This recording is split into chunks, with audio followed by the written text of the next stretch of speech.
Here is my official Patreon. Please join it because there are many stuffs that I can't share here because of community guidelines. But on my Patreon page, you will get adult Harry stories, Naruto, and Deca 2. Also the quick access for other parts of my story which might take time on YouTube. Also there are many stuffs you will get here. Please consider joining my Patreon. Link in the description. Hey family, welcome back to my video. Today we will see what if Naruto pulled Hina inside bathtub. Before we start, I would like to extend my sincere thanks to the original author of this story for granting us permission to use it in our YouTube video. Your generosity is greatly appreciated. The author's creation and the original story's link in the descriptions. Please do check that first. Now enjoy the video. Inning brightly through a window and onto the bed of a sleeping figure. The figure turned a bit, going under the covers to escape the sun. The sun seemed to shine brighter as the figure growled slightly. Golden hair popped up from under the sheets, while the figure looked at the alarm clock. 7:45, the figure had slept in late, but that's all right. As long as she didn't find out, it would be all right. As long as she doesn't know. The figure thought, as the person went back to sleep. A second later. Naruto. Get up, screamed someone as a person kicked his door down. Crap. Naruto thought as his eyes looked over the covers to see person. It was a woman in her late 20s. She wore a fishnet shirt, shorts, and a thin white coat. She was around 5 feet 9 inches and had raven black hair. She seemed hyper for her age and was a little weird to most, especially the whole tasting blood thing, but Naruto was able to put up with her. Not like he had a choice to begin with. 5 more minutes, Mom. Naruto said, as he turned to the left. The women looked at Naruto and smiled evilly. She quickly formed some seals as she whispered something. A few seconds later a large collection of water from the air gathered over his head. She smiled, as she let go of her hold on the water and let it fall onto the boy. The women watched as Naruto shot out of the bed and onto the floor. Naruto glared at the women, as she laughed her ass off. Sorry Naruto-kun, but you're getting out of bed one way or another. The women said as she stopped laughing and smiled warmly at the 7-year-old. Now get dressed already and come downstairs. The women said, turning her back to him and walking away, leaving a very pissed Naruto. After a couple of minutes Naruto came down the stairs fully dressed in an orange jumpsuit. He looked around to see his mother standing next to the microwave. She looked up at him from the microwave. About time, go sit down, breakfast is ready. She stated as the microwave went off. Naruto's face went into a wide grin, as he quickly ran towards the table and sat down, while his mother brought out of the microwave 2 instant cups. As soon as the women handed Naruto the cup, ramen was splattered all over the walls, as he ate ferociously at it. All the women could do was watch Naruto eat. You should really have more manners. The women stated as she watched Naruto stop and look at her in a confused way. Coming from you? Naruto asked. Good point. Soon the walls was soon covered with more ramen, as they devoured their meal. As soon as both were done they cleaned the place up and were out the door. Be careful today Naruto-kun. The women said, as she bent down kissed Naruto on the forehead. He looked at her and smiled. I will Mom, see you later. He yelled, as he dashed off into the village. The women smiled sadly at the boy before sighing. Yo! Anko-chan, yelled a voice, as Anko turned towards the voice. Hello. Tsunade-sama. She greeted her, as Tsunade walked over to Anko. How are you today, Anko? Tsunade asked. Fine and you? Fine. Tsunade answered in a cheerful voice. How's your daughter? She's well, replied Tsunade. Shuzine official became a jounin yesterday and left to go on her first mission this morning. She said in a cheerful voice. They grow up so fast. And you're sad about this? Asked Anko in a confused voice. Fuck no. The sooner she grows up, the sooner it's just me and Jiraiya. Tsunade replied, while smiling in an unusual Jiraiya-like way. Anko just laughed a bit before looking in Naruto's direction. Tsunade's face instantly hardened. There was another attack, huh? 2 jounin and 1 umbu. Naruto went to bed before it started, this time, so he doesn't know, replied Anko, as her face dropped into a frown. You could have asked me and Jiraiya to help you fight them off, replied Tsunade, in a stern voice. It was 1 a.m. in the morning, I didn't want to disrupt you guys, especially if you were in the middle of something. Anko replied, as she watched Tsunade huff before remembering where she had to be. If you please excuse me, Tsunade, I have to report for a mission. Could you watch over Naruto for me? Anko asked, as she looked at Tsunade hopefully. Tsunade thought for a moment before sighing. How long? It's a long-term mission. It would only be for a few months, please. Anko asked, as she put her hands together. Fine, I'll watch over him. Tsunade replied, as she watched Anko sigh in relief and begin on her way. She looked over her shoulder while was walking at Tsunade. Thanks, Tsunade. I'm off to taste blood. Later, yelled Anko, as she continued on her way and hummed something about slaughtering things. Tsunade watched her in disbelief. God. I hope Naruto doesn't end up like that. Tsunade thought, as she went on her way down the road back to her house. Naruto was running happily down the streets of Konoha, keeping his head high and smiling like an idiot. He didn't have anything else to do. Naruto was too young for the academy and no daycare or babysitter would accept him, so he just ran around all day. He knew no one his age, since whenever he tried to talk to a child, the parent usually took them away. Some would even beat Naruto if he spoke to their child, so he usually avoided any and all children, and that's how the villagers liked it. Speaking of which, Naruto was still running around the road, with the biggest smile on his face. He ran by villagers on the road as he headed in no particular direction.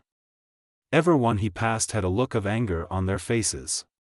The demon brat is happy, disgusting. He took our families yet we can't touch him. If it weren't for that bitch you'd be dead by now. Of course Naruto never noticed them, caught up in his own little world full of ramen and monkeys. Why monkeys, you ask? When the Sandaime first met Naruto at the age of 3, he found him crying in the forest during one of his walks. After being told about how the villagers rejected him and having no friends, the third came up with an idea. He gathered chakra and summoned a very large ape with white fur. Due to a request by the Hokage and a little befriending of Naruto, the ape, which the third referred to as the King of Apes, reluctantly gave Naruto a small seal on his left shoulder blade. Later, after the ape had left, the third explained to Naruto that it would allow him to summon the ape or any of his friends. Naruto was 3, that's the only way he could understand it, when he was strong enough. It was a good thing it was on his left shoulder blade, so that no one could see it. If anyone found out that Naruto, of all people, received this generation's ape contract, all hell would break loose. Back to Naruto, he was currently walking cautiously through this part of town. Every time he passed by a large mansion that was on this same path, he would always be chased by weird people with really weird eyes. He saw the complex, which he feared greatly, wondering whether to find another path to walk on or just move ahead. Being Naruto, he gathered his courage and was about to walk past the mansion, when he heard a loud scream. Naruto snapped his head in the direction of the voice only to be knocked down by a white blur. The hell? Naruto said, as he felt dizzy for a moment until he shook it off and looked down at what hit him. It was a girl, around his age, maybe a year less. She had short black hair, a white coat, and some brown pants. She seemed to be out cold. Naruto looked in the direction of where the girl came from to see a boy that looked older than him. He wore the same clothing as the girl, only he wore bandages on his forehead and his hair was longer. The boy looked over at him and huffed before walking away, leaving a very confused Naruto. He looked down at the girl who was still panicking. Oh crap, what the hell am I supposed to do with her? Naruto thought, as he sighed. I can't leave her here, so I'll just take her with me.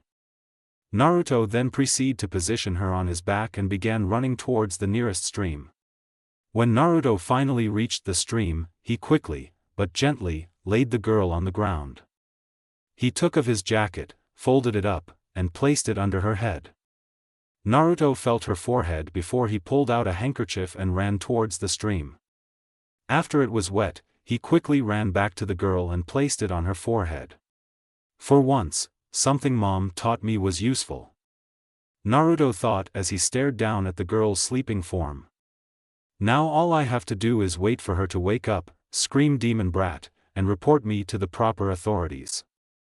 Naruto said, as he sighed while sitting on a close-by log. This is going to be a learning day. She shifted a bit in her sleep, turning left and right, sweating a bit as well. She gasped for breath, feel pain rushing through her body. She felt heartbroken at what he said, of all people to say it to. Remembering was enough to cause her suffering. You cannot fight against your fate. You are in the field of my division. You're weak, Hinata-sama, just die already. Hinata's eyes bursted open full of tears, as she quickly sat up and looked around frantically trying to determine where C was. Hinata felt something fall off her forehead as she saw a handkerchief fall to her lap. She picked it up and examined it. Hinata placed one of her hands on her forehead to find out she was running a slight fever.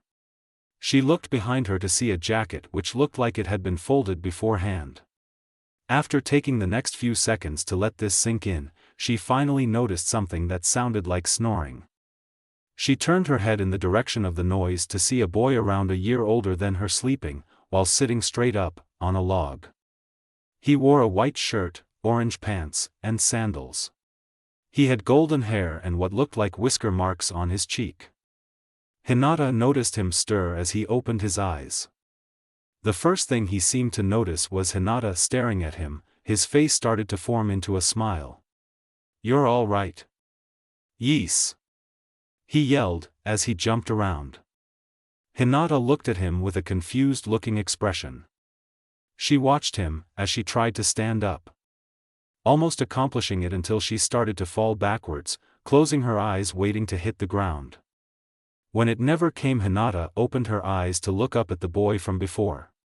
Then again, maybe not. By the way, I'm Uzumaki Naruto. Naruto said as he smiled at her, while carefully laying the girl back down. Hinata was blushing red the whole time. Nice to meet you, I'm Hyuga Hinata. Hinata replied, as she continued to blush and look up at Naruto. So tell me, Hinata-chan, why did you do to piss of that guy with weird eyes and long hair? Naruto asked, as he stared down at her waiting for an answer. Niji-sama? He was helping me ttrine, replied Hinata. Looking downward, remembering his word. Fresh tears formed in her eyes, as she cried a bit. Oh shit, she's crying, what am I supposed to do now? Naruto thought, as he watched her cry. Hinata-chan, why are you crying? Asked Naruto, while Hinata looked upwards. Niji said I was weak, and tt hat is who did I. Hinata said, as she continued to cry. Does he have a stick shoved up his ass? Hearing this, Hinata abruptly stopped. What? I said does he have a stick shoved up his ass? Naruto said in a higher voice. Hinata just stared at him blankly, as Naruto sighed. Look, Hinata-chan, you're not weak. Hinata was shocked to hear this. But Niji said. Have you given up yet? Naruto asked, cutting Hinata off. Hinata thought for a moment. No. Then you're not weak. Mom says only the weak give up. As long as you remember that nothing stands in your way. Naruto stated as he stood up and pumped his fist into the air while grinning at Hinata. As soon as she saw this, she stopped crying and looked up at Naruto with a smile. They stayed like this for a couple of moments, until Guru owl. Naruto looked down at his stomach for a moment before blushing. Hinata-chan, would you like to go get something to eat? He asked politely. Hinata was surprised by this, but nevertheless. I would love to end Naruto-kun. The sun was a golden yellow, as it was setting. While Naruto was running back to his house only to remember he was supposed to go to Tsunade's house today. He quickly sprinted off in the direction of her house. He was running at full speed down the road, as people started to take notice. Soon enough Naruto was standing in front of 4 very pissed adults. What are you doing here, brat? One asked in an angered voice. To see Oba-chan. Naruto yelled, in a very high voice and a smile. Demons aren't allowed on this road, another shouted at Naruto. I'm not a demon, I'm me. Naruto replied, cheerfully. Of course, after a few minutes of Naruto never breaking his smile to their insults pretty much pissed them all off to a new level. Until finally they snapped and attacked Naruto.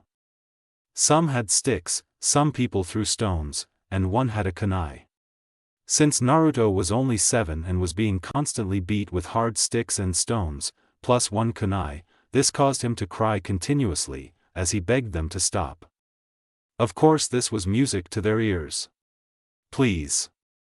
Naruto said weakly, as someone stabbed him in the shoulder, backside. Shut up. You took our family's lives, so we're taking yours. The man got behind Naruto and kicked him down, his back showing. The man ripped the kunai from Naruto's back, causing him to cry in pain. He was about to strike Naruto down when all the people heard a cough.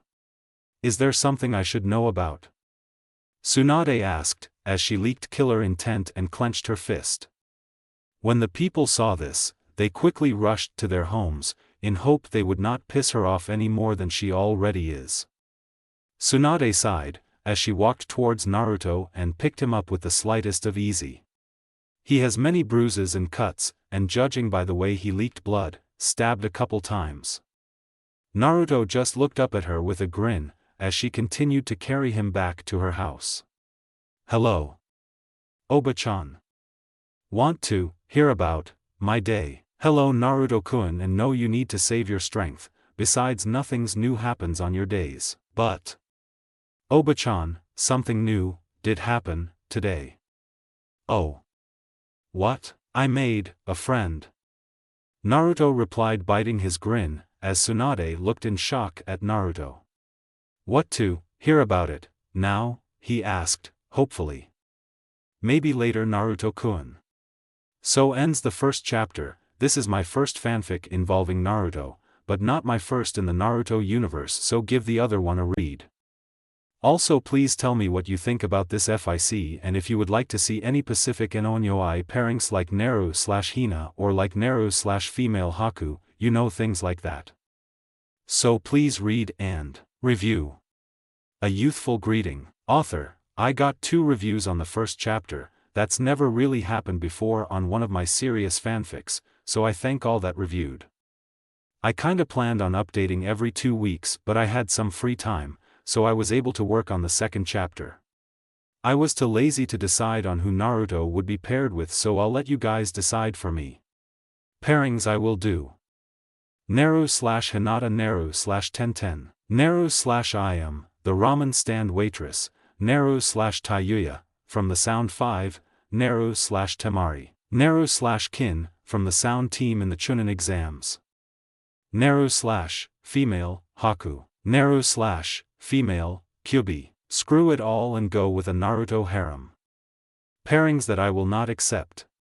Naru/Saku, Naru/Ino, no yaoi whatsoever. The harem will be between Naruto and 2 to 4 girls, whatever number I feel like.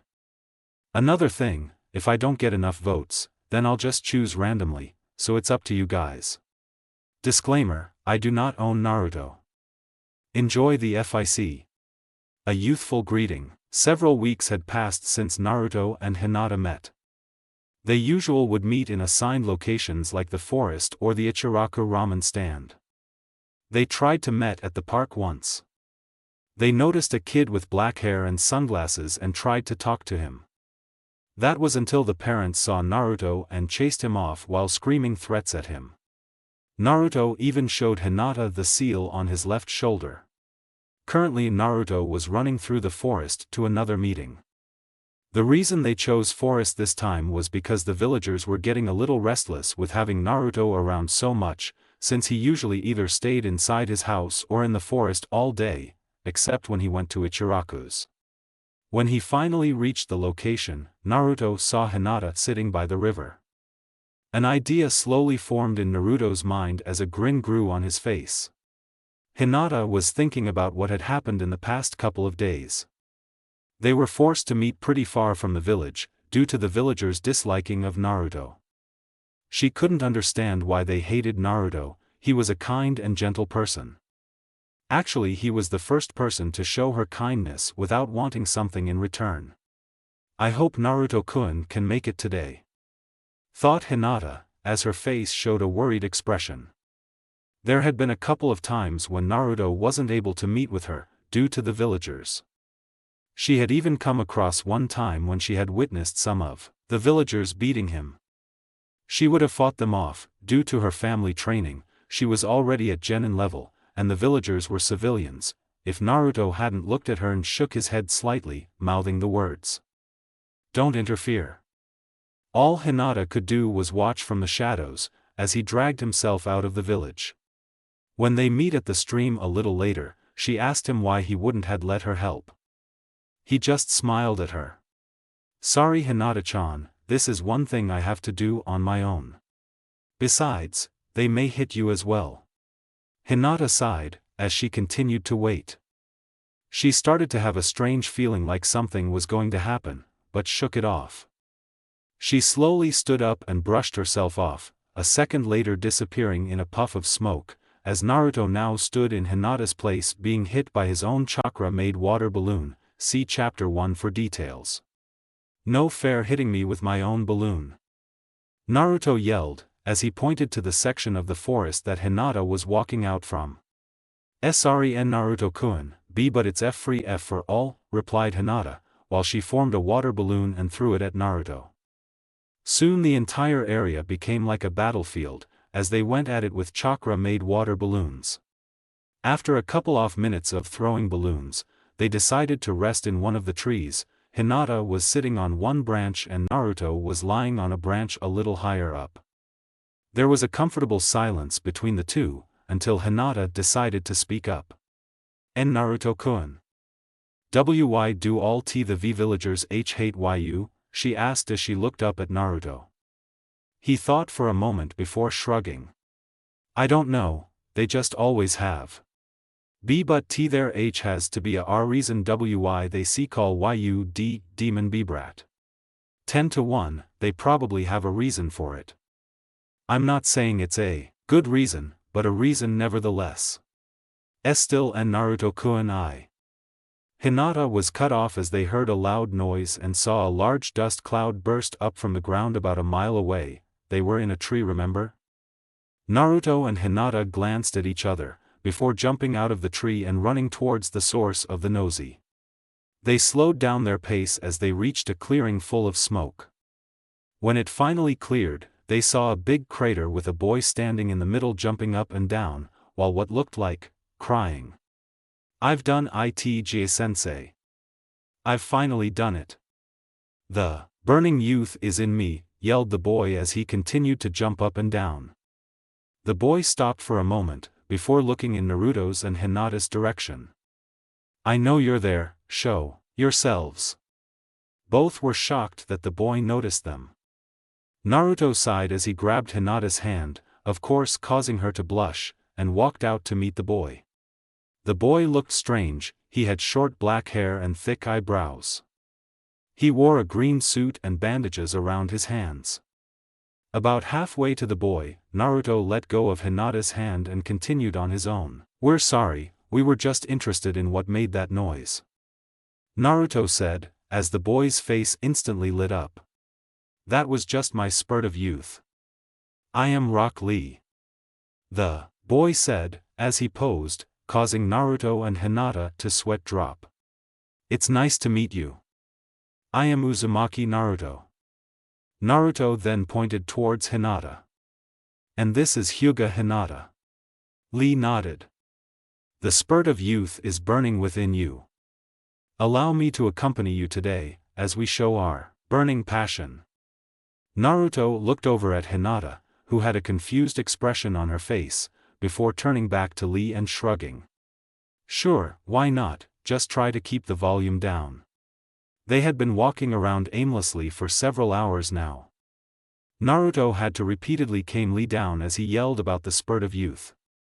He was a nice guy and treated Naruto with respect, even if it was in his own way of showing it, spurt of youth yells, jumping up and down, challenging Naruto, etc. They were pretty much bored the entire time and Lee's, however a nice guy he may be, yells were not making things any better. All of Kahona shall bear witness to our flames of youth. Our passion. Our spurt. Our. Lee's mouth was covered by Naruto's head as he still went on about flaming youth. Lee, shut up. Naruto said, as he watched Lee try to tell him something, but couldn't make out what it was. I'm sorry, did you say something? Asked Naruto, removing his hand. I said, you cannot silence our flaming youth. For it shows our passion. Our spurts. Our. Lee was cut off yet again, thank God, by a noise coming from around the corner. The three looked at each other, before slowly walking up towards the corner. When they got there, they saw a little girl crying with a man in white robes standing next to her. And then when asked the boy with sunglasses and spiky hair to play with me, he said he couldn't, because he had to look for something. When I asked him if I could help, he said no and left me all alone. The girl cried a little more, as the man adopted a thinking position. A few seconds later his face lit up, as he formed a few seals. He closed his hand and, what looked like, blew on his hands. He signaled for the girl to come closer, as he lowered his hand downward towards the girl. When his hand was in front of her face, he opened it to reveal a few very small golden butterflies. What else would come out? The girl's face instantly lit up, as she watched the butterflies until they finally disappeared. Feel better? Asked the man, as the girl nodded a bit. Would you like me to teach you how to do it? The girl nodded her head vigorously. Meet me here tomorrow evening and I'll. The girl smiled and nodded once, running off towards the park, but not before turning back to the man and waving. Bye Hokage-sama. The Hokage smiled and waved back. By Sakura-chan. When the girl finally left, the Hokage's face hardened. You know it's not nice to spy on people, Naruto. The Hokage's face dropped into a smile, as Naruto stepped out from behind the corner and rubbed the back side of his head, while a nervous smile plastered itself on Naruto's face. Crap, how does everyone keep noticing me? Sorry Oiji-san, but we were just wondering who was crying. The Hokage nodded before looking over at the corner. Who are your friends Naruto-kun? At this point Naruto's face was beaming. He signaled them to come, as Lee pretty much dragged Hinata over to meet the Hokage. Naruto smiled a bit. Oiji-san, this is Hyuga Hinata. He said, as he pointed towards Hinata, who was pushing her fingers together and looking at the ground. And this is Rock Lee, he said, as he pointed towards Lee, who pumped his fist in the air and for some reason looked like he had fire going in his eyes. Guys, this is Oiji-san. Naruto said, as he pointed towards the Hokage, who was smoking his pipe. Hello Hokage-sama. Hinata said, still pushing her fingers together. It's an honor to meet you Hokage-sama, such a person who is full of such majestic youth. The spurt of youth shines with a burning passion. It. Lee's mouth was yet again covered by Naruto's hand, as he sighed. Sorry Oiji-san, he can get carried away at times. Naruto said, as he looked over at Lee who was still talking about youth. The Hokage laughed at this. It's okay Naruto, by the way, could I speak with you privately for a moment? asked the Hokage, as Naruto nodded. He then turned around to face Hinata. Watch him. Hinata nodded, as she listened to Lee go on and on about youth, while Naruto and the Hokage walked towards an alleyway. Once the third made sure no one was watching, his face hardened again. Naruto, the number of reports about the murder attempts and beatings you have received from the villagers have increased lately. Did you, by chance, show anyone or let anyone see your gift by accident? The Hokage asked, as he watched Naruto, waiting for an answer. The only person that has seen it was Hinata, and I already made her promise to not tell anyone. Naruto replied. The Hokage did not look pleased with the answer he was given. Seriously, Naruto, if anyone finds out you have that summoning seal, there would be an uproar. I wouldn't even be able to help you. I don't understand what's so special about this particular summoning. I mean, they shouldn't be afraid, since I can't even use it. Naruto said, as frustration started to form inside of him. The Hokage sighed and bent down to Naruto's height. Naruto, they're afraid of what will happen when you do use it. What do you mean? Asked Naruto, as his face formed a confused expression. It's nothing, just promise me that you won't tell anyone else. Naruto thought for a moment. Fine, he said, as the Hokage smiled. Good, now go play with your friends. Naruto did a salute before running off to save Hinata from her fate. A frown formed on the third's face. I can only hope to be there for him when the real reason behind the summoning seal is revealed. At least he made some friends, but who would have thought they would be the Hyuga heir and Guy's student? After saving Hinata from having to listen to Lee rant on about the spurt of youth, they all continued to wander aimlessly around the town. Both Hinata and Lee noticed the glares that Naruto were receiving from the villagers, but since he acted like he never received any at all, they just kept quiet about it. Soon they were forced to separate due to how late it was getting, Hinata having to return home and Lee needing to do some late-night training.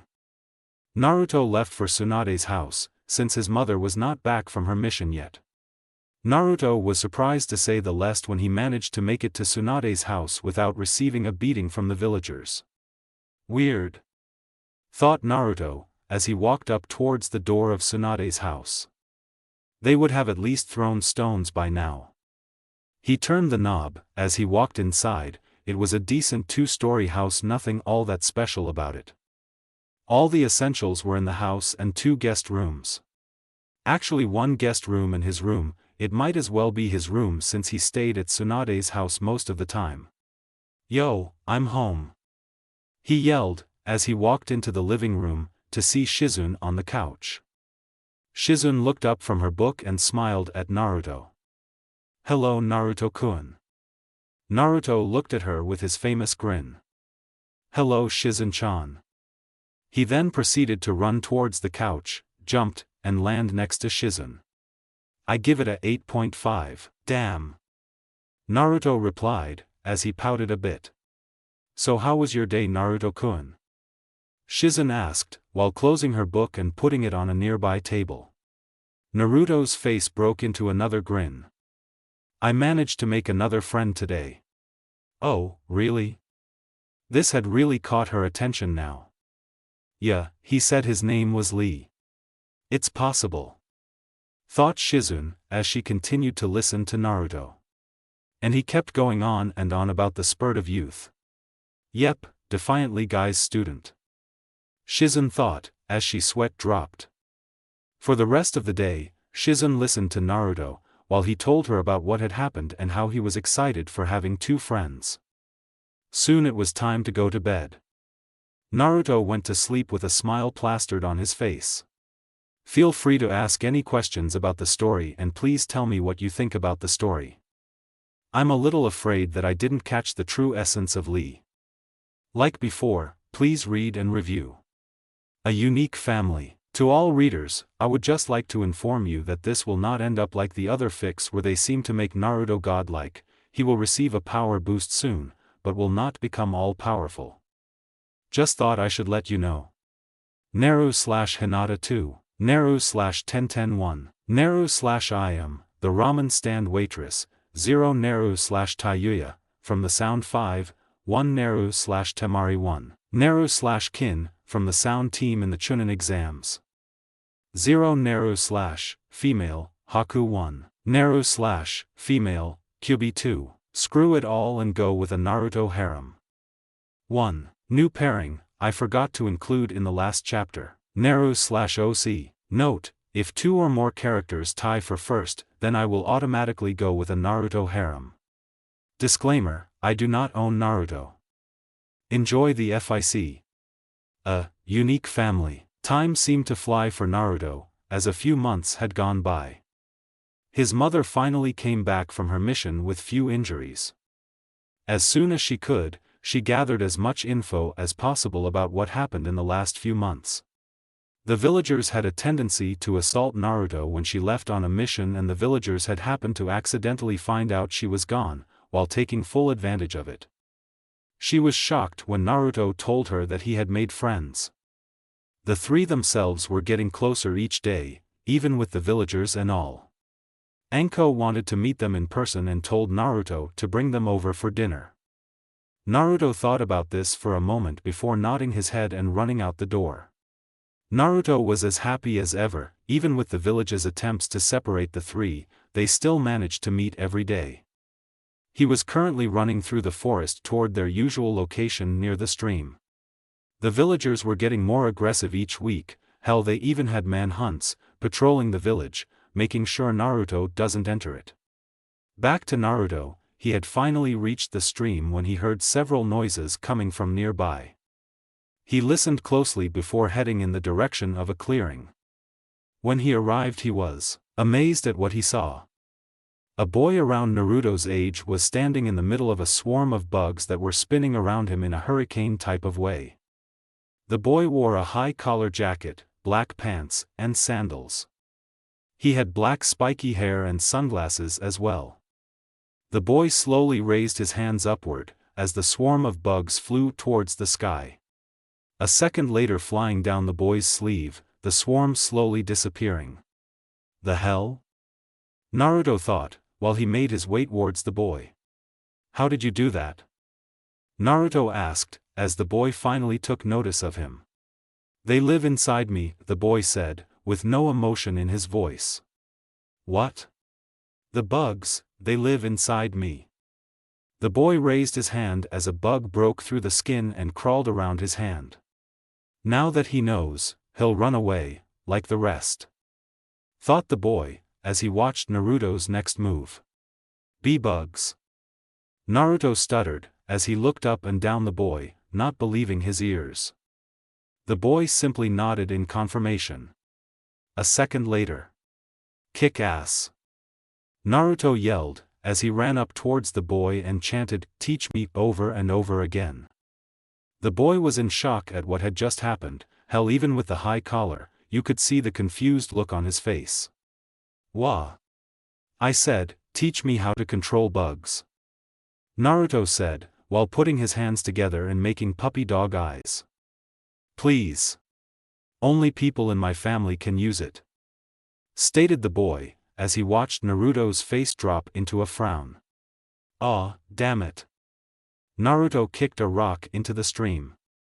What family are you from anyway? My name is Aburame Shino.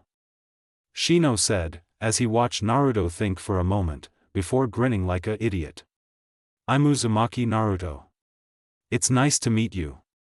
Shino said in an emotionless voice. Hey Shino, would you like to come over to my house for dinner? Why? Because Mom said to bring all my friends over for dinner. Naruto stated, as he watched Shino think it over. So are you coming or not? A lot of things were going through Shino's mind at this point. I know father would never approve of this, I don't even know him. But still. Sure. Elsewhere, Hinata and Lee were busy walking down the streets of Konoha in search of Naruto. Naruto had told them to meet in the village, but left in too much of a hurry to tell them where to meet in the village. So naturally they were walking aimlessly around the village, hoping to find Naruto. Or at least Hinata was. Lee had somehow thought that his youthful passion would lead him straight to Naruto. Hinata stayed quite most of the time, as Lee marched proudly in front. Lee-kun, are you sure we're heading in the right direction? Asked Hinata, even though she knew full well what the answer would be. Of course Hinata-chan, my youthful spurt shall guide us to Naruto-kun. Lee then did his nice guy pose, which caused Hinata to sweat drop. But didn't Naruto-kun tell us to meet in the forest? Hi, he did. But my youthful spurt tells me that he's in the village. So let us be off. Lee then broke into a light sprint, while Hinata's sweat drop grew in size, before she ran off after him. An hour later, Hinata hit the ground, landing on all fours, trying to breath. Lee was jogging in place beside her. They had gone through half of Konoha looking for Naruto and still hadn't managed to find him. Come Hinata-chan. We must find Naruto-kun. Only then will our youthful spurts be complete. Lee then decided continue jogging, or would have at least if two figures hadn't jumped down from the rooftops. Lee and Hinata immediately took battle stances. It didn't matter if Hinata was tired or not. If they had to fight, they had to fight. Soon dropping their stances when they finally realized who it was. Naruto was standing before them while posing, while a boy with spiky black hair and sunglasses stood behind Naruto. A few seconds passed before Naruto dropped his pose and glared at the boy. I thought I told you to pose when we jumped out. Naruto said, as the boy looked at Naruto, unfazed by his words. What was your reason for posing again? Asked the boy. To make us look kick-ass. Naruto said, while giving the victory sign. The boy just stared at Naruto, never flinching. Hinata's sweat dropped as Lee was, well, being Lee. Naruto. Your youthful spurt is burning with a great passion. You shall forever be my eternal rival. Lee did his own pose, as a sweat drop formed on the boy's head and the sweat drop on Hinata's head grew larger. Hinata then slowly walked, she's still tired, over towards the boy. Hello, I am Hyuga Hinata. Hinata said, as the boy finally noticed her. I am Aburame Shino. Shino then turned his attention towards Lee. Who is the one in green? Hinata looked over at Lee, who was now engaged in a posing contest with Naruto. That is Lee-kun. Shino turned his attention towards Hinata. It's a. Shino glanced at Lee for a moment. Pleasure to meet you. Shino then turned towards Naruto. Naruto, didn't you something about us being late? Naruto turned to Shino with a confused expression, before finally remembering. Crap. We need to go now. Or else mom is seriously going to be pissed. What do you mean and Naruto-kun? What I mean is, you guys are invited over for dinner. Mom says that she wants to meet you guys. Naruto stated. So, do you want to come? Both Lee and Hinata thought for a moment, taking in what Naruto had just said. Hi Naruto-kun. I will meet the mother of the child with such a burning youthful spurt. Lee said, as Naruto looked over at Hinata. Well, Hinata thought about her options, before looking at Naruto. Would love to end Naruto-kun. Great. Let's go. Naruto, Lee, and Shino proceeded to run off, leaving Hinata in their dust. She tried to keep up, but was still worn out from running around Konoha with Lee. After a few minutes of running, she collapsed to the ground on all four, panting deeply. When the guys noticed this, they all stopped, as Naruto ran up to Hinata. You okay? Naruto asked, as he watched her take in deep breaths. I'm fine and Naruto-kun. Just a little tired, Hinata said, while focusing on trying to control her breathing. Naruto frowned. Crap, we're already late as it is. Naruto thought about it before coming up with an idea. That would work. Naruto then proceeded to turn his back to Hinata and get on one knee. Hinata looked confusedly at Naruto, as he looked over his shoulder. Get on. What? I said get on, Hinata-chan. You're tired and I'm not going to push you, but we really need to get to my house, stated Naruto. Hinata would have protested, if not for Naruto's smile. At that point, it really didn't seem to matter. She slowly got up and walked towards Naruto.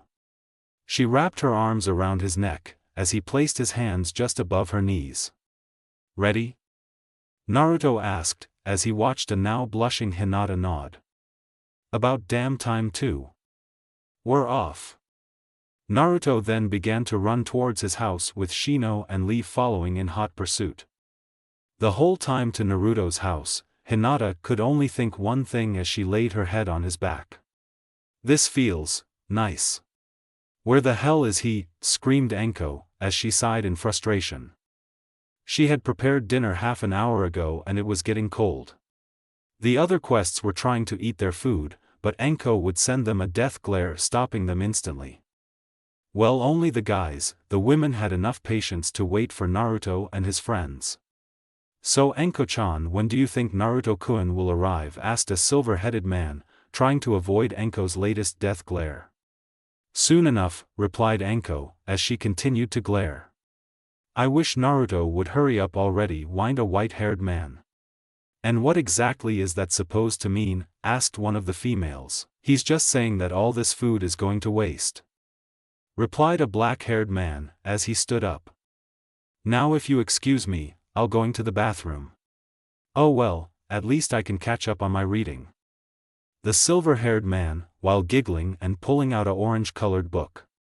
The female from before sighed. Honestly, are the only things that men ever think about, food and sex? She looked over at the silver and white-haired man, they glanced at each other, before turning their attention towards her. Yes. Figures. Mom. I'm home. Yelled a voice, as they heard the door slam and watched Naruto walk into the room, with 3 children behind him. His face instantly lit up as soon as he noticed who was in the room. Uncle Kakashi. Aunt Rin. Aroiji-san. Naruto was cut off when he was smacked upside the head. Ow wow. What the fuck was that for? I told you to stop calling me that, yelled the man, as he took notice of the small group. So these are your friends, Naruto? Naruto's face lit up again. Hi. That's Hinata-chan. Naruto said, pointing towards Hinata, who gave a slight bow. That's Lee-kun. Naruto said, pointing towards Lee, who pumped his fist into the air. And that's Shino-san. Naruto said, as he pointed towards Shino, who just nodded. It's nice to meet you, stated Rin, as she jabbed Kakashi in the ribs, getting his attention from his favorite book. Yes, it's very nice, he replied, as he went back to reading his book. Rin just glared at him, wondering on how many ways she could destroy his book later. Wow, this has to be the most enthusiastic meeting I've ever seen, stated a black-haired man, as he walked into the living room. Hello Uncle Irika, replied Naruto, as he turned around to face him. Don't you have to work today? Yep. But I took the day off to see you and meet your friends. That and to eat your mother's cooking. Which reminds me. The guys looked at Anko hopefully. Yes, we can eat now. The white-haired man put on a grin, as ran into the dining room. The female jounin ran ahead of him and put a kunai to his throat. Not before the children. Jiraiya. Anko stated, glaring at him. 10-1 if he wasn't a Sannin, he probably would have pissed his pants by now. So they spent the last hour eating and talking to one another. Hinata, Lee, and Shino got to know Naruto's family quite a bit. Like, for instance, to never piss off Anko, or how Kakashi seemed to like reading a certain book. When they asked what kind of book it was, Rin turned red before telling them that it wasn't for kids and that they shouldn't worry about it. After dinner Naruto and the others decided to spar, but since Naruto was the only one out of the 4 who had no previous training, it wasn't too long before he lost. While the 4 children were resting in the living room with the other adults, they heard a knock at the door. Anko left to answer it, only to be shocked at who it was. "Hiashi-sama? One of my subordinates told me Hinata was here, is that true?" he asked, in a somewhat concerned, but emotionless voice. "Hi, she is, but Hinata needs to return to the Hyuga mansion, she has training in the morning." Hiashi then invited himself in and went into the living room, Anko following closely behind. When Hiashi entered the room, he ignored all the shocked faces from the jounin and looked directly at Hinata. "Hinata, it's time to go." "Father?" Hinata said, in a confused tone of voice. Naruto glanced between the two, before getting up off his chair and running towards Hiashi. "Are you really Hinata-chan's father?" he asked. "Hi. Who are you?" was Hayashi's answer, as Naruto grinned. "I'm Uzumaki Naruto. Remember it?" Naruto stated, as Hayashi's eyes widened in surprise. "The demon?" Hiashi thought, as he looked at Naruto again. "It's nice to meet you, Naruto, but Hinata and I must be on our way." He watched, as Hinata hopped off the couch. She glanced at Naruto, who only smiled at her and waved her goodbye. A small glint appeared in her eyes when she looked at his smile and gave a small one of her own. This did not go unnoticed by Hiashi. They soon left the Uzumaki house at around 7 p.m. and were on their way. The stars were shining brightly above them, as they walked down the path towards the Hyuga mansion. Hiashi and Hinata had stayed quite, as they walked side by side. Hiashi was thinking about Hinata's relationship with the Kyubi container the entire time. He was supposed to be the thing that could take on 300 Kohona shinobi and killed them all in one strike, the destroyer of half of Kohona and almost half its population, and basically should have been killed off as soon as possible, but still that smile. Hiashi looked over towards Hinata, who was currently having her own thoughts about Naruto. Hinata looked calm on the outside, but in reality was panicking on a whole new level. What's going to happen now that father knows about Naruto-kun? Is he going to be like the other villagers and try to hurt him or keep him away from me? I don't know what would happen. I couldn't see Naruto-kun again. Hinata would have shed tears if she was not in the presence of her father. She continued on thinking like this until her father spoke up. "Hinata," he said, "get Hinata's full attention." "Why yes, father?" she asked. "That child, Naruto, is special to you, isn't he?" asked Hiashi, as he looked down at Hinata, who stopped walking at her father's question and thought about it. He had helped her in more ways than one. To basically sum everything up, Hinata was broken. No one in her family really took it upon themselves to help her, only to put her down. She only lived to make her father and sister proud, having already given up on her mother. Never once was she truly happy with this life. When Naruto came, everything changed. He made her laugh, confident, somewhat full of energy. There were times when he would help her train, times when he held her while she cried, though with a bored expression, caring mind you, but bored, and times where he was just being himself, which was more than she could ever ask from him. He was always there for her, no matter what. Without being around him, with him, watching him. She truly couldn't do one thing without him, and that was smile. Hi.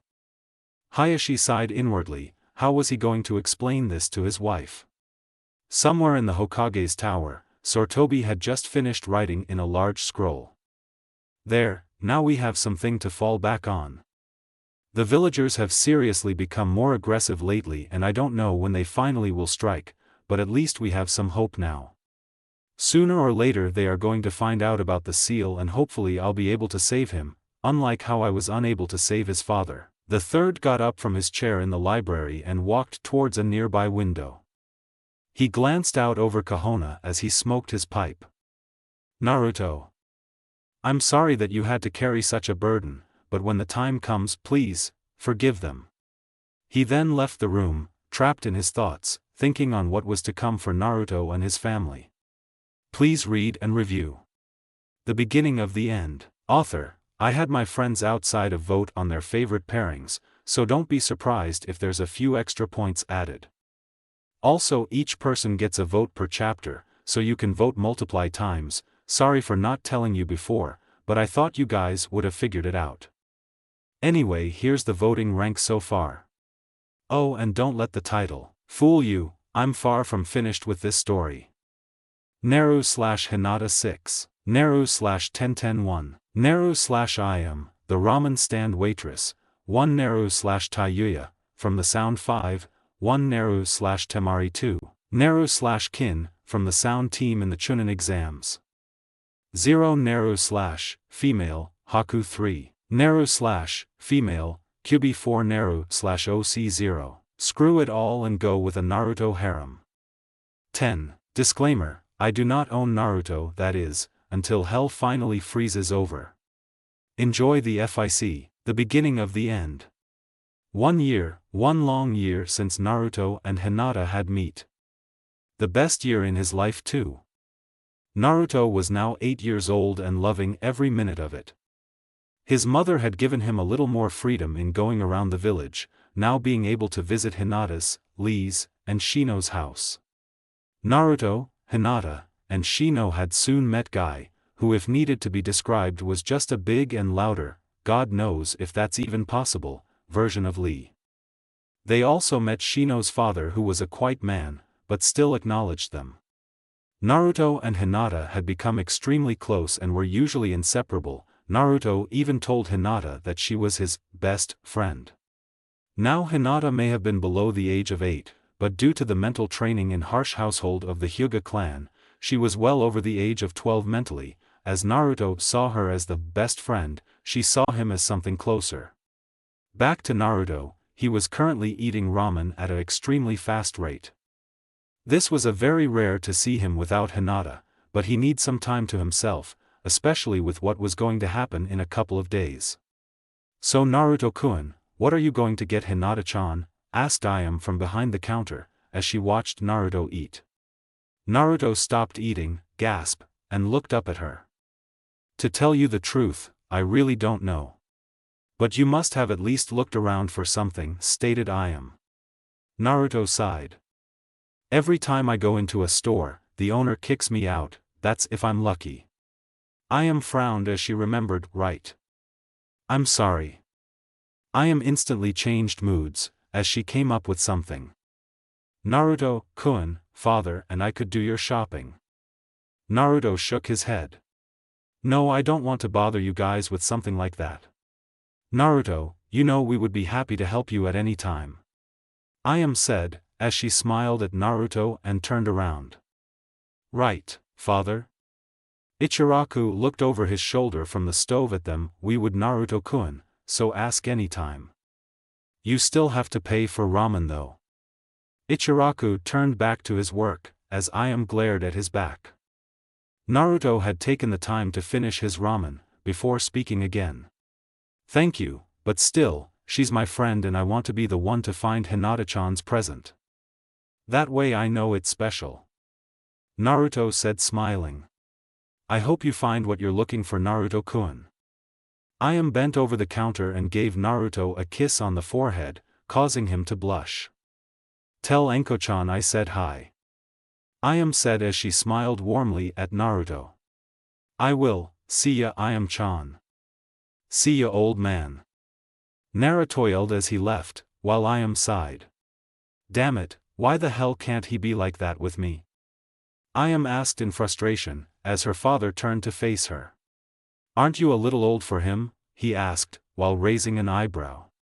I'm only 4 years older than him, meaning he's still available to me. Ayam stated. Not when he thinks about you like a sister. I'll just have to change that, now won't I? Ayam said, as she winked and gave her father a very frightening smile. Ichiraku turned back to his work, afraid for what was going to happen at this point and for the weeks to come. Suddenly Naruto bursted through into the ramen stand yelling, startling both Ayam and Ichiruka. Ayam-chan.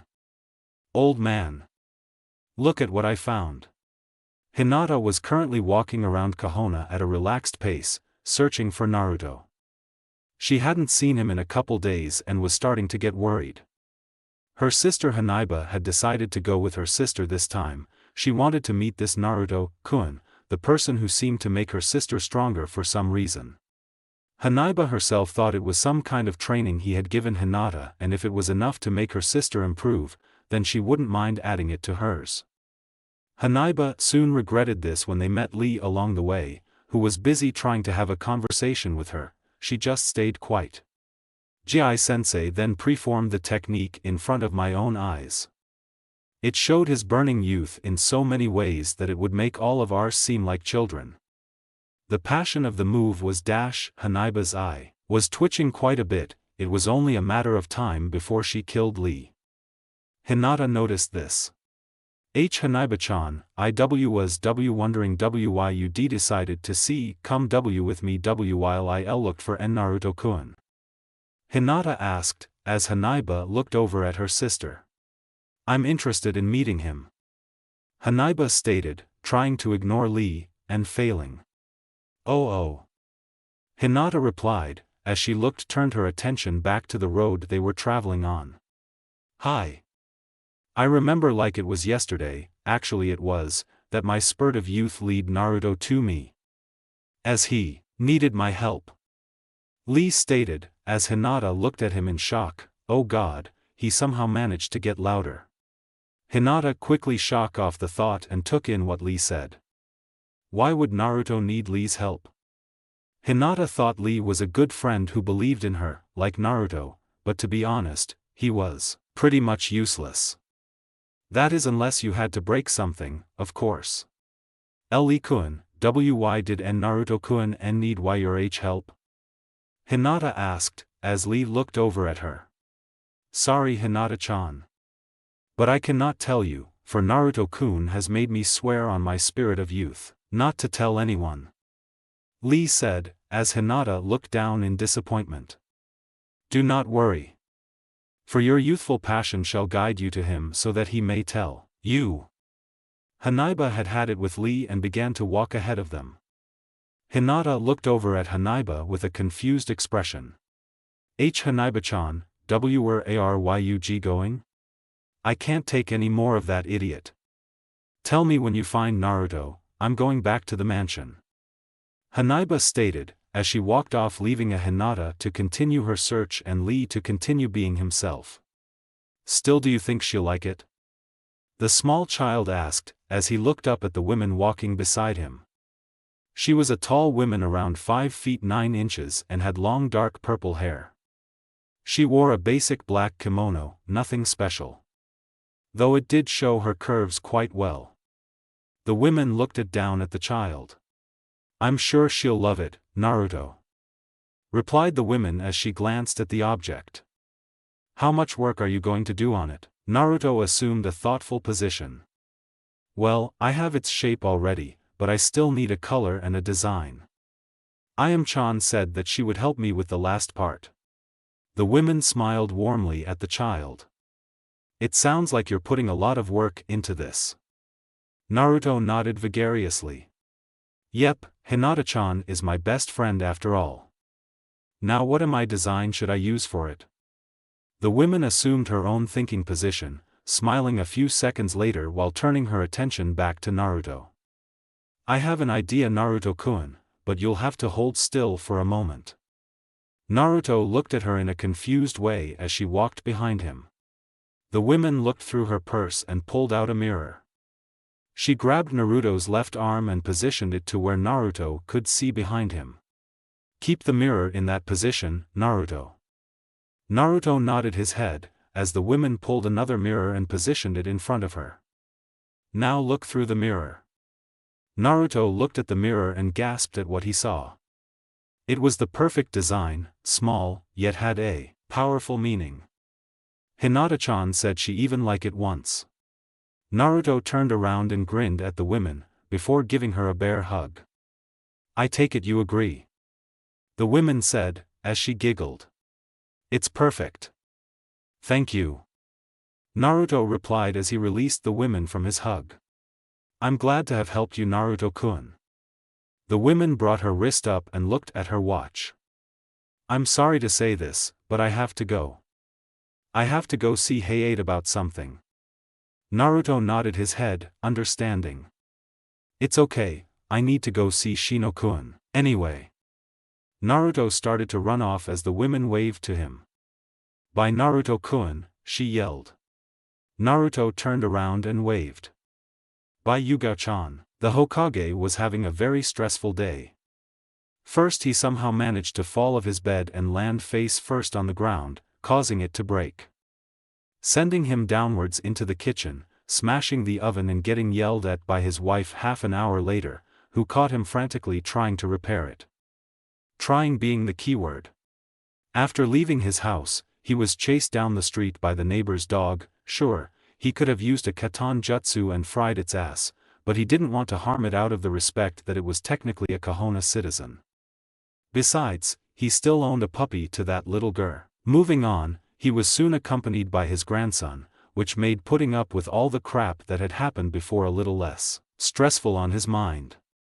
That was until Kohanamaru started to do a interesting technique that Naruto had taught him a week ago, causing him to get in a shit load of trouble again. He was going to have to label that technique as a kenjutsu later, sexy no jutsu, he thought it was called. He was currently in a meeting, which did give him a lot of stress. The last war left them a little weaker than normal, having lost almost all of their jounin and soon losing the fourth as well. The conditions they were setting were intimidating, but could be done. The third knew that, even if they had repaired the village and replaced the jounin, most rookies, of course, they still could not fight a full-out war. Also the fact that people would take this opportunity to gain things in their favor.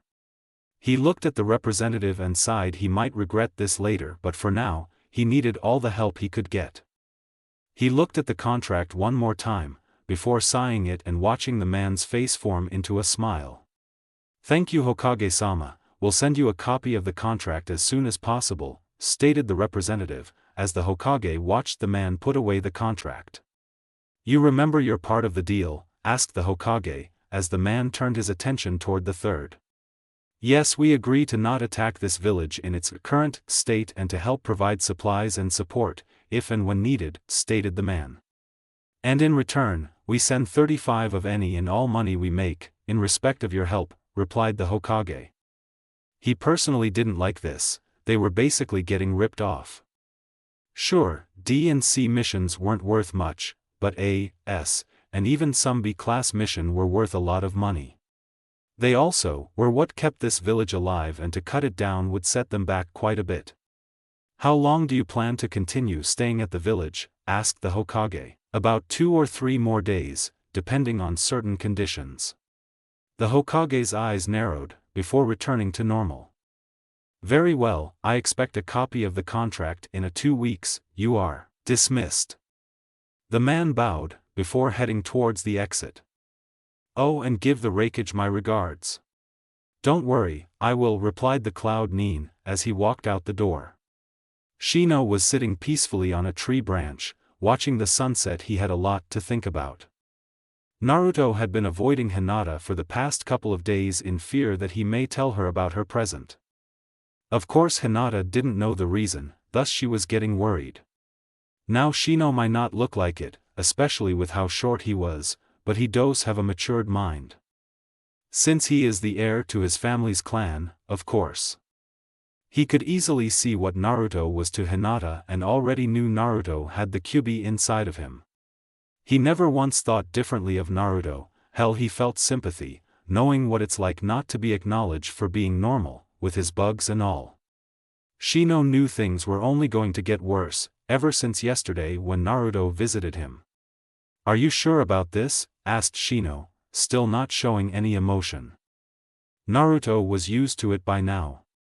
Positive, replied Naruto. Once this is done there's no turning back. I know. You've told me already. Just get the hell on with it. Naruto said, with irritation clearly in his voice. Shino sighed, as his bugs left his body and flew towards the object.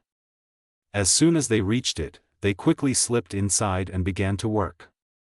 After about an hour, the bugs finally finished. Shino walked towards the object and carefully wrapped it in a cloth, before giving it to Naruto. Wait 3 hours before removing the cloth, it should have tried by then. Shino stated, as Naruto nodded and began to run off. Naruto stopped in his tracks and turned back to Shino. Shino-kun. Naruto said, getting the boy's attention. Yes? Shino replied. Thank you. Naruto then proceeded to run in the direction of the ramen stand. Shino shook his head slightly. Naruto had no clue what was going to happen if he gave Hinata the present with that symbol on it. Basically, all hell was going to break loose. Naruto is too young mentally to understand what it means, and Hinata was going to be excited for months, maybe even years to come. Whoever gave Naruto the idea of using that symbol was good, he'd give them that much. Shino snapped out of his thoughts and turned his attention towards a group of birds that were flying over the tree and towards the sunset. Tomorrow was going to be interesting indeed. I'm sorry for such a short chapter, but I've been sick for the past couple of days and needed to catch up on my school work. Just to tell you, this chapter was meant to set things up for the next chapter, which is going to be a pain in the ass for me, sighs. Anyway, as usual, please read and review. Also, sorry if I misspelled Hinata's sister's name. If it is, I'll correct it later. A symbol with consequences. Author. Whatever may happen in this chapter does not determine the pairings for the rest of the story. It's just a setup for one, that, and a provider of key information, nothing more. Naru/Hinata 19, Naru/1010-2, Naru/I am, the ramen stand waitress, 2 Naru/Tayuya, from the sound 5, 1 Naru/Temari 4, Naru/female, Haku 6 Naru/female, Kyubi 10. Screw it all and go with a Naruto harem. 23. Kin and the OC have been dropped because no one voted on them, but they can still be used in the harem.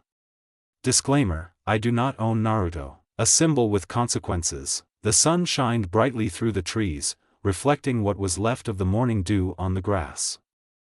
The birds sang a heavenly chorus of chirps, while a few sakura petals fell down due to the slight breeze going. Local animals awoke from their slumber and took notice of the 3 people walking down the road. See, I told you that this was a better route, stated Naruto, as he watched the 2 females look in awe at the scenery. It's beautiful, Naruto-kun, replied one of the females, who still continued to look around. Naruto turned his attention towards her. I knew that you would like it, I am-chan. Naruto then looked at his other companion. How do you like it, Yugao-chan? Yagua looked down at Naruto. I love it, thank you for showing it to us, she said, as she smiled warmly. Even though we're now even later than we were to begin with. Naruto head dropped a bit. I know, I just thought you guys would enjoy this. Still, we're going to be late for Hinata's birthday party and you could have at least worn something else, said Yugao. Naruto looked at his cloths to see his regular jumpsuit before looking at what the girls were wearing. Yugao was wearing a purple kimono made entirely out of silk. It had an interesting design of 2 dragons swerving up the leg section of her clothing and turning towards the back at the waist, meeting near the shoulder blades. Ayam was wearing a light blue kimono with what looked like the design of red sakura petals gently flying in the wind. No comment. Naruto replied, as the 2 women sighed. Think I have time to change? Naruto-kun, it's 11:30 a.m., we're already half an hour late, stated Ayam-chan. By the way, Naruto-kun, did you remember Hinata-chan's present? Naruto grinned, as he reached into his pocket and pulled out a case. Yep. All wrapped and ready to go. Naruto thought for a moment. Hey, what did you guys bring? You'll find out at the party, Ayam said, as she and Yugao started to walk ahead. Naruto just smiled evilly. That's what you think. Naruto lessened his pace and started to form some seals. Up in front, both Ayam and Yugao were chatting with one another. Think we should tell him what we got for Hinata-chan? You do know he'll bug us until he finds out, right? Stated Ayam, as Yugao looked at her with a smirk. Don't worry, we can tune him out. Besides, it's not like he has anything furry that can annoy us. You still have nightmares, huh? Ayam said, as Yugao visibly shivered. I am never going to do another mission for a woman who is obsessed with cats again.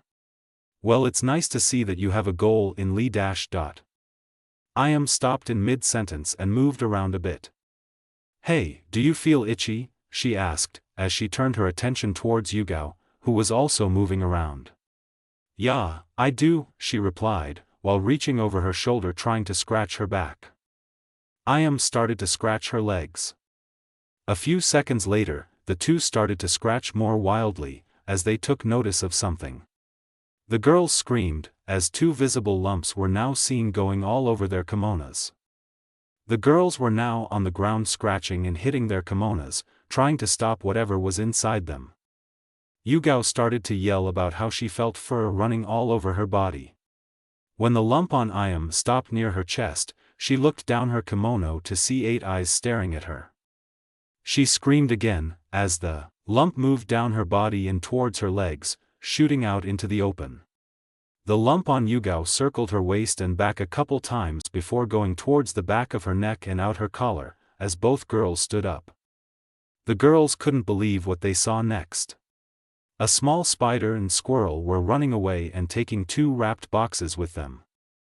The spider dragged the wrapped box behind with its web, as the squirrel carried the other box by biting onto its ribbon. When they finally reached their destination, the spider crawled up Naruto's left leg and onto his shoulder, while the squirrel jumped onto his right. The girls' eyes started to twitch, as they watched him pet both of the creatures.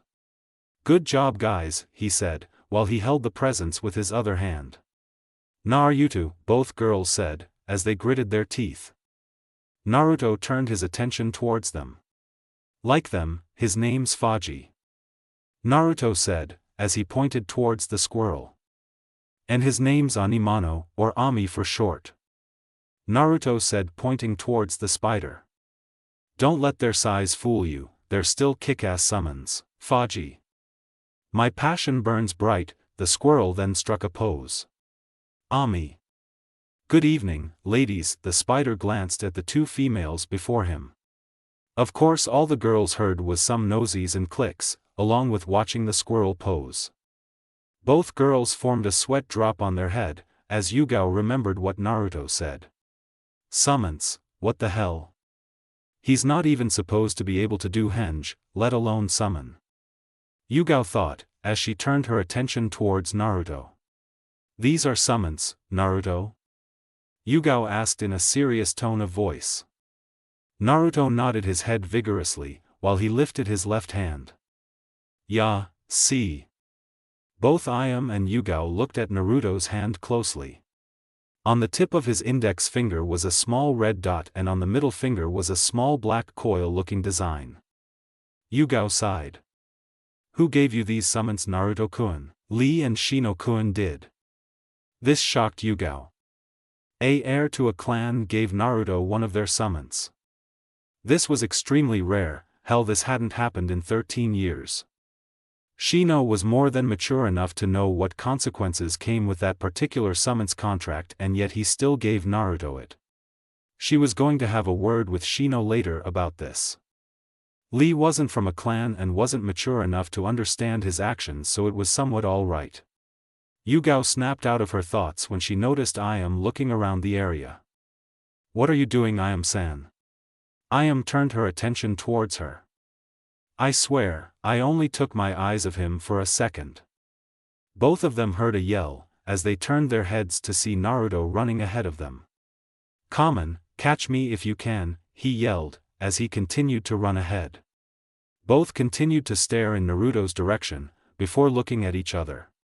Doesn't he still have Hinata-chan's presence? Ayam asked, as she looked back in the direction that Naruto ran in. He does. A second later, both girls were running in hot pursuit of Naruto. Naruto! Get your ass back here. Hinata was having one of the best days in her life. She had been very excited about today for a long time, since everything seemed to be perfect on this day. First, she was able to complete her drills and lessons, not only early but without messing up. Afterwards, she was able to spend time with her father, which was rare for Hinata nowadays and very enjoyable. She then had a sparring match against Niji and, even though C was again beaten by him, he complimented her. Which was a gift in its own way. Hinata thought about this, as she sat on her chair in the waiting room, opening the door and greeting people as they came. She heard someone knock on the door, as she got up and walked towards it. Now only one more thing could make this day perfect for her. One little thing that could make all the difference. That was his gift, after all. "Hi Hinata-chan," Naruto said, as he gave her his famous grin. A few minutes later, after being tackled to the ground and brought into a bone-crushing hug, Naruto was finally released from Hinata's grip and of course, allowed to breath. Iam's eye twitched slightly, as she watched the two. The three were led inside by Hinata a minute later. Her house was huge and that's putting it lightly. The mansion could easily be a labyrinth, as it had hundreds of rooms, hallways, walkways, etc. The party was being held outside, in the mansion's garden, which itself was large enough to be a miniature-sized park, complete with waterfall. After some sparring and games, the group decided to have some cake, which was about 7 feet tall. Lee, being himself, started to get excited about this and yelled about the spurt of youth. Rushing forward to try and hug the people who made the cake, which were the people who also were carrying the cake. So naturally, it went flying, covering half the guests in the process, including Hiashi. Naruto had managed to save Hinata and her new pink kimono from getting covered in cake, while Yugao, Iam, and Shino were not as lucky. After being cleaned up, everyone watched Hinata open her presents. Both Yugao and Iam's presents were new clothing, Shino's was a kitten, which she accepted with open arms, and of course, Lee's was 4 sets of 50-pound training weights for the arms and legs and a female version of his green mighty suit, which was whisked away by one of the branch members. Probably to be sent to Stone Country, because they're retarded enough to accept it. As for Naruto's present, well. Open mine next Hinata-chan, Naruto said, as he watched her pull it out of the stack of presents. Hinata slowly unwrapped, revealing a jewelry case. She was about to open it, when she remembered something. "En Naruto-kun, be before I open my birthday present, you need to open up yours," she stated, as Naruto looked at her strangely. "What do you mean? I forgot to give you a birthday present last October, so I've been working on one for a while now." Hinata disappeared into the mansion, coming out a few minutes later with a medium-sized box. Naruto walked over and slowly opened it and pulled out what was inside. A large orange hoodie was inside, somewhat simple, except for the fact that the hood had sewn on fox ears, fake of course, and an oversized fox tail sewn on the back. He pulled the top part of his jumpsuit off, revealing his black shirt, and slipped the hoodie on. Hinata watched him for a few moments, waiting for an answer. "Do you like it, Naruto-kun?" asked Hinata, as Naruto turned his attention towards her. "I do, Hinata, thank you," Naruto replied, as he gave her a warm smile. This not only made her blush red, but made her heart melt. The other girls in the room also had the same reaction. They had no clue how a 8-year-old could do it, but he did, and with just one very rare smile. "Now it's your turn to open yours," stated Naruto, as Hinata turned her attention towards the box. She opened it and gasped at what was inside. A necklace with a tear-shaped crystal was lying in it. The tear crystal was honey-colored, as the necklace itself was small sapphire-colored pearls that you could see through. The most special thing about it was that, in the center of the tear was the Uzumaki spiral, with 9 little wave lines, spreading outwards from the spiral. When she saw this, all she could do was stare in shock. All the people in the room were also speechless, their eyes bulging from their sockets. After a minute, Naruto walked up to Hinata. Do you like it, Hinata-chan?" he asked in a somewhat confused and saddened voice. Hinata looked at him with tears in her eyes, as she tackled him to the ground, in a hug. I accept. Hinata said, as Naruto looked at her confusedly. The hell? You accept what? Naruto said, as Hiashi snapped to his senses and walked forward. Naruto, did anyone, by chance, help you come up with this design? Hiashi asked, as he watched Naruto and Hinata stand up. He hoped to Kami-sama that Naruto had help. Yep. Yugao-chan did.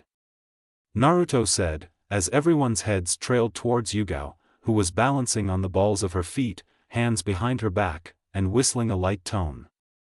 She looked at the people staring at her. What? I thought they'd make a cute couple. She winced slightly, as killing intent was emitted in her direction, especially from Ayam. Hiashi sighed in relief before his face hardened, as he turned towards the quests. I'm sorry, but I'm afraid the party's now over. He signaled for branch members to help rush the people out of the compound. He looked over at the branch member standing next to him. Summon the council for an emergency meeting.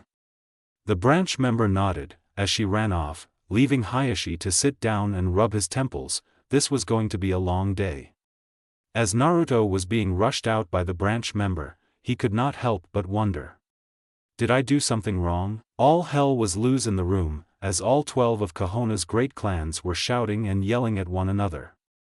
The Yamanakas, Naras, and Akimikis were yelling about how they're too young for it and how it can't be allowed.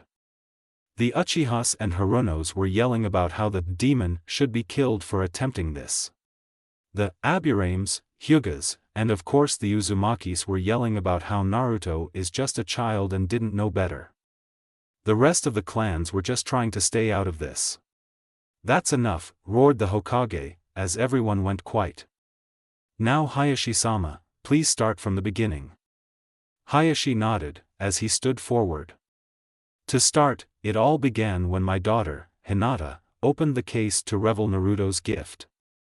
After seeing the Uzumaki symbol on it, she almost immediately agreed. This caused another uproar, which was quickly silenced by the third. Afterward, when Naruto seemed confused about the whole situation, I asked him if he had any help in choosing. One of his friends, whose name will not be said, pointed out the symbol on his jacket, which was the Uzumaki symbol. The third sighed in relief. So in other words, he had no clue that he was proposing to Hinata, replied the Hokage, as Hiashi nodded. Hiashi, what is your say in this? The Hyuga follow tradition to the last letter, it's irreversible, replied Hiashi. The Hokage nodded his head, understanding. Could there possibly be a way around this? Asked the Hokage. No, not to my knowledge. The Hokage sighed before deciding on a verdict. Does anyone have anything to add beforehand? The Harunos and Uchihas. That doesn't involve burning Naruto alive. They slowly lowered them. A hand raised from the Inyazuki clan. Yes, Hana. Inyazuki Hana stood up from her seat. Hokage-sama, why not allow a compromise? Explain. We've been so busy trying to decide the fate of two people that we've yet to see how they feel about it. Let the two decide their own lives. She said, as a few people agreed with her. She has a point, I say let them decide. Nara Shurikato said, as the Yamanakas and Akimikis started to agree. But we can't let that dash. The Uchiha stopped when noticed the Hokage's glare. Boy breed, you know what he carries. It may be passed down to the Hyuga. There were whispers going around the room, as the third spoke up. I assure you, that when the fourth passed the seal on Naruto, he meant for him to carry the Kyubi to the end of his days. In which, at that point, the Kyubi will die along with the host. Any children he has will have his powers, though nothing more. The Hokage looked around to see them still looking at him in disbelief. You don't know that for certain. I know well enough to trust the fourth's judgment and his making of the seal. But we can't take that kind of chance, replied the Uchiha, as the room once again erupted into shouts, threats, etc. That was until a familiar Sannin made herself known. Shut up, yelled Tsunade, as everyone looked towards her. Now that I have your attention, Hokage-sama, do you mind if I make the conditions of the compromise? That depends on what the conditions are, stated the Hokage. Well, for one, they're too young to be married. I say you set a later date for them to be married, around 17. Second, they would be able to marry someone else if they so chose, but if either of them have not married by the date, then they will be forced to marry one another, whether they want to or not. The third looked around the room. Does anyone disagree? A few hands would have gone up, if not for the death glare Tsunade sent them, causing them to keep quiet.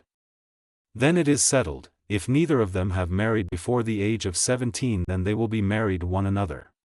You are all dism dash. The Hokage was about to finish his sentence when someone came up to him and whispered something in his ear. A second later. What? A little earlier. Naruto was walking down the same road that Hiashi and Yugao took, still wearing the haughty Hinata had given him. The stars shined brightly over Naruto, as the quietness of the forest allowed him to relax. He was currently thinking about what had happened earlier that evening. He didn't know what had happened, hell, he was clueless about the whole thing. All he knew is that Hinata had apparently accepted something and that, in some way, he was in trouble. Naruto sighed, as he looked up at the stars. All he wanted to do was give Hinata her present and wish her a happy birthday, not screw it up. She even cried when he gave her the necklace. Hinata was his first best friend, or really, his first friend period. He had messed up the day that was supposed to be special for, a day that usual meant the world to people. He could only think of one thing at the moment: how am I going to make it up to her? Naruto asked, just above a whisper. He quickly snapped out of his thoughts, as his head jerked towards the source of the recent noise. He managed to catch a glimpse of a figure jumping towards another tree, carrying two people on his shoulder. The one supposedly knocked out, Naruto could identify the person as Hinata's sister, Hanabi, while the other one was Hinata. Naruto thought, as he gave chase to the figure. It was hard keeping up and staying quiet at the same time. The figure almost noticed him a couple times, but he managed to keep hidden. When Naruto noticed that they were heading towards a clearing, he got an idea. Naruto stopped on the tree he was currently on and he ran up the bark, while gathering an insane amount of chakra. In less than 10 seconds the amount of chakra shot him forward, with an explosion in the background. The figure turned quickly enough to receive a hard hit to the head, sending him into the clearing while dropping the other two people. Naruto managed to catch the two and set them gently on the ground. Hinata looked up at Naruto, who was now standing in front of her. "En Naruto-kun," she said, as the genjutsu from earlier started to finally kick in and knocked her out. Naruto doesn't know about the genjutsu. Naruto glanced down at her with worry in his eyes, looking back up a second later at the figure. The figure chucked as, what Naruto could now determine, he stood casually, like nothing had happened. "You've got a good punch, kid, I'll give you that much. What the hell do you want with them?" Naruto asked, as he watched the man carefully for any signs of movement. "I just wanted to see what made their family so special." "Nothing more," stated the figure, as he watched Naruto's eyes widen a bit. "Their family's special?" Naruto asked confusedly. "Yes, don't you know about their blood limit?" The figure asked within a curious tone of voice. "Blood limit?" The figure sighed. "Look, if you don't know what it is, don't worry about it. Just be a good little brat and let me take them with me." The figure started to walk towards Naruto, but quickly stopped and deflected some shuriken. "Are you sure you know what you're doing, kid? You're going to get yourself killed." "I know one thing," Naruto said, as he glanced one more time at the two, before he turned back towards the figure.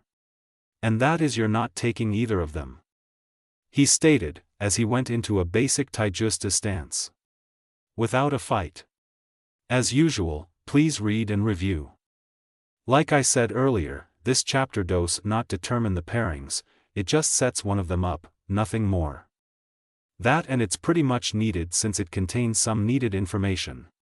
Burning Passion, Anko. Author, sorry about last chapter, but it was necessary. It's one of the few things that set off a chain reaction, leading to, well, you'll find out soon enough. About the title, well, you'll figure out what it means after you read the FIC, hopefully. Oh, and thank you to all that reviewed. Why you ask? Because you all pawn rock country. On another note, I've been thinking about creating a story in the Zelda sections. I have two ideas. One would be like a future fanfiction, way after Wind Waker. It would include things from the two games on the N64 and the Wind Waker. Possibly the new one coming out for GameCube if I'm not already too far into it. The other one would go through the games on the N64 and the Wind Waker, possibly the new one for GameCube. But not with the original story, but MY version of the stories. Which means all hell would break loose. So tell me what you think and if you would read these stories. The second one would take a while because I've only finished the Wind Waker. Of course, if I work on these fanfics they would take longer to update, since my main project is this FIC. Naru/Hinata 24, Naru/1010-2, Naru/I am, the ramen stand waitress, 2 Naru/Temari 4, Naru/female, Haku 7 Naru/female, Kyubi 11, screw it all and go with a Naruto harem. 31 Note, Tayuya was dropped from the votes. Disclaimer, I do not own Naruto. Enjoy the FIC, Burning Passion, Anko. I know one thing, Naruto said, as he glanced one more time at the two, before he turned back, towards the figure. And that is you're not taking either of them. He stated, as he went into a basic Taijusta stance. Without a fight. The Cloud Nin sighed, as he watched Naruto go into a basic fighting stance. Oh well, I almost feel bad for the kid. The Cloud Nin then charged at Naruto. Of course he was holding back, seeing how this was only a child he was fighting. When he reached Naruto, he swung his fist upward towards the gut, trying to finish this quickly. Naruto dashed right and tried to deliver a kick to the head. The Cloud Nin jumped out of the way and threw a wave of kunai at Naruto. Naruto jumped into the air, as the Cloud Nin threw a second wave of kunai at him. Naruto countered with his own mixture wave of kunai and shuriken. The Cloud Nin then jumped towards Naruto, who was still in the air, and slashed him with a kunai. The Cloud Nin wore a smirk on his face, which soon disappeared when he saw the remains of a log. Kawarimi no Jutsu, the Cloud Nin thought, as he formed a few quick seals and whispered to himself. A second later throwing towards the ground a couple small crackling balls, which glowed a bright yellow. When Naruto noticed these from his hiding place, he could only think of one thing. OSH-. The ground exploded in a bright flash of yellow, as electricity ripped through the ground, creating a few small craters. The Cloud Nin, who had been watching this, quickly spun around. Only to get his in the face by a chakra-enhanced punch, sending him flying into a nearby tree. Naruto continued to soar in the air, until he reached a tree and jumped off of it to another tree. There he jumped upward, did a few flips and landed on the ground. The local squirrels in the area held up cards with numbers on them from a tree branch. 2 held up 10s, while the third one held up a 8.5. Naruto glared at the squirrel. Squirrel. What? I've seen better, it stated. Naruto turned his attention back towards the Cloud Nin, just in time to deflect a wave of kunai. The Cloud Nin rushed forward with a katana in his hand. Katana rain, he yells, as he begins to stable Naruto at incredible speeds. The Cloud Nin stopped and watched, as Naruto fell slowly backwards, only to be shocked when he disappeared in a puff of smoke. Shit. Kage Bunshin. The Cloud Nin thought, as a big-ass wave of needles came at him from all directions. He quickly formed some seals, as he held his hand upward, holding a small crackling ball. An explosion once again ranged through the forest, while the Cloud Nin formed more seals. He quickly threw what looked like rings towards a group of trees, high in the air, like shurikens. piercing through the trees easily and continuing onward. The Cloud Nin smiled, as a few leaves fell down from the tree. Naruto, on the other hand, just got the shit scared out of him. He shaked a bit, still continuing to hold his hands and feet in place between the two trees. He looked down to see that the shuriken had slightly grazed him as they passed by. Any lower and he would have been neutered right about now. He focused chakra into his left hand and foot, allowing him to bounce off the tree towards another one. The Cloud Nin jumped towards the trees and threw another wave at Naruto, while he continued to follow Naruto and run along the trees. Hiashi was running on the rooftops, looking frantically for Hinata and Hanabi. He had assembled all the branch house members and were now looking all over Konoha for them. Well, actually his wife assembled the house members. When he reached the mansion, he found he crying in the arms of his sister-in-law, Niji's mother. When he tried to calm her down, he was beaten severely with a frying pan, as she yelled at him to go find them. Personally, he was glad the others decided to wait outside. He defiantly wouldn't them to see him get the shit beat out of him with a cooking utensil. Back to the search, other clans were helping as well, searching every nook and cranny for the two. Each using their own unique way of finding them. Which lead to there being swarms of bugs, packs of dogs, birds, people, clones, etc. Hell, even shadows were searching. He only hoped to be able to find them, if not for their sake, then for his own. Hiashi snapped out of his thoughts, as he heard someone call out to him. He turned in the direction of the voice to see Anko running on another building. "Hiashi, have you seen Naruto?" Anko yelled. "No. I haven't." He yelled back. He just noticed how strange that was. Many people had been coming up to him, asking if he knew where Hinata and Hanabi might have gone, but not once had he seen Naruto. He was now starting to worry about him as well. "I starting to get worried. If you see him, keep him with you, all right?" Anko yelled, as she disappeared, searching for Naruto. Hiashi was now starting to think of what could have happened. First his daughters, now Naruto. He could only ask himself one question at this point: what the hell is going on? Naruto continued to jump from branch to branch, dodging shuriken every few seconds. The man seemed to have a lot of chakra, since he had no problem wasting so much of it. Naruto had been hit a couple of times, nothing vital, but it still hurt like hell.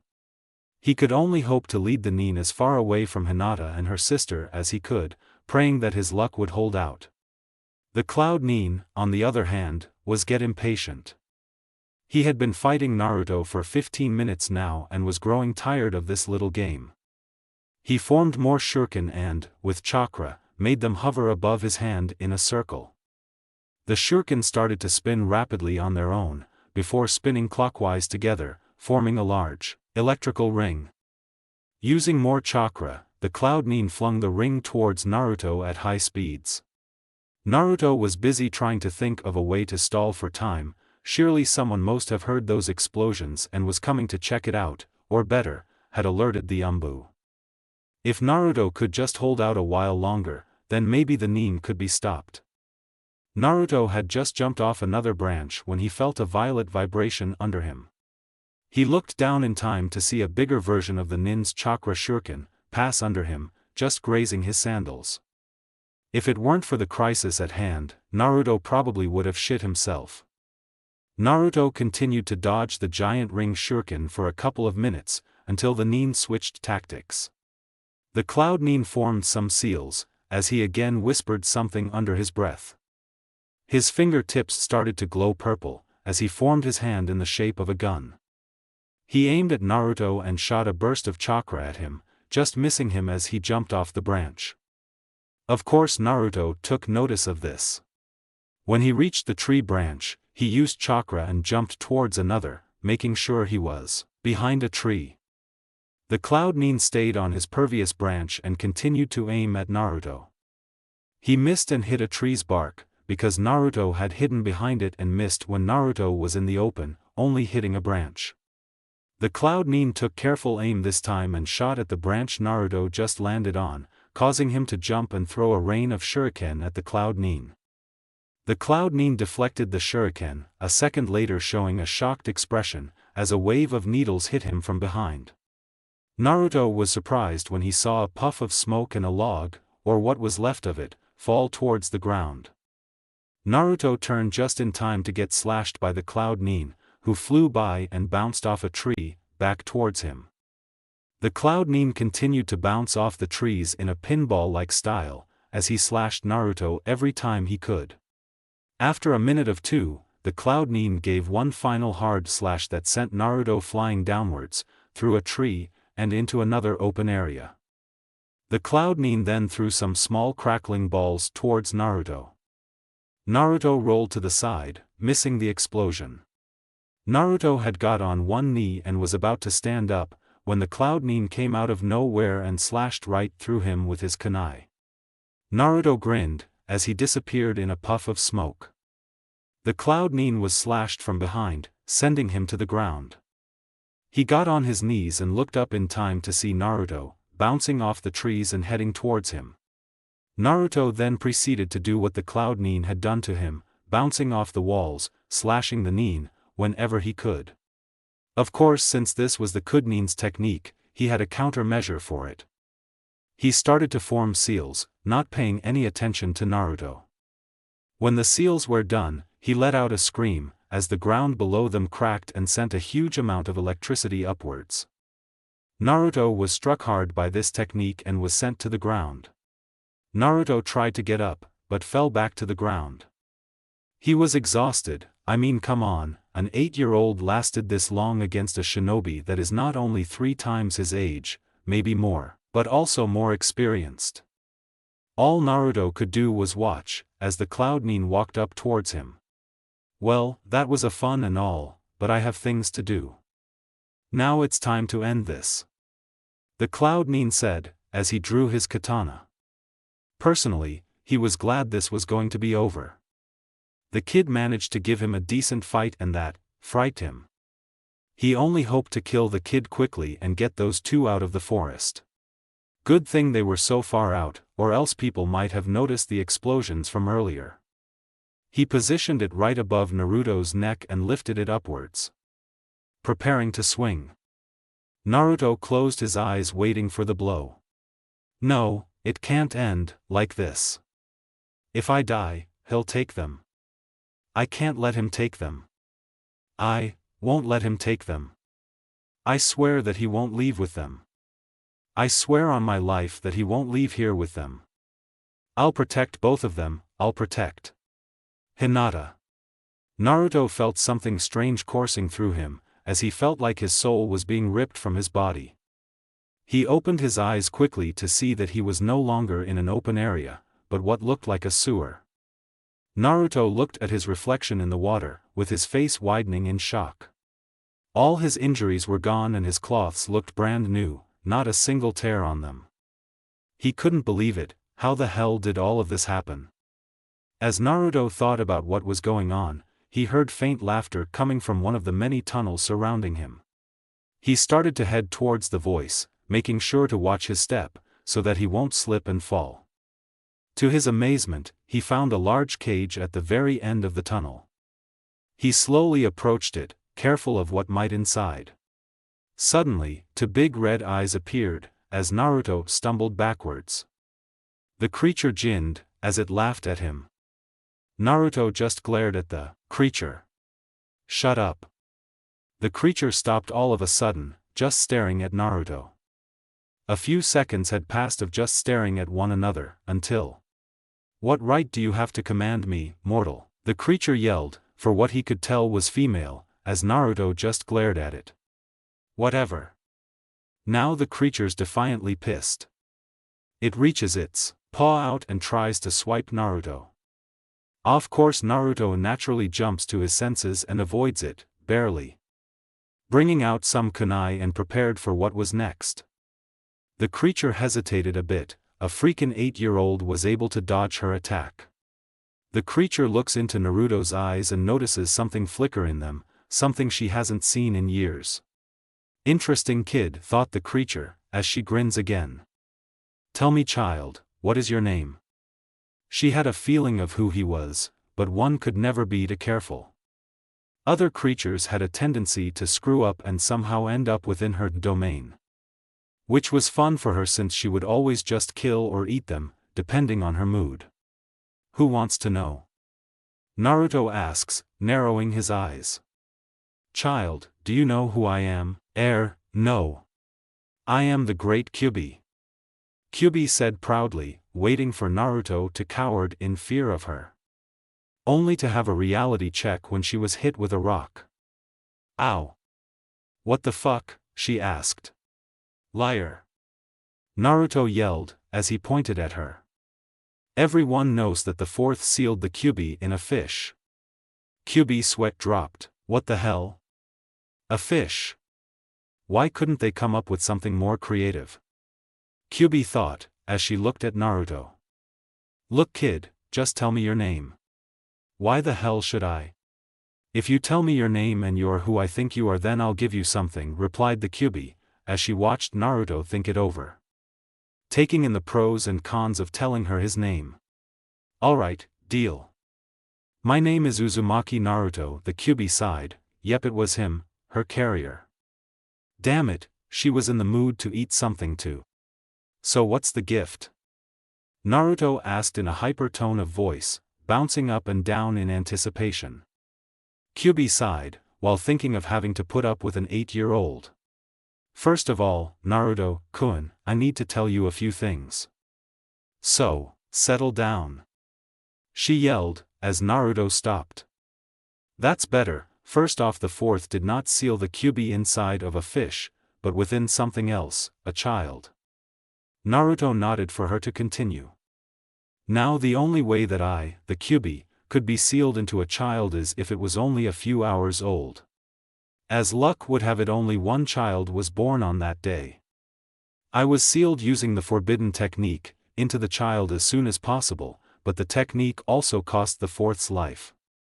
Thus no one heard his final wishes. That was 8 years ago. The Kyuubi stopped for a moment before continuing on. The boy grew up, barring the demon as a burden, being harassed by his own people. Some even tried to kill this child, in spite of the fact that he was so young. But, who was the child? Asked Naruto. Tell me, Naruto-kun. What was the official date that I was defeated? That's easy, October 10th. Now tell me, when is your birthday? Weird question, but it's October There it hit Naruto like a ton of bricks. No. Yes, you are that child, the Kyuubi replied, as Naruto thought about his past, remembering all the suffering, all the pain, all the hatred. How the villagers shunned him, always coming up with an excuse, any excuse just to hit him. How they looked at him with disgust, wishing for even the littlest of harm to happen to him. Naruto continued to look through his memories, remembering all that had happened. He stopped all of a sudden. He had found one memory that made all the others disappear, never to resurface. Kyuubi noticed the glint returning once again in Naruto's eye, as he looked at her. Kyuubi, you said that you had a gift for me, stated Naruto, as he watched the Kyuubi, never once shifting his glaze. Hi, I did, but will it help me become stronger? Naruto asked, cutting her off. She slowly nodded. Then I accept. I don't care what the consequences are, so I ask you, Kyuubi, lend me your strength. Kyuubi sighed, as she made her tails move towards him, all 9 wrapping around him. A second later he was lifted into the air, coming face to face with the Kyuubi. Her eyes glowed brightly, as a surge of energy swept through the tails and towards Naruto, causing him to scream in pain. His body glowed bright red, as he felt his soul being returned to his body. The third sighed, as more people and/or birds came and told him that they hadn't found Hinata, Hanabi, or Naruto yet. He hadn't known about Naruto until half an hour ago, when his mother personally beat the crap out of the umbu guarding his door and confronted him. He was in deep shit now. Not only was there Hinata's and Hanabi's mother, but Naruto's mother to deal with now. In his very long lifespan, he had learned a long time ago never to piss off a woman, unless he wanted to be tortured with a slow and painfully death, or castrated, meaning the use of a heated rusty butter knife, and no, she won't take it off with just one quick slash, she'll use HANDSAW motion. But that is depending on the women, mind you. He glanced out his window and over Kahona. Those two were now being searched for frantically by the other clans. Hell, even the Uchihas helped look, still being the stuck-up bastards that they truly are through the whole thing. He felt horrible at the thought of what was going to happen after this. He knew that somehow people were going to blame this on Naruto, one way or another. The Hokage snapped out of high thoughts when he felt a large surge of energy coming from the forest. He looked in the direction of the power source to see a huge light coming from the forest. The third remembered where he felt this energy, and he knew that something, beyond what he had originally thought, was wrong. Just then, a man bursted through the door, panting and gasping for breath. The Hokage turned to face him. "Report, order the third," as the man looked up at him. "We've found them." The Cloud Nin couldn't believe what he was seeing, what he was feeling. A child have this much power would be impossible, but here he was, releasing enough chakra to match Jounin level. He looked downwards towards his pants. Yep, he defiantly pissed them. He continued to watch, as the light faded, reveling the boy. He no longer wore a orange hoodie and pants, oh hell no, he was wearing something completely different. He wore, from bottom to top, black boots and black pants. He wore a blood-red long-sleeved jacket, with a high collar, higher than Shino's, that was made to expose his mouth, showing white bandages, which were wrapped around the child's mouth. Think how Zabuza wears them around his. The jacket had a zipper. The zipper started at top and goes downward, which was zipped halfway down his chest, exposing a dark red shirt. The jacket was big on the child and moved in the light breeze going by. The Cloud Nin wasn't even able to see the child's hands until he lifted them into a taijutsu stance, more advanced than his previous one. His hands were covered from about halfway up his arm to down, his hands in pitch-black bandages, the tips of his fingers being exposed, which were covered with seals and letters that glowed a dark purple. All the letters were from a different language that he couldn't understand. He looked up at the child's face. Not only was his blonde hair now blood red, but his eyes had also turned red and were covered with veins. His pupils had split, giving him 2 pupils for each eye instead of 1, and were slit, like a fox's. The most noticeable part, however, was the dark red fox ears now on his head and the single fox tail behind him. The child looked directly into the Cloud Nin's eyes, striking fear within him. A second later, speaking in a thunderous voice that could make any man bow before him. "It's time to finish this," stated Naruto, as he charged forward. A/N, now I could be a total bastard and stop the chapter at this point, but then again, you'd miss a really kick-ass battle, especially since some very interesting things are about to happen. So, I'll continue the battle that was meant for next chapter, well, some of it. And delivered a punch to the gut, sending the Cloud Nin upwards. Naruto jumped upwards towards the Cloud Nin and delivered a kick to his head, sending him towards the ground, while forming 3 seals. Inferno Jujika. Naruto yelled, as he shot a huge stream of fire toward the Cloud Nin, erupting into 4 fiery explosions when it landed. The Cloud Nin was still in shock, as he hid behind a tree, just barely doing a kawarimi in time. He was barely able to keep up with the child, he couldn't even see him move. He started to act frantically, forming some seals as quickly as possible and threw a wave of ring shuriken at Naruto. Naruto just stood there, as the shuriken continued towards him. At the last moment he spun around to face the shuriken and had his hands preform a seal, creating a wall of fire to appear before him, stopping the shuriken. The Cloud Nin rushed behind Naruto and tried to slash him with his katana, but Naruto, amazingly caught the blade with his hand, as the katana melted for reasons unknown to the Cloud Nin. Naruto then jumped backwards into the air, and after reaching a certain height, he somehow was able to shoot flame from his feet as he did a kicking motion, sending him straight down towards the Cloud Nin.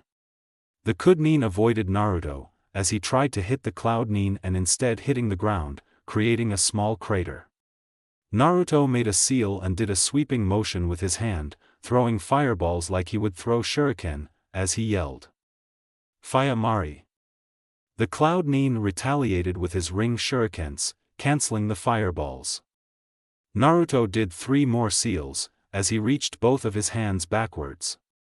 Think how Goku does it in Dragon Ball Z and you'll have the right idea. His tail then moved towards his hands, detaching from his body and curling into a ball. Naruto did some swirling motions, as the ball started to not only spin rapidly, but turned into a fireball. He threw it at the Cloud Nin as he yelled, "Kitsune Supirito." The Cloud Nin managed to dodge it while jumping to another tree, only to watch it come back towards him. He continued to dodge the fireball while forming some seals and making his giant ring shuriken once again. He spun around in mid-air and pushed the shuriken into the fireball. The two just pushed against each other for a few seconds, trying to overpower one another, before erupting into a huge explosion, sending him backwards towards the ground. Just as the Cloud Nin stood up, Naruto struck him with a kunai. He showed a surprise expression when the Cloud Nin was replaced with a log. Naruto soon felt pain in his body, as the Cloud Nin started to bounce of the trees and strike him when he passed by like last time. After a few moments of this, Naruto gathered energy into his body and released it with a ear-shattering scream, while a flaming barrier shot outwards, ripping the ground apart, as it grew in size. The Cloud Nin managed to escape with his life, as he now stood at the opposite side of the battlefield. He watched as Naruto just laughed for a few moments, before reaching under his coat. "What the hell are you doing?" asked the Cloud Nin, as he watched Naruto laugh some more. "Just calling on a friend," Naruto stated, as he started to preform a series of hand seals. "Kuchios no Jutsu," Naruto yelled, as he slammed his hand on the ground, causing the battlefield to be covered by a blast of smoke. "You summoned me, Sarutobi?" asked the white ape, as he looked downwards. The Hokage is short, so of course he looked downwards. On to see a human child, he did not recognize the clothing, but his smell. "Naruto, what is this?" asked the white ape. "I don't have time to explain, Enma. Just please, help me in this fight." Enma raised an eyebrow, as he looked over at the Cloud Nin, who was preparing to attack. Enma sighed, as he nodded. "For now, at least." Enma replied, as he started to form some seals. "Henge," he yelled, as he took the shape of a staff. Naruto showed a confused expression. "If you could tell, probably not." "I can't use staffs," Naruto stated. "Just grab onto the staff and I'll do all the maneuvering." Naruto slowly nodded, as he took the staff and got into a battle stance. The Cloud Nin could only think of one thing, as he watched Naruto. "I'm going to die. Please read and review, and tell me what you think about the 2 fics I was talking about earlier, and if you would be interested in reading them, I might just make them, especially the second one." He rubs hands evilly. "Of course this will remain my main project. Until next chapter, later." Spiraling into the darkness. Author, damn, I was hit hard by Hinata fans. Looks like Harem dropped its lead and is falling behind by 13 points. Just to warn you ahead of time that the next 2 or 3 chapters will be the last chapters you can vote, so if you want Harem to lead again, you better do a shit load of voting. Naru/Hinata 48, Naru/1010-3, Naru/I am, the ramen stand waitress, for Naru/Temari 4, Naru/female, Haku 9 Naru/female, Kyubi 14, screw it all and go with a Naruto harem. 35 Disclaimer, I do not own Naruto. Enjoy the FIC, spiraling into the darkness, I'm going to die. That was all the Cloud Nin could think of, while watching Naruto prepare his staff, Enma. He didn't want to believe it, but he had to. He was going to die in the most humiliating way possible, death handed to him by a child. The Cloud Nin didn't know what he did to dissever this, all he was doing was his job. Why should he have to die for doing that? Well, actually for quite a few reasons, that I won't go into at the moment. The nin snapped out of his thoughts, when Naruto let out a thunderous roar. I'm going to send you to your designated zone in hell. Naruto yelled, as he charged at the cloud nin. Naruto jumped into the air and brought his staff downwards on the cloud nin. At the last moment the cloud nin snapped out of his thoughts, pulled out a kunai, and blocked the staff, while pushing Naruto back. Naruto then tried to swing the end of the staff at the cloud nin, only to be blocked again. Naruto broke the block and tried to stab the nin with the end of the staff. The cloud nin knocked the staff's end towards the ground and countered with a slash. Naruto jumped into the air with a small spin, trying to escape the cloud nin and hit him with the front of the staff at the same time. The cloud nin dodged the staff, but was surprised when a fist came out of the staff and hit him in the face, sending him through a tree. The cloud nin started to get up after a moment and remembered something. Hit. I forgot that the damn staff is alive. The cloud nin thought, as he jumped into the air and threw a wave of kunai at Naruto, trying to take him by surprise. Naruto noticed the kunai and spun the staff at high speeds, deflecting all of them. Soon charging forward towards the cloud nin. The sounds of metal clashing rung through the forest, as figures could be seen attacking each other in almost perfect rhythm. Blocking, striking, dodging, swinging, slashing, all of these were done by both, as they continued to change the battlefield from open areas to trees and back again. The cloud nin was having a little trouble keeping up a defense and offense, due to Enma trying to attack or counter-attack him. He didn't look like it at the moment, but he did have enough strength to keep this up for a while longer. Naruto, on the other hand, was running out of chakra, fast. He had used up a great deal of it to summon Enma and had already used a good portion to do his earlier attacks. If he didn't end this or at least get the upper hand, then he would be in some serious shit. Naruto though as quickly as he could, while still defending against the cloud nin. He thought of all the things he could do, but only had one solution. It was risky, but it had to be done. Naruto then looked towards the staff. For this to work he would need Enma's help, but he had no clue as to how to talk to him. I'm listening, Naruto. Enma said mentally. What the hell? Naruto mentally shouted. Relax, Naruto, I communicating with you through a mind link. Interesting, so, now what? Naruto asked. As I said before, I'm listening so that you can tell me your idea. Stated Enma. But, if you have a mind link, can't you just read my mind? Asked Naruto. Hell no. And lose mine in the process? No offense, Naruto, but your mind could make guys sane. Naruto sighed, as he told his plan to Enma and waited for the cloud nin to attack. After a moment the cloud nin tried to slash Naruto with a kunai. Naruto then took the cloud nin off guard when he threw the staff at him. Enma's arms extended, as the staff grabbed onto the cloud and started to restrain him. Naruto then proceeded to bite the top of his hand, pointing it downwards so that the blood would run towards the ground. He then started to preform the necessary seals. Whoever comes, please, help us. Naruto thought, as he finished making the seals. Kuchios no Jutsu. Hiashi was running as fast as possible towards his destination, following a few umbu ahead of him. The Hokage following behind, along with two others he had come to know, Hatake Rin, Uzumaki Anko and Aburame Shibi, Shino's father. Ever since Hinata's interaction with Naruto, Hiashi had come to see these people on a daily basis. The reason why they were here was different, Rin and Anko out of concern for Hinata and her sister, possibly Naruto if he was there as well, and Shibi out of respect that he had grown for Hinata and Naruto, Hanabi he never really met.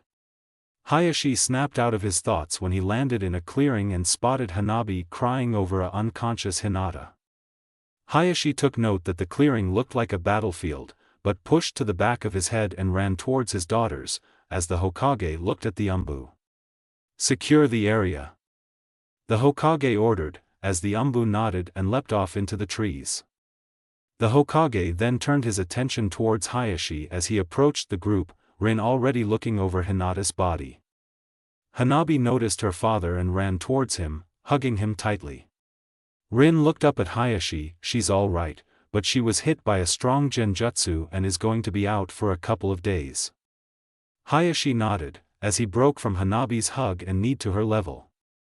Hanabi, what happened? Hanabi continued to cry as she answered. Me and Hinata were tea training in the G garden, when a M-man C came and told us to come with him. When we told him no, he attacked us, we tried to fight him off but. Hanabi then continued to cry, as her father sighed, knowing he wasn't going to get any more information out of her. Hiashi heard a buzzing, as he looked over to Shibi, who had his left hand up to his face and a finger extend, with a small insect landing on it. After a few moments the insect left, as Shibi watched it fly off. That's interesting. Shibi thought out loud, as Anko spoke up. What is it? She asked, as Shibi turned towards her. It seems Naruto is in the area. Shibi said calmly, as the others looked at him with shocked expressions. Are you sure? The Hokage asked, as Shibi nodded. And he's apparently fighting someone. The other jaws dropped, as Shibi continued, as everyone gasped. He also seems to be dying. And you can say that with a calm face. Anko yelled. Yes, whack. Shibi was sent flying through a group of trees, as Anko smirked evilly, happy with what she had done. Needless to say, both the third and Hiashi took note, not to piss her off. She looked at the two and glared at them. What are you waiting for? Go help Naruto, she yelled, as Hanabi clung to her father. Father, I'm sacred, she said. Aren't we all? Muttered Hiashi. Anko was about to yell at him, but stopped when she felt a huge surge of energy. Everyone looked in the source of the direction, their eyes widening at what they saw. The Hokage looked in disbelief. Is that? Yes, it's him.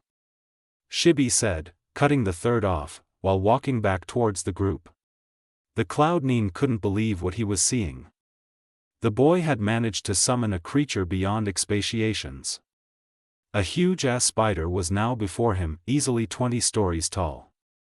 It was pitch black, with a mixture of purple here and there, and stood on only 6 legs. The reason for it having only 6 legs was probably due to the fact that it had 2 arms attached to the top of it, the elbows sticking towards the sky, as the hands hovered above the eyes. Instead of the usual 8 eyes, it had 20, 4 big ones and 16 small ones. The creature had 2 rows of fangs, the first being 4 fangs to sticking downwards and to sticking upwards. If you have to, imagine it like the Predator's mouth off of Alien vs Predator, the second set being a row of teeth, all looking razor sharp and covered in the creature's saliva. The spider had 3 abdomens and they were covered with purple and red lines, making symbols and other marks. It was covered from head to toe with stone, probably to act like armor, and at the very top was Naruto, back in his normal clothes and what looked like a very small spider. The Cloud Nin could only wonder as to what was so important that a small spider would have to bother what looked like the boss of them all. And so Manda was telling me how his master is a child molester since he likes to play with little b-. Ami stopped when he finally took in the surroundings. What happened, Supida? He asked. It appears that I have been summoned, replied Supida, as Ami looked around for the summoner, only to see Naruto lying on Supida's head, who was barely conscious. Naruto, what happened? Ami asked, as crawled towards Naruto. Naruto looked at him and weakly smiled. I'm figting Sumioani and I naded some biak up. Naruto answered as he looked down at the creature he was lying on. Who are you any? I am Shukuen Supida, the king of arachnids. You Uzumaki Naruto, and nice to meet you. Oh, and in case you're wondering, the Emin down the re is my opponent, probably shirty, in his pants again. Naruto then lost consciousness, as Supida sighed and looked down at the Cloud Nin, who was just standing there. What do we do now? Ami asked.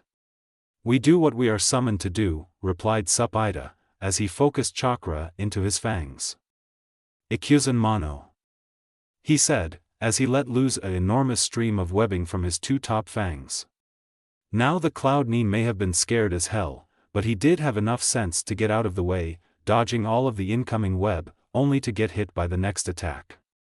Doku Kazui. Tsunade shot a wave of purple liquid from his fangs.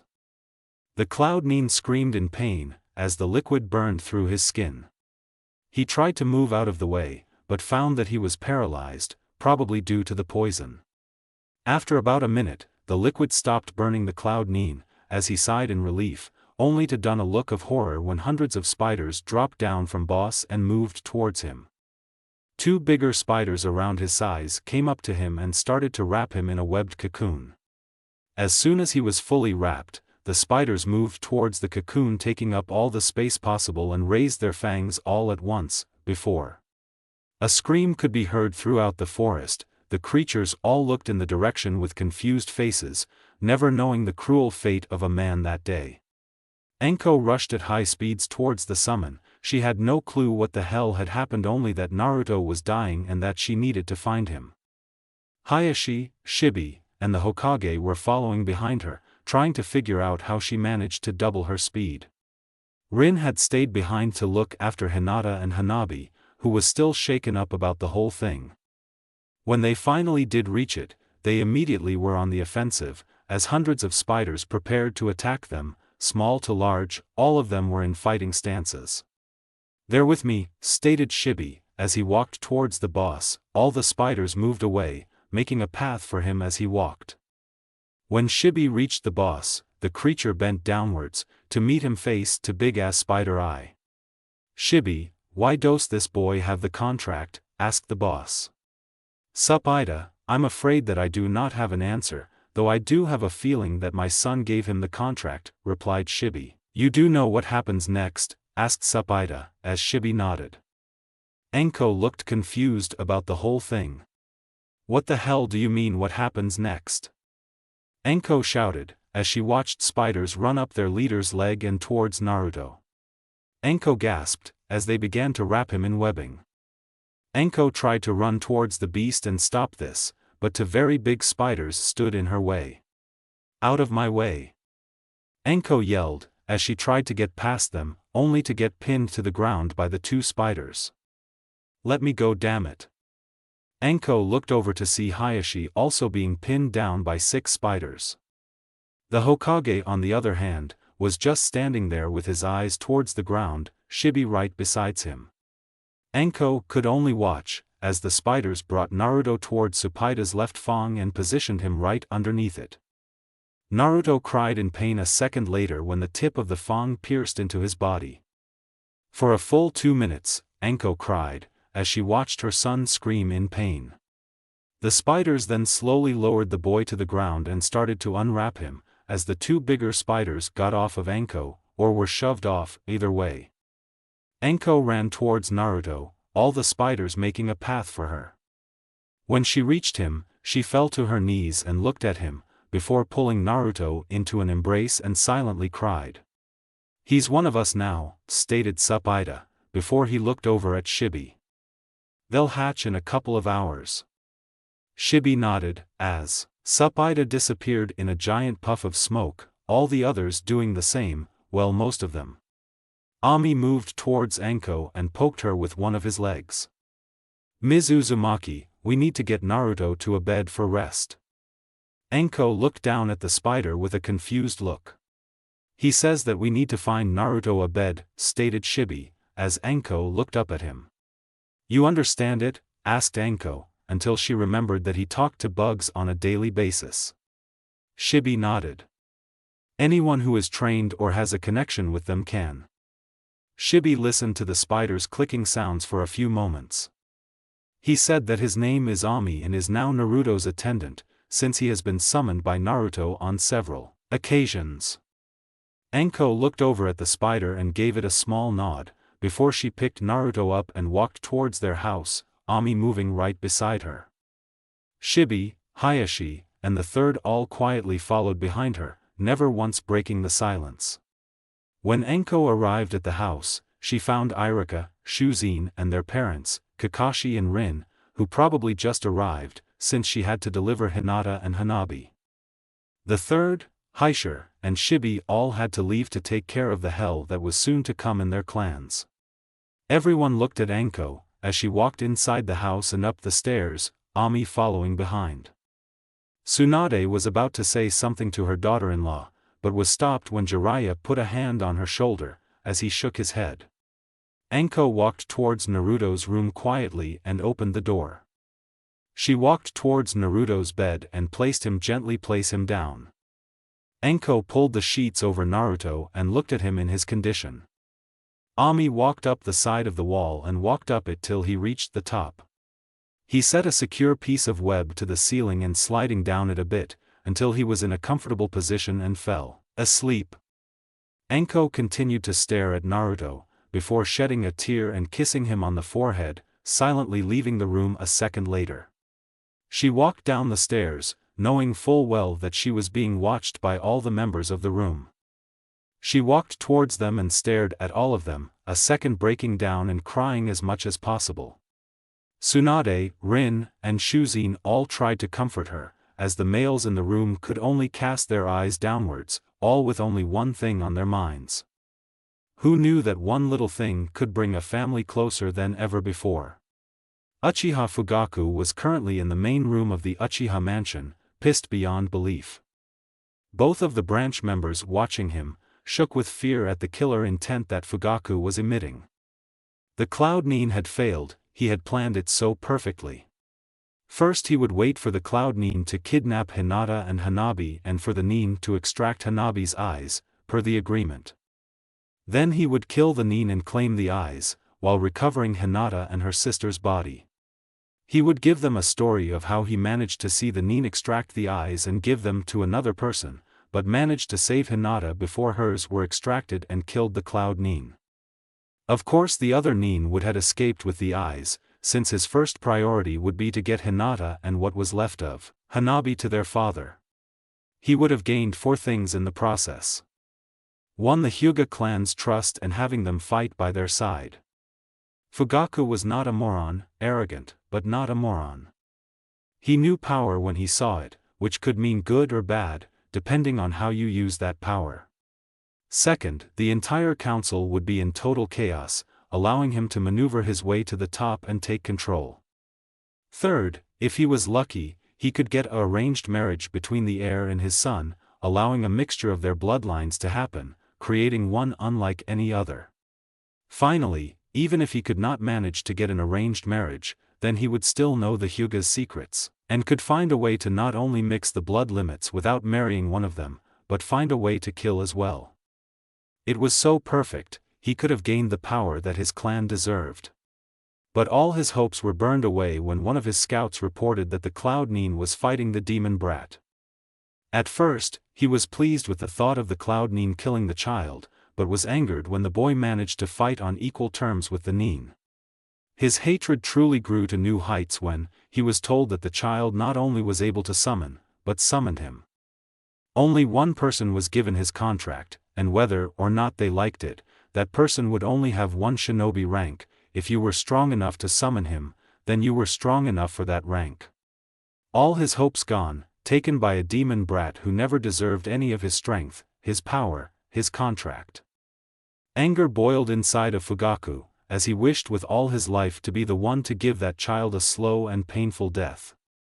Fugaku suddenly smiled, as he thought of something and called for a branch member to come over. Gather the Harunos and any non-clan shinobi and civilians for a meeting. The branch member nodded, as he ran off. Fugaku continued to smile, he was about to end this problem, once and for all.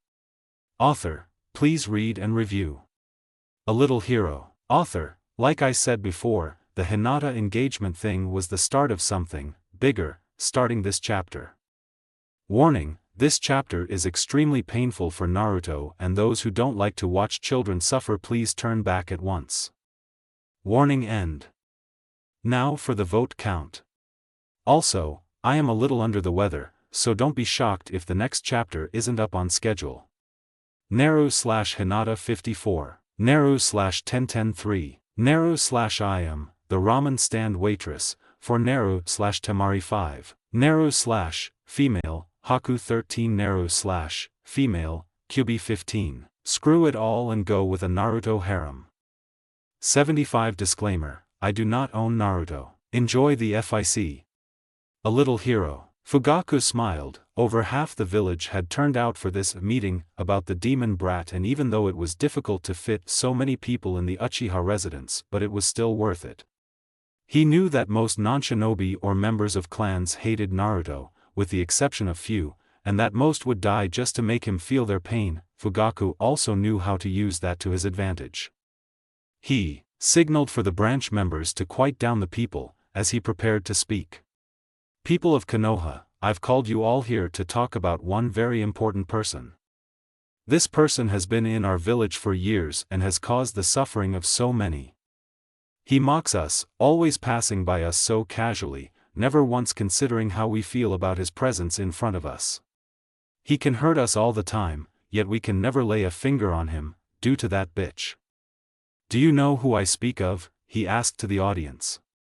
As he heard a chorus of demon brat, sin spawn, and many other interesting things. Fugaku's smile widened. Yes. The demon brat. He took everything from us and reminds us about it every day. Our wives, husbands, brothers, sisters, everything. He killed all of them, whether it was in front of you to see with your own eyes or not, he took them.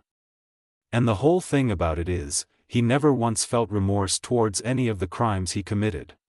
Fugaku was extremely happy at this point. He had got the crowd going. A chorus of angry shouts, yelling, cursing of the brat's name, people crying. All of it was music to his ears, since he knew that it was working. He had the branch members once again settle the people down, before he spoke once more. Just recently, the demon not only corrupted the minds of 3 innocent child, but to secure his place in power, he tried to marry one. He tried to take advantage of her and use her family's power for his own purposes. The brat also took advantage of not only 2 heirs, but an inspiring student of Gai and turn him into a tool. The heir to the Aburame clan has given the child some power already. Fugaku then began to cry. He could only thank God at the moment, for coming up with the ability to cry instantly. Fugaku swore to go to church after this. This proves that even with the body of an 8-year-old, he is still a demon that would kill us without a moment's hesitation. We would have to live in fear that our children would be corrupted by this boy. Well, no more, I ask you, people of Konoha, to stand up and take authority into your own hands, to kill the demon child. Fugaku watched as all the people shouted in agreement, as people yelled for the death of a demon brat. Fugaku signaled for a branch member to come to him. Is everything ready? Asked Fugaku, in a now cold voice. Hi, we have 3 ready sir, answered the branch member. Excellent, have them here in 5 minutes, we're going to pay our respects to the Yondame's little hero before the end of the night. Anko was on the couch, finishing what crying she had in her before trying to decide on how to act about Naruto's gift. Sure, he saved Hinata and Hanabi, but this village would not open their eyes. Hell, they probably thought that Naruto was going to just kill the shinobi for the heck of it and the girls were there by coincidence.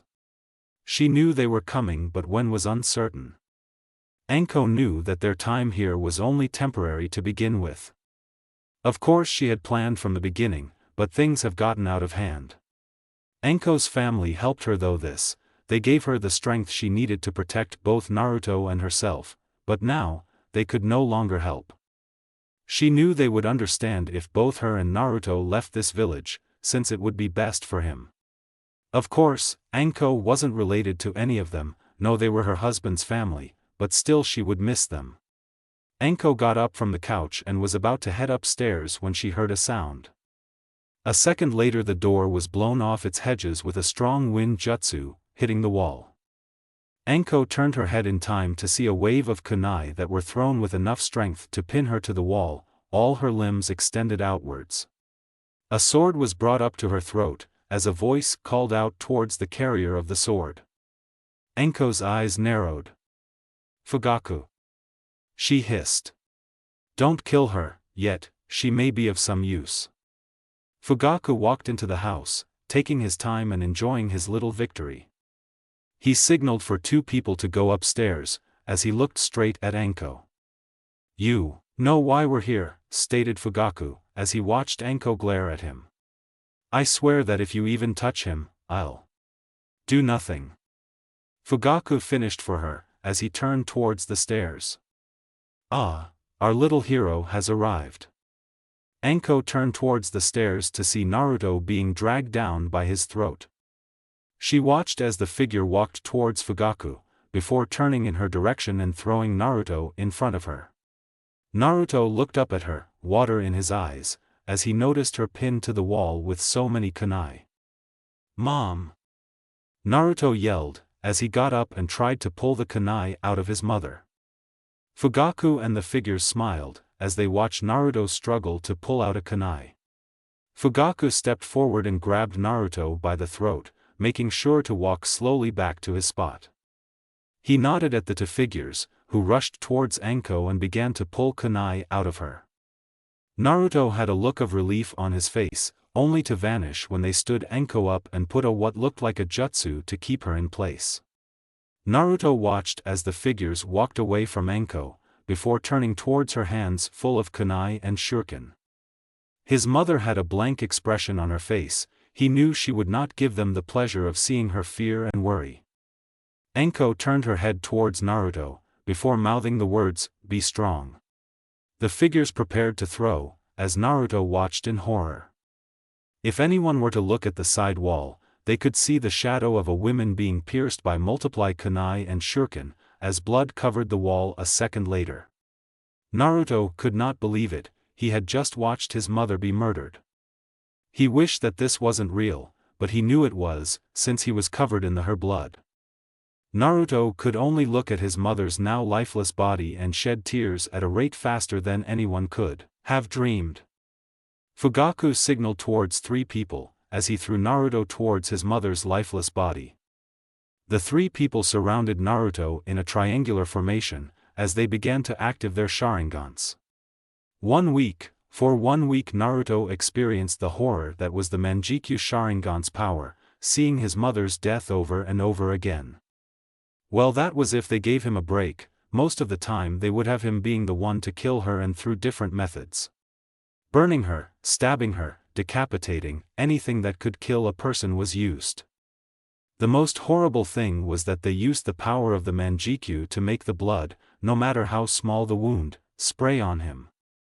Naruto screamed all he could, wishing that this nightmare would stop. He begged and pleaded for it to stop, only to get a stronger dose of the illusion every time. Fugaku watched, as the three Hokage stopped, with Naruto shaking quite a bit. It had been 7 minutes in the real world and he was starting to get impatient. Fugaku signaled for the figures in the house to leave, as he grabbed Naruto by the throat and dragged him outside. Naruto looked around, noticing people covered the sides of the street, leaving a large path open. Fugaku nodded looked at a branch member and ordered them to burn the house. They complied. A stream of fire jutsus hit the house, causing it to burst into flames. Naruto watched his house burn to ashes, as everyone started to yell and shout at him, throwing kunai, but staying where they were. Fugaku began to drag Naruto through the streets, as people continued to throw kunai and some shuriken at him. It took them 15 minutes to reach their destination, a large 4-way crossroad. Naruto was thrown into the center by Fugaku, while people surrounded him. "Begin," Fugaku said, as 6 medic nines rushed towards Naruto, chakra scalpels ready. Of course Naruto didn't pay any attention to them or the pain. He only had one thought on his mind. Mom.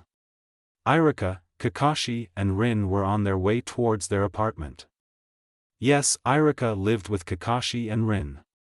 Since Irika saved Naruto on a daily basis, people didn't trust him, nor wanted to live by him, and since Kakashi was his brother, it only seemed like a good option that he lived with them.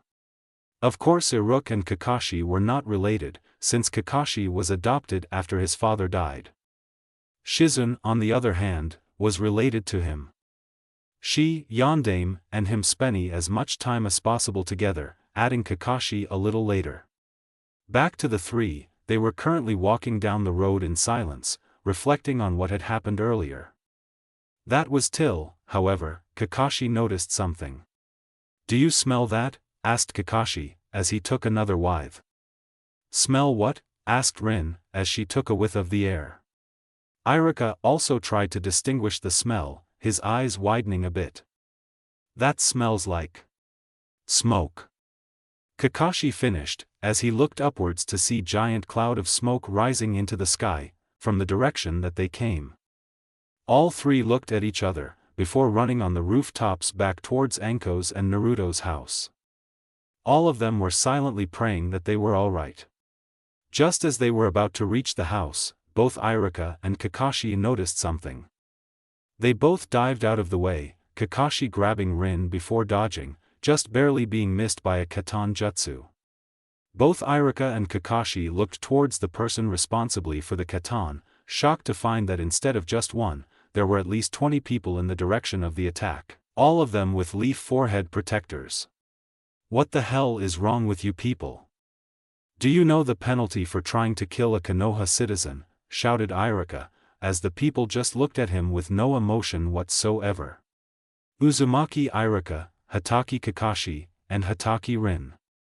"By order of Uchiha Fugaku, we are to make sure that you pay for your sins and burn in." He dashed it. The man stopped when he felt a sword right next to his neck, ready to cut him at any moment. The figure looked over at his comrades, all of them were dead. He turned his attention towards his targets, only seeing Kakashi and Rin, standing there perfectly calm. "So, tell me, what sins do we need to burn for?" Iruka asked, as he brought the sword closer to the man's neck. "F for H helping the D-Demon B-Brat, YUW will A all be burn in H, hell." F Fugaku S said that if WEK killed the D-Demon T that we W would G gain access to E Eternal P Paradise, replied the man. Iruka took a few seconds to take in all of this information. "I just have one thing to say to that," stated Iruka, as he moved closer to the man and whispered in his ear. "May God have mercy on your soul." Iruka then proceeded to cut the man's throat, causing blood to run, as he let the man drop to the ground. Iruka never once flinched at the sight of the man's blood. He turned his attention to Kakashi and Rin, who were used to this by now. Iruka then took off once again towards Naruto's house, Kakashi and Rin following behind. The Sandaime was running as fast as he could towards the house, having just received word on what was going on. He jumped from rooftop to rooftop trying to make it to the scene as fast as possible. The third looked back to see Yugao right behind him in full-fledged Umbu uniform, carrying a sack with her. A few other Umbus as well, the ones from before. As soon as this started, most of the Umbu had turned on the Hokage and Yugao, who was the commander of the Umbu, trying to take them down with their numbers and strength. What few Umbu that was loyal to the Yondaime and his family managed to hold them off long enough for them to escape, along with a few loyal Umbus as backup. He still couldn't believe it, his Umbu had turned on him, along with over half of Konoha. The only thing that really mattered to him at this point was to try and save Naruto from his fate. He already had everything he would need to save him. All that was left to do was confront the Uchihas and hope for the best. "Hokage-sama!" Yugao-chan, cried out a voice, as the Hokage looked over to see Kakashi, Rin, and Iruka running on the buildings across from them. "Hokage-sama, what the hell is happening?" asked Kakashi, as the Hokage turned his attention towards him. "The people are starting a rebellion, they're after Naruto," stated the third, as he continued to jump from roof to roof. "Why aren't the Umbu helping?" Rin shouted, now worried about what has happened to Naruto. "Over half of the Umbu forces have turned against us, these are all the Umbu left that are loyal to the fourth and his family." Yugao answered, as she looked back at the Umbu. All of them had their heads slightly down. Kakashi knew what she meant and decided to worry about it later.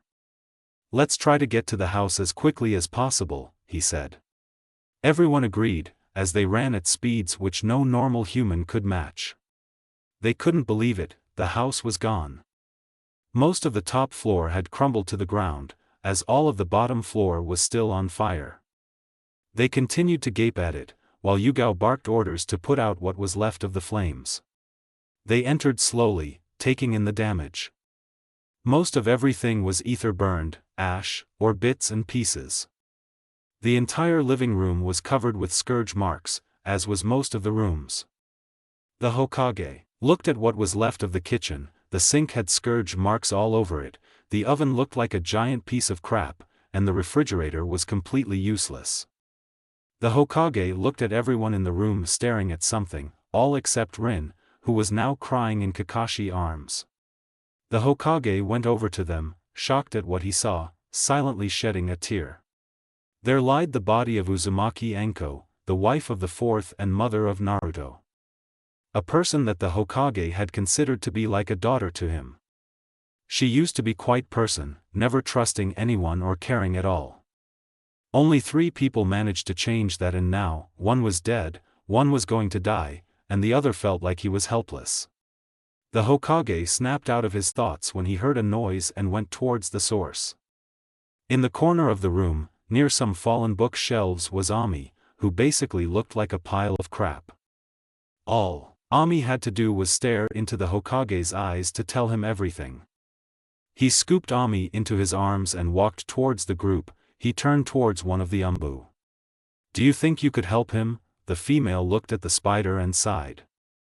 "I can try, Hokage-sama, but I giving no promises," stated the Umbu, as the Hokage handed her the spider and smiled. "Thank you, Hana-chan," the Hokage said, as he turned towards the group. "The Uchihas have taken Naruto-kun. Me, Irika, Rin, Kakashi, and Yugao will track them down." Kakashi caught on, as he started to a series of seals, as the Hokage continued. "The rest of you are to remain here and do what you can to set up a temporary infirmary for Naruto, since he will no doubt need medical attention."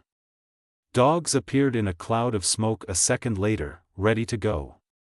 "Hello Kakashi, what is it you want this time?" asked Pakken in more of a lazy voice, than an irritated one. "Find Uzumaki Naruto, now. Order Kakashi." "Can't," everyone fell face first. "Why not?" yelled Kakashi. "You don't have anything that has his scent on it," stated Pakken. Everyone in the room searched the house, looking for something, anything that could have his scent on it, but the Uchihas did a good job of scourging the place. When they had searched every nook and cranny, and turned up empty, Yugao thought of what to do. Before she searched through her sack until she found something. Would this work? Yugao asked, as she showed Pakken Naruto's orange jacket. Everyone in the room gasped, not expecting her to have it. "How did you dash dot?" "I was holding on to it for Naruto, since he couldn't wear a hoodie and jacket at the same time. I was in a hurry to change into my Umbu uniform, and since we were attacked as soon as I came out of the bathroom, I took everything with me," answered Yugao, cutting Rin off. She then turned her attention towards Pakken. "So." Pakken proceeded to walk up to Yugao and take a whiff of the jacket, before taking a few sniffs on the ground and looking back at the group with a nod. "Alright, I got it." Pakken then started to run towards Naruto with the pack of dogs following right behind him. The group of people hesitated for a moment, before rushing after them, intending to find Naruto and to put a stop to all of this madness. Author, please read and review. The end of the beginning. Author, well, it took a while, but I managed to write the next chapter. Just to tell you ahead of time, this chapter is considered M, whether or not you read the mature parts is up to you. Now for the votes. This is the last chapter you can vote, just to let you know ahead of time. Naru/Hinata 93, Naru/1010-4, Naru/I am, the ramen stand waitress, 5 Naru/Temari 6, Naru/female, Haku 13 Naru/female, Kyubi 15. Screw it all and go with a Naruto harem. 87 Disclaimer, I do not own Naruto. Enjoy the FIC. The end of the beginning. Tsunade was pissed, plain and simple. After spending quite some time trying to calm Anko down, she left with Jiraiya and Shizune, and headed straight for home. She looked forward to some sleep and wanted to think about what was going to happen in the next couple of days. Her hopes were crushed when they found a couple dozen shinobi at their house. Needless to say, they fell like flies. Tsunade was so proud when she saw her daughter take down what looked like 5 jounin at once. Of course, this was forgotten when she heard one of the shinobi state that they would die alongside Naruto. Tsunade hesitated, before she killed the nin swiftly, along with every other one there. The second that the last one hit the floor, they ran as fast as they could towards Anko's house. Unfortunately, the route was blocked off by 7 to 8 squads of Umbu. They decided not to fight the Umbu, even though one Sannin could easily kill them, let alone 2, since the battle itself would draw too much attention. This, in turn, forced them to take the long way. Tsunade was having a serious headache. Tsunade took a deep breath and sighed, as she looked back at Jiraiya and Shizune. They had been running through the streets of Konoha for some time now, avoiding as much combat as possible. She knew that Jiraiya, if given the chance, would use some big, overly destructive jutsu that would destroy half of the village. Especially with how pissed off he had become. That's why Tsunade wasn't giving him one. Shizune was also determined to spill some blood. One of the attackers had called her the demon's whore. It was a funny sight to behold, when Shizune went berserk. She not only pulled the sword out of the man's hand, but stabbed him below the belt. Where exactly is up to you. Personally, Tsunade was routing for her to aim it directly under the belt buckle and ram it straight through his dash. "Mother, look up at the sky," yelled Shizune, bringing Tsunade out of her thoughts. Tsunade looked upwards to see a large smoke cloud. Tsunade couldn't tell what they were burning, only that it had to be at least the size of a small house. She wondered for a few moments before Jiraiya spoke up. "They're burning her house," he stated grimly, as the others looked in shock at him. "Are you sure?" asked Tsunade, as she looked back at Shizune, who had a worried expression. "What else would they burn?" replied Jiraiya. Tsunade turned her attention towards him, seeing the neutral expression on his face. "Do you think Naruto-kun and Anko-chan?" asked Shizune worryingly. Tsunade and Jiraiya just stayed quiet, keeping their eyes to the ground. This caused Shizune to worry even more. "Should we at least return to their house?" "No, that wouldn't help them, or us now," stated Jiraiya, as he stopped running. Both Tsunade and Shizune stopped, and looked directly at him. "So what do we do then?" asked Tsunade, who was starting to get a little impatient. "We split up, you two will head towards the Hyuga compound and I will look for anyone else that can help," stated Jiraiya. Tsunade thought for a moment, before nodding. "Alright, that would give us somewhat of an advantage." She then looked over at Shizune. "Let's go." Tsunade then proceeded to run towards the Hyuga mansion. Shizune hesitated for a second, before taking off after her mother. Jiraiya watched the girls run off and sighed. He felt a few raindrops fall on him, before it started rain like no tomorrow, soaking him completely. He crossed his arms over his chest, while he looked up at the giant smoke cloud. "Don't die on me yet, brat." Sarutobi couldn't believe what he was seeing, what was left of him. He looked over at Kakashi, who was once again comforting Rin, as she cried a stream of tears. He himself only showed a blank expression. Irika was being held back by a group of shinobi, as he tried to break through them, shedding tears as well. Yugao was also being held back by a group of Umbu she once had command over. She, like Kakashi, only showed a blank face. Emotionless if you will, as she ripped the Umbu to shreds with her sword. All of them seemed to be out of it, not noticing the world around them, as they sunk deeper into their own little worlds. Sarutobi looked up and at the people of Konoha, who had surrounded them the second that they arrived, attempting to keep them as far away as possible. He looked at each and every face of the people there. All of them had smiles, happy with what they had done. The children that they had brought, they were also smiling. The third then looked over at Fugaku, who just smirked, while he spit in his direction. Sarutobi looked back towards the person, who was like a grandson to him. My God! Naruto, what have they done? Warning, this next section contains extreme disfiguration of the body, loss of body parts, and blood. This section of the fanfic has been labeled M rating, and reading this next part is of your own decision. That is all warning. They had completely destroyed him. He had everything: burns, stab marks, cuts, drill holes, etc. Pieces of his flesh laid everywhere, with the occasional parts of organs here and there. His limbs were pitch black and melted to the ground. His chest was full of drill holes, no doubt that what organs that were left inside of him would look like they had went through a blender. His muscles were all over the ground, all unwound into separate pieces. Kunai, needles, shuriken and many other different kinds of weapons were sticking out of him. They looked like they were pinning him to the ground rather than to cause him pain. Blood was everywhere, all over the roads, the body parts, the people. Some of it had been washed away, due to the rain, but it still left stains on the ground.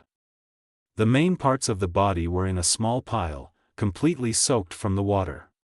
On top was, what looked like, half of Naruto's face, his eye staring directly at the third. The third threw up on the spot after seeing this. The third looked at Fugaku, who was still smirking, before standing up and looking directly into Fugaku's eyes. Light seemed to flicker in both their eyes, both knowing the next question to come, but the answer.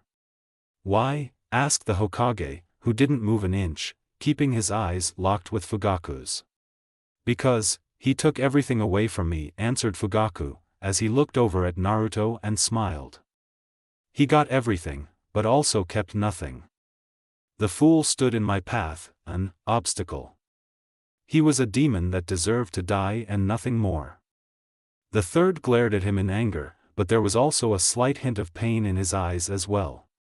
He was an innocent child, that gave his very existence to keep us safe. He never hurt anyone and smiled at everyone. He was the fourth son and protector of the village. And, after all these years, you kill him with no reason whatsoever. So I ask you again, why? Fugaku closed his eyes and thought about this question, as everyone stared at him, waiting for an answer. He looked over at everyone there and called on past memories. He called on things he had seen before Naruto was born, before the Kyuubi attacked. Every square inch of his mind was covered for something, anything. Even though, he already knew the real reason to why he hated Naruto. The reason why is because. Fugaku said, as he opened his eyes. He's a Uzumaki. Fugaku walked over to the pile and pulled out a sword. A crappy clan, with fools as clan members. He looked down at Naruto with a disgusted look. And a demon, that holds no power, worthless. The third's eyes grew wide when he saw Fugaku prepared to stab Naruto by positioning his sword right above the boy's body and pulled it up a bit, before bringing it downwards. And having it knocked out of his hands, as he was sent into the nearest building, causing it to fall to the ground. The others snapped out of their thoughts and looked towards Naruto in shock. The third took a moment to realize what had happened. 11 Hyugas were now surrounding the body, all in fighting positions. Hiashi was standing next to Tsunade and Shizune, who were searching through the pile of parts, their arms deep within it. Kakashi looked around to see that the shinobi from before had backed away at the sight of the Hyuga and took the opportunity to reach the boy. Kakashi looked back at the others. "Come on," he yelled, as he broke from his embrace with Rin and ran towards Naruto. They caught on a second later and proceeded to also run towards Naruto.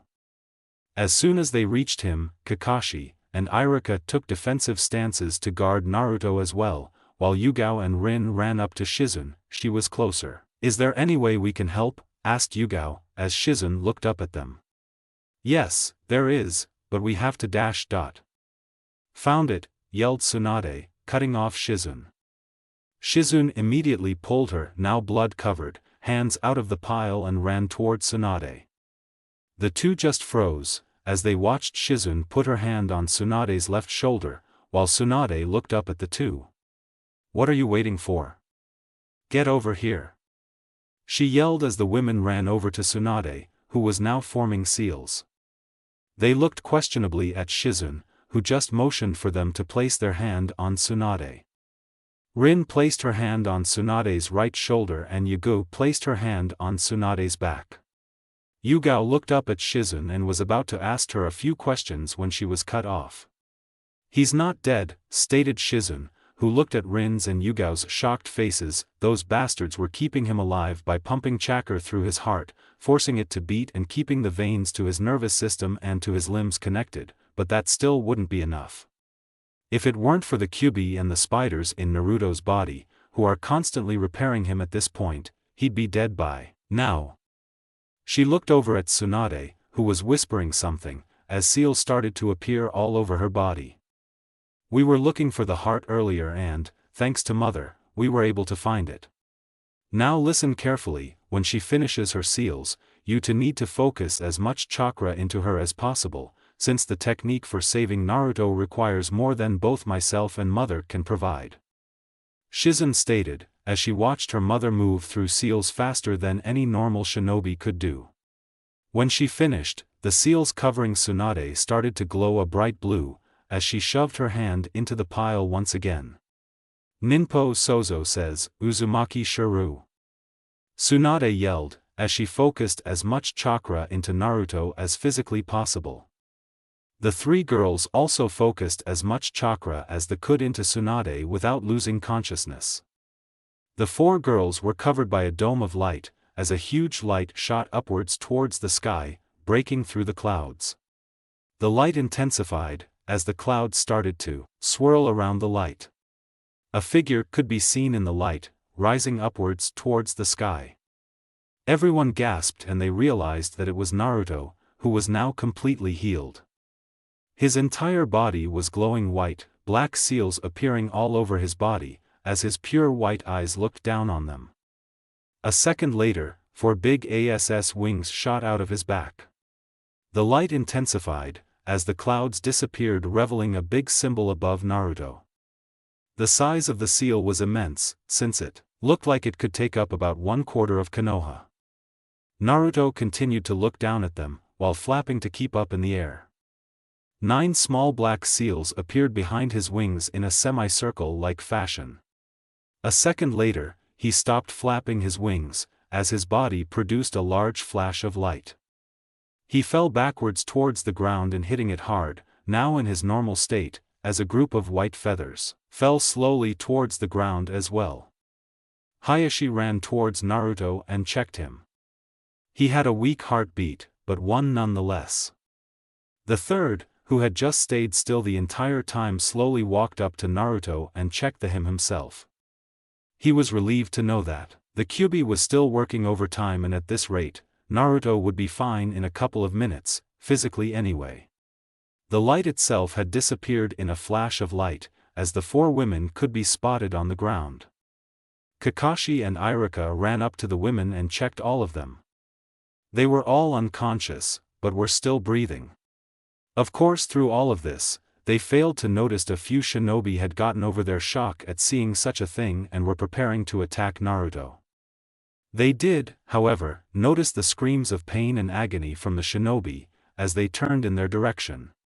A small group of spiders were attached to the faces of all the shinobi and were spraying acid on them. The spiders jumped off, as the shinobi grabbed their faces, smoke visibly coming from them. They dropped to the ground a few seconds later, as the spiders stood on their back 4 legs, their front ones high in the air, as they hissed in victory. The third heard someone laugh, as he turned to face the direction of the building that Fugaku went through. "So you managed to save the brat. For now, what are you going to do, Sarutobi? The penalty for attacking a Konoha citizen is death, but what happens if over half the village is part of it? Are you going to kill us all?" Fugaku continued to laugh, as the third gritted his teeth. Fugaku might have been a heartless bastard, but he was smart enough to know how to get through Konoha laws. He knew that there was at least some chance of them failing, so he came up with a plan B. If the Sandaime punished the people for their crimes, then he would have to punish everyone with death, including the children. Even if he decided to do this, over half of Konoha's population would be gone, which would undoubtedly destroy the hidden leaf.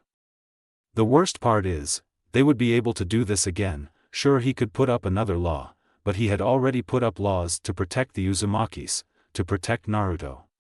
The old Hokage looked through his mind for every possible way to help the Uzumaki family. Every law that every Hokage has passed ran through his mind, until he finally found something. The third smirked when he finally remembered something that could help. It seems that Fugaku was not the only person to have plan Bs. Fugaku stopped laughing when he saw the third's smirk. It was rare for the third to smirk. He smiles frequently, yes, but to smirk? He knew that as soon as he saw that smirk, he was royally fucked. All the other shinobis were thinking that as well, as the children in the group looked at the third with puzzled faces. You're right, Fugaku, for once. I can't kill off half of the Konoha population or punish anyone here. All of them visibly relaxed, as the third continued to smirk. I can, however, do two things. One is. The third then proceeded to pull out a large yellow scroll and opened it. To activate the fourth's law. Every one of the shinobi looked at him in shock, as Fugaku's jaw dropped to the floor. I, the Sandaime, hereby activate the law of the deceased Hokage, the fourth, in order to protect the Kyuubi carrier, Uzumaki Naruto. The third took in a deep breath and began to read it. Naruto will be given to protect him. 1. The ability to leave and return to the village of his own accord. 2. Should his mother, Uzumaki Anko, be killed in any manner, he will be appointed a guardian to watch over him until he reaches the age required in Konoha to be considered an adult. And finally, he shall inherit everything that belonged to the fourth Hokage. The third smirk grew as he saw Fugaku's face grow into one of terror. The Hokage knew what the law meant when he read it, and apparently, so did Fugaku. Of course Naruto would inherit all of the fourth's things, but there was one thing that was special, one thing that Fugaku has had his eye on for years, and that was the scroll of Forbidden Scroll. The fourth had written it, put every jutsu that he had learned and studied in it. He spent 3 years working on it, only to be killed 2 weeks later when the Kyuubi attacked. Fugaku's face lit up in anger, as he made some hand motions. I will not allow that thing to have the scroll. He yelled as 10 Uchiha branch members flew from the rooftops and landed on the ground, and started to run towards Naruto. They didn't make it 5 feet, before they were engulfed in a huge swarm of bugs and were lifted into the air. Their screams rang through Konoha, as their bodies dropped to the ground, completely sucked dry of any fluids left. At the sight of the bugs, the 3 spiders returned to Naruto, knowing full well that he would be safe from this point on. And we won't allow you to hurt him, stated a voice, as the third looked towards it. Shibi was walking down one of the roads, with his clan behind him and a large swarm of bugs flying over their heads. Fugaku looked at Shibi in rage. Stay out of this, he yelled at Shibi, who just glared him. He may be a Uzumaki, but he is considered to be one of us and shall be protected accordingly. The swarm of bugs started to swarm over their heads violently, as Shibi looked towards the Hokage. Jiraiya wanted me to tell you that he's already gone to retrieve the scroll and will meet you at the north gate. The Hokage nodded, as he looked over at the shinobi, glancing at each and everyone's face, before stopping on Fugaku's face. He stared into the eyes of the man that caused so much suffering, just to kill one child. He knew that there was other people like him in Konoha, ones that would stop at nothing to get what they want. All the destruction, chaos, pain, that's all this village ever caused for anyone, and he just couldn't take it anymore. He closed his eyes. The second thing I can do is... The third took in a deep breath, his face expressing much pain in the decision he was about to make. I, Sarutobi, Sandaime Hokage of the Village of the Leaves, retire from active duty as Hokage and shall become the guardian of Naruto. Furthermore, I shall immediately hand the title of Hokage over to Uzumaki Jiraiya. The third then slowly took off the Hokage hat and tossed it to the ground. Shibi walked up to Sarutobi and handed him a small note. Jiraiya thought that you might say that, stated Shibi, as the third read over the note and gave a small smile. To Sarutobi, when do I start? The third crumbled the paper and also tossed it to the ground. He proceeded to pick up Naruto's body and head north. He looked back at Iruka and Kakashi, who were receiving help from the Hyuga in picking up the unconscious Uzumaki women. Both men looked at Sarutobi and then at Naruto, before listening to him. Tell the Umbu group that Naruto will not be going back to the house. Sarutobi turned his back and was about to walk off, before he stopped and looked over his shoulder at them. And tell my family. I'm sorry. He then started to walk down the road, as people stepped aside to make a path for the former Hokage. Shibi watched Sarutobi walk off with interest.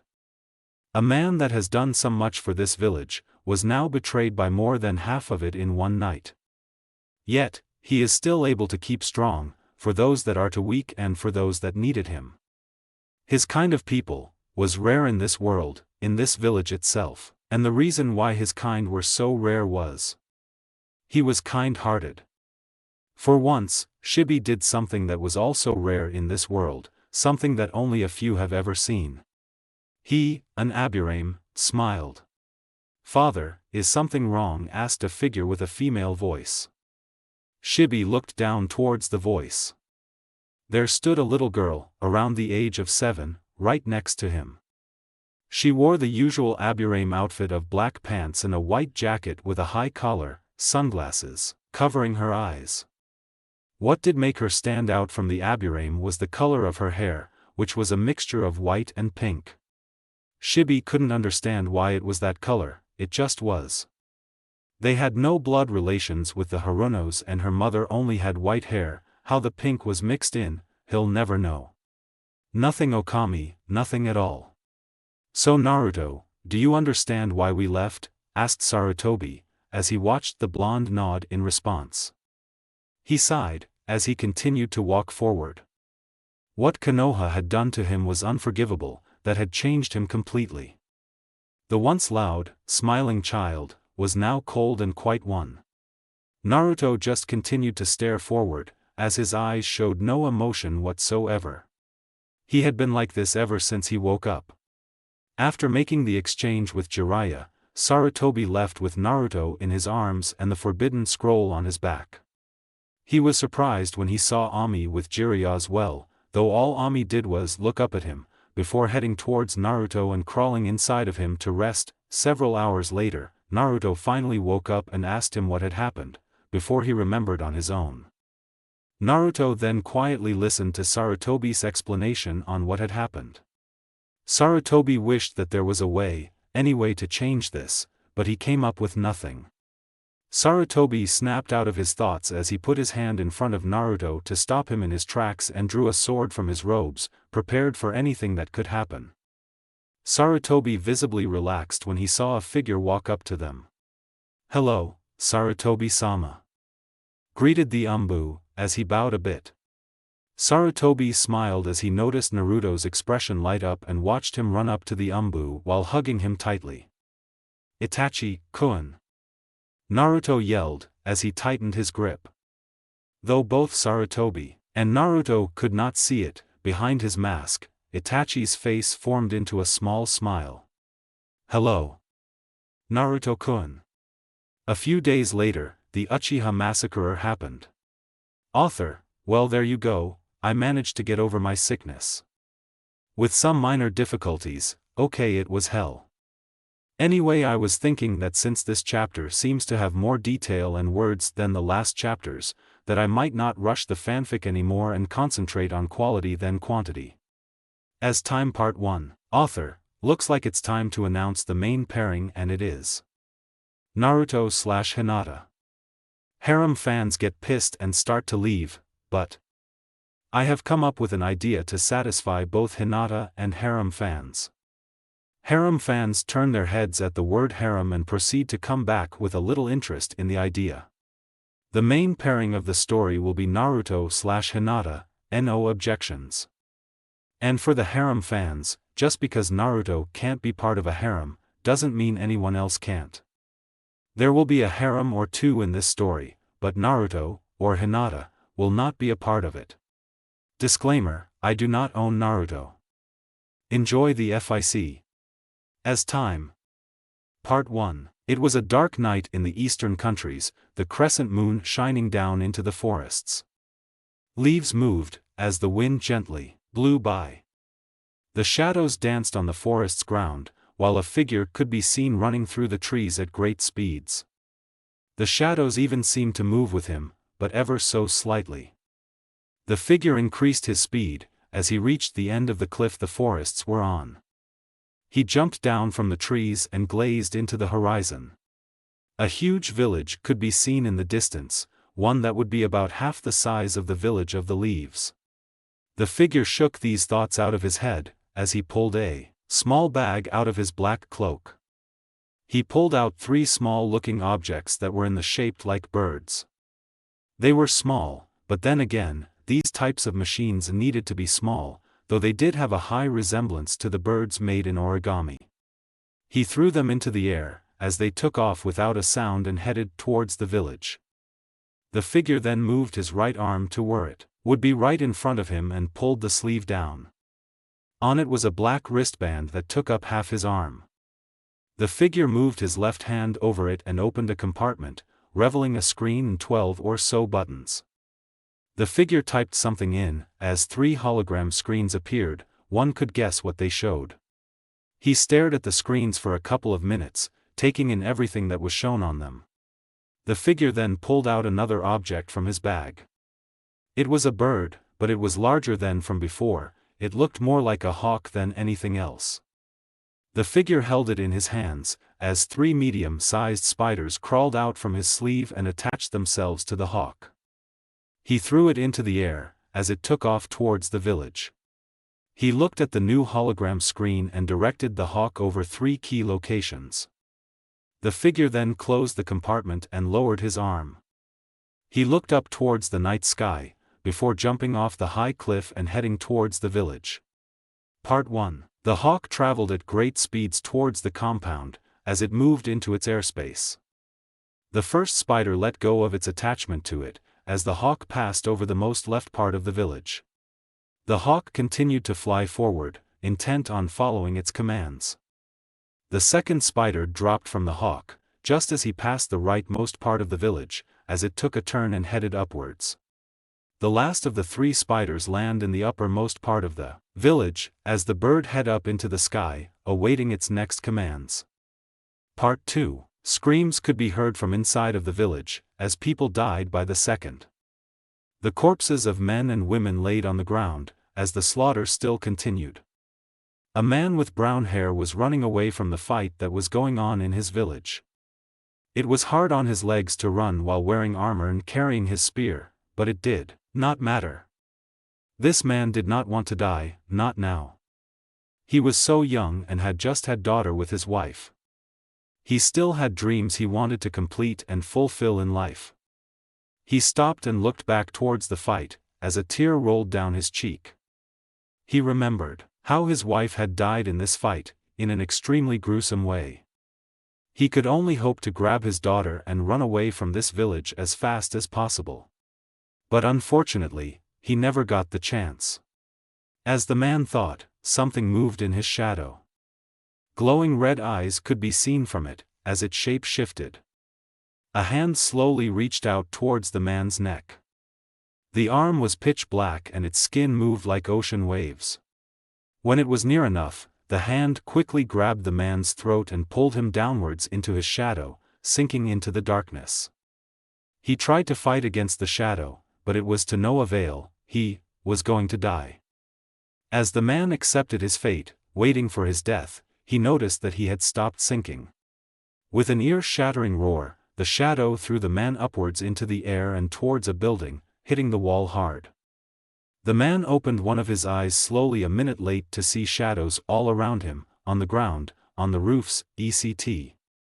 He wondered what they were doing, just standing there watching him. That was, until he saw him. A figure in a black cloak was walking towards him. He looked around 16 and was at least 6 feet tall. The figure wore a straw hat and his black cloak had a weird design of red clouds on it. The cloak itself seemed to be a little big on him since it moved quite easily to the breeze going by. But what really stood out was his piercing blue eyes. The man had never seen blue eyes before, not ones like his anyway. He saw nothing else of the figure's face due to the high collar of the cloak. The figure stopped in front of the man, just staring down at him, looking like he was thinking of something. "What is your name?" asked the figure, as the man gasped in shock at the figure's voice. It was smooth and calming, he felt safe when he heard it. "Nickel," replied Nickel, as he watched the figure close his eyes and reflect on what to do, before opening them a minute later. "Nickel, as a reward for overcoming my Kokoro Jibaku no Jutsu, I will grant you one wish before I kill you," stated the figure, as he watched Nickel think on what he could possibly want before he dies, knowing full well that he was only going to get one shot at this. He looked at the figure before him and stared at him for a moment. "I wish that you keep my daughter safe, that you watch over her and guide her. To have her grow to be strong enough to make it in this world," replied Nickel, as the figure nodded his head. "I promise that I will find your daughter and treat her as my own." The figure turned his back to Nickel, as he begun to walk away. "My daughter is ... The shadows will lead me to her," the figure replied, as he summoned a small spider and threw it towards Nickel. The figure never flinched as he heard Nickel's scream in pain or at the sound of him hitting the ground. He had a mission to complete, whether he liked it or not. The figure formed 3 Kage Bunshins and sent them off. He would retrieve the girl and spare her from her village's fate. After all, he never broke a promise, it was his Nindo way. Part 3. The doors to the mansion's lobby flung open, as guards rushed forward to try and stop the intruder. The figure just pulled out a single shuriken and threw it towards the first guard, decapitating him. He watched the man's body fall to the ground, as the shuriken ricocheted off the walls, killing any guards that got in Ti's path. Just as the figure reached the door to the main chamber, he grabbed the bloody shuriken out of the air as it passed by him and put it back to where into its original position. He was always taught never to waste your resources, no matter how small. He pushed the door open to see at least 20 guards with their swords raised, the leader of the village behind them. The leader was a little larger than normal, his red robes showing how much of a fat ass he truly was. He pointed towards the figure. "Kill him!" he shouted, as all 20 guards rushed forward, intent on killing the intruder. The figure just stood there, as he watched the guards charge at him, taking note that they were extremely inexperienced. In less than 2 minutes, all 20 guards were on the floor, dead. The figure walked up to the leader like nothing had ever happened, as the leader just stared at him in fear. The figure took out a single kunai, as he prepared to strike the leader of the village down with it. The leader only had one thing on his mind at this point. Is this the Gyuden Kihaku? The leader was struck down by the figure, as his body fell to the floor. The figure put his kunai back into its holder and walked out of the mansion without a word. The figure could be seen walking down a path that led away from the village. He slowly took out a small remote with his left hand and pressed a button on it. The village erupted into a huge fiery explosion, as a large smoke cloud could be seen in the sky. "Complete," the figure said, as he looked down at the child he was carrying in his right arm. The child was sound asleep, not even disturbed by the loud noise. The figure turned his attention back to the road, as he reflected on what had happened. He was intending that this would be his last mission, before he returned, but this new addition would make things difficult. No matter, he would do as he promised to his friend and to the man he slaughtered. The figure would return to his birth village, he would return home.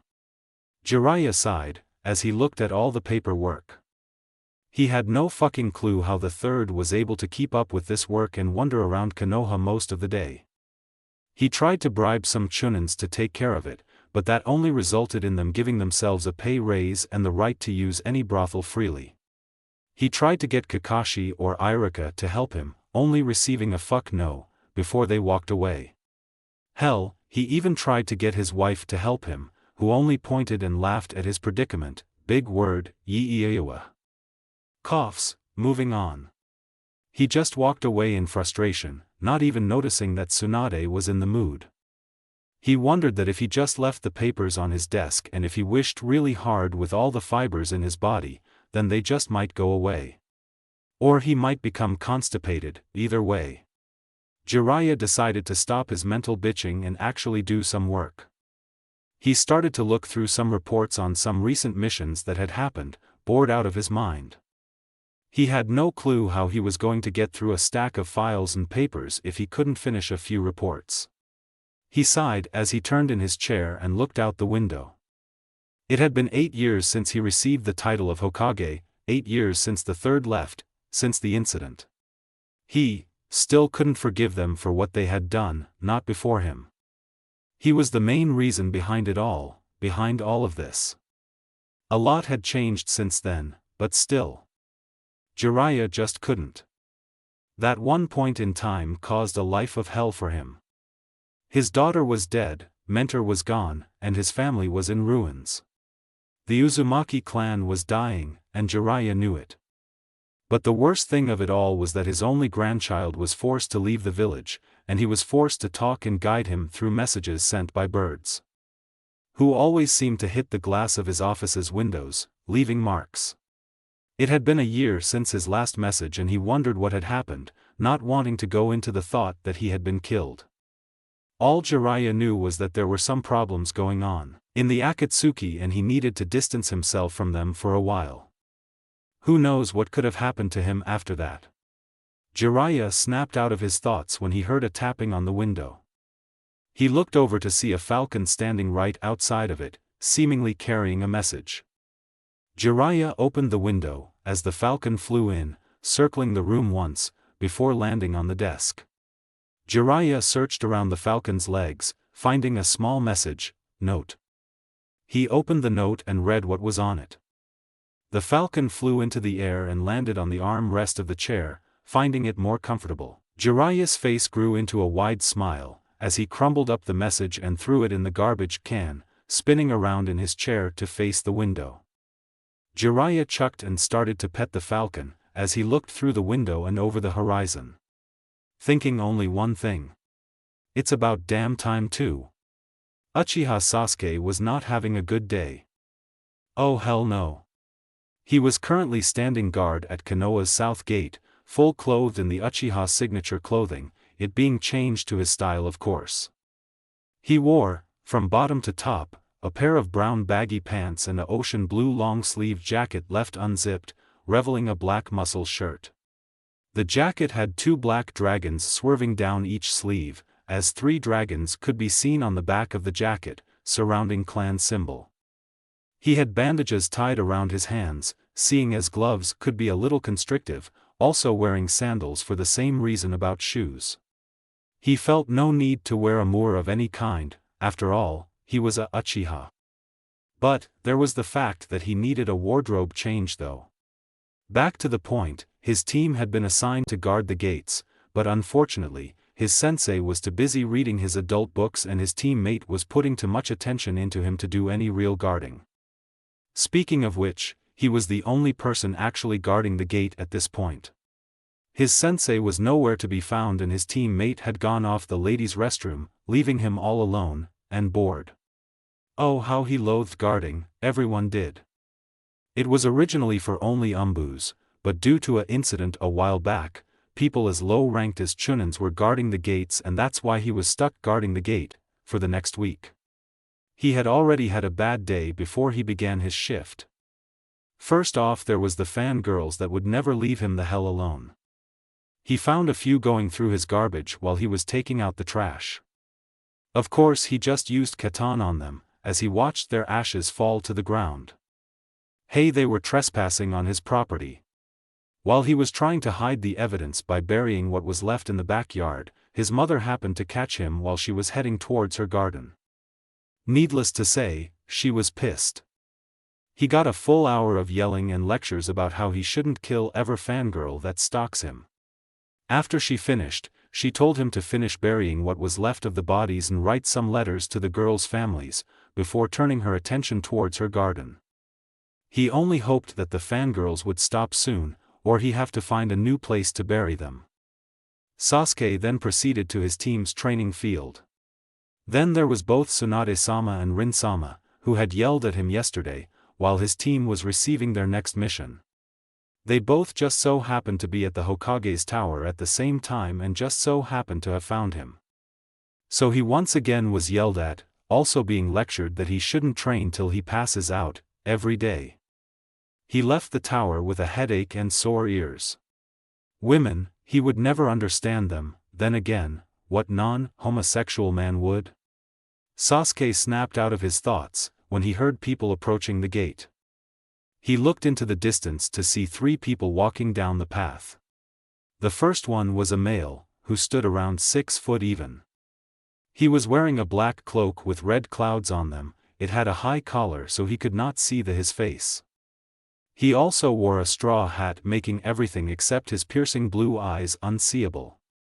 The second one was also a male, around 5 feet 8 inches. He wore a brown cloak that covered everything except his eyes, which were actually dark red. He seemed to walk more like a beast than anything else, since his hands touched the ground, but he still stood on 2 legs. The last one was a female with red hair. She seemed to be around 5 feet 5 inches. She was wearing a gray robe with a weird type of belt attached to it. I refuse to write a description about the sound uniform belts on the sole purpose that I can't. She was carrying something in her arms, but he couldn't make out what it was. They seemed to be discussing something, but what?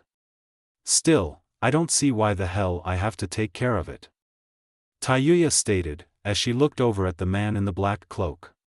Because, me and Kaijin are going to be extremely busy from this point forward and we won't have time to take care of it.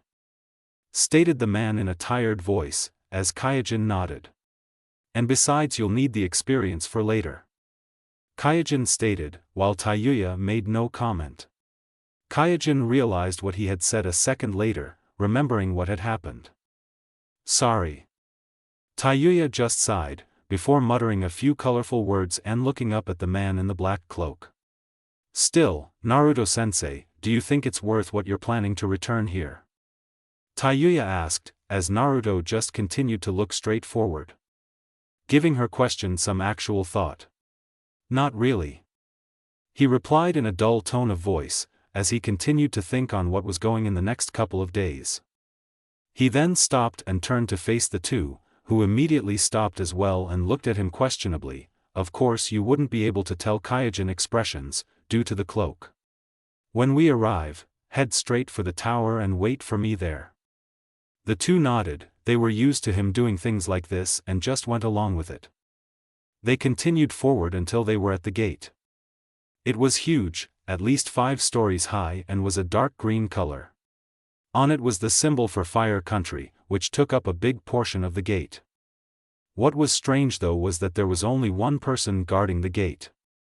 Naruto just shook it off and continued forward. The guard, however, had a familiar set of clothing. He didn't know why, but they were just familiar.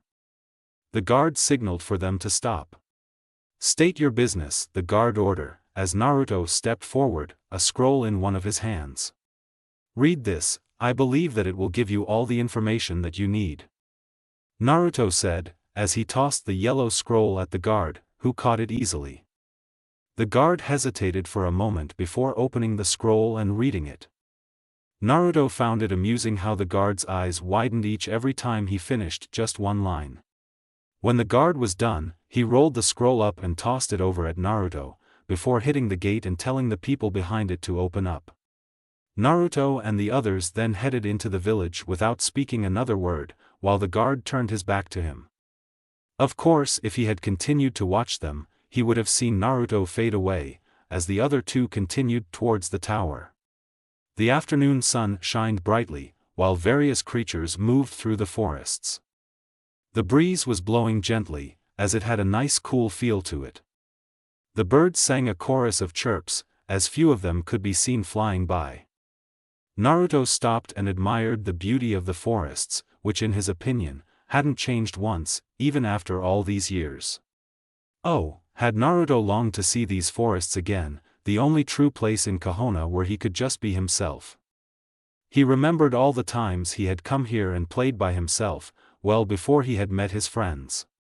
Naruto smiled at the memories he had of them, the first and probably only people he knew in Konoha that truly accepted him, not including family members.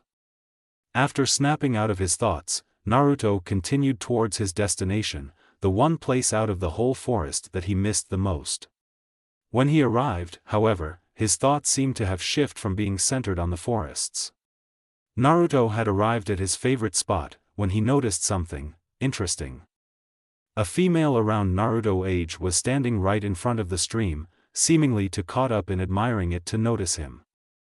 She was around 5 feet 7 inches and had darkish hair that came down to her shoulder blades. She wore a black t-shirt and black shorts that stopped just above her knees, like the ones that Sakura wears in the anime/manga. She wore a white long-sleeved jacket that went down to her mid-waist, leaving half of the back of her black t-shirt exposed. What seemed to be her clan's symbol was on the back of it as well. She also wore black combat boots and fingerless gloves, but what really caught Naruto's attention was 2 things about her. 1, she had pupilless, can't spell it sorry, eyes, those only belonging to the Hyuga, and the other was. Naruto's eyes widened at the sight of the necklace that he had worked so hard on, being around the woman's neck. It shined in the sunlight, while moving a bit due to the breeze. Only one thing came to his mind, as a warm smile slowly grew on Naruto's face. Hinata. Naruto thought, as he began to approach her and make his presence known. Author, like I said before, it's Naruto/Hinata from now on. Of course there's still going to be a harem, possibly 2, thrown in, but no, Naruto nor Hinata will be a part of it. Also please tell me what you think about Hinata's appearance, I mean, how she looks.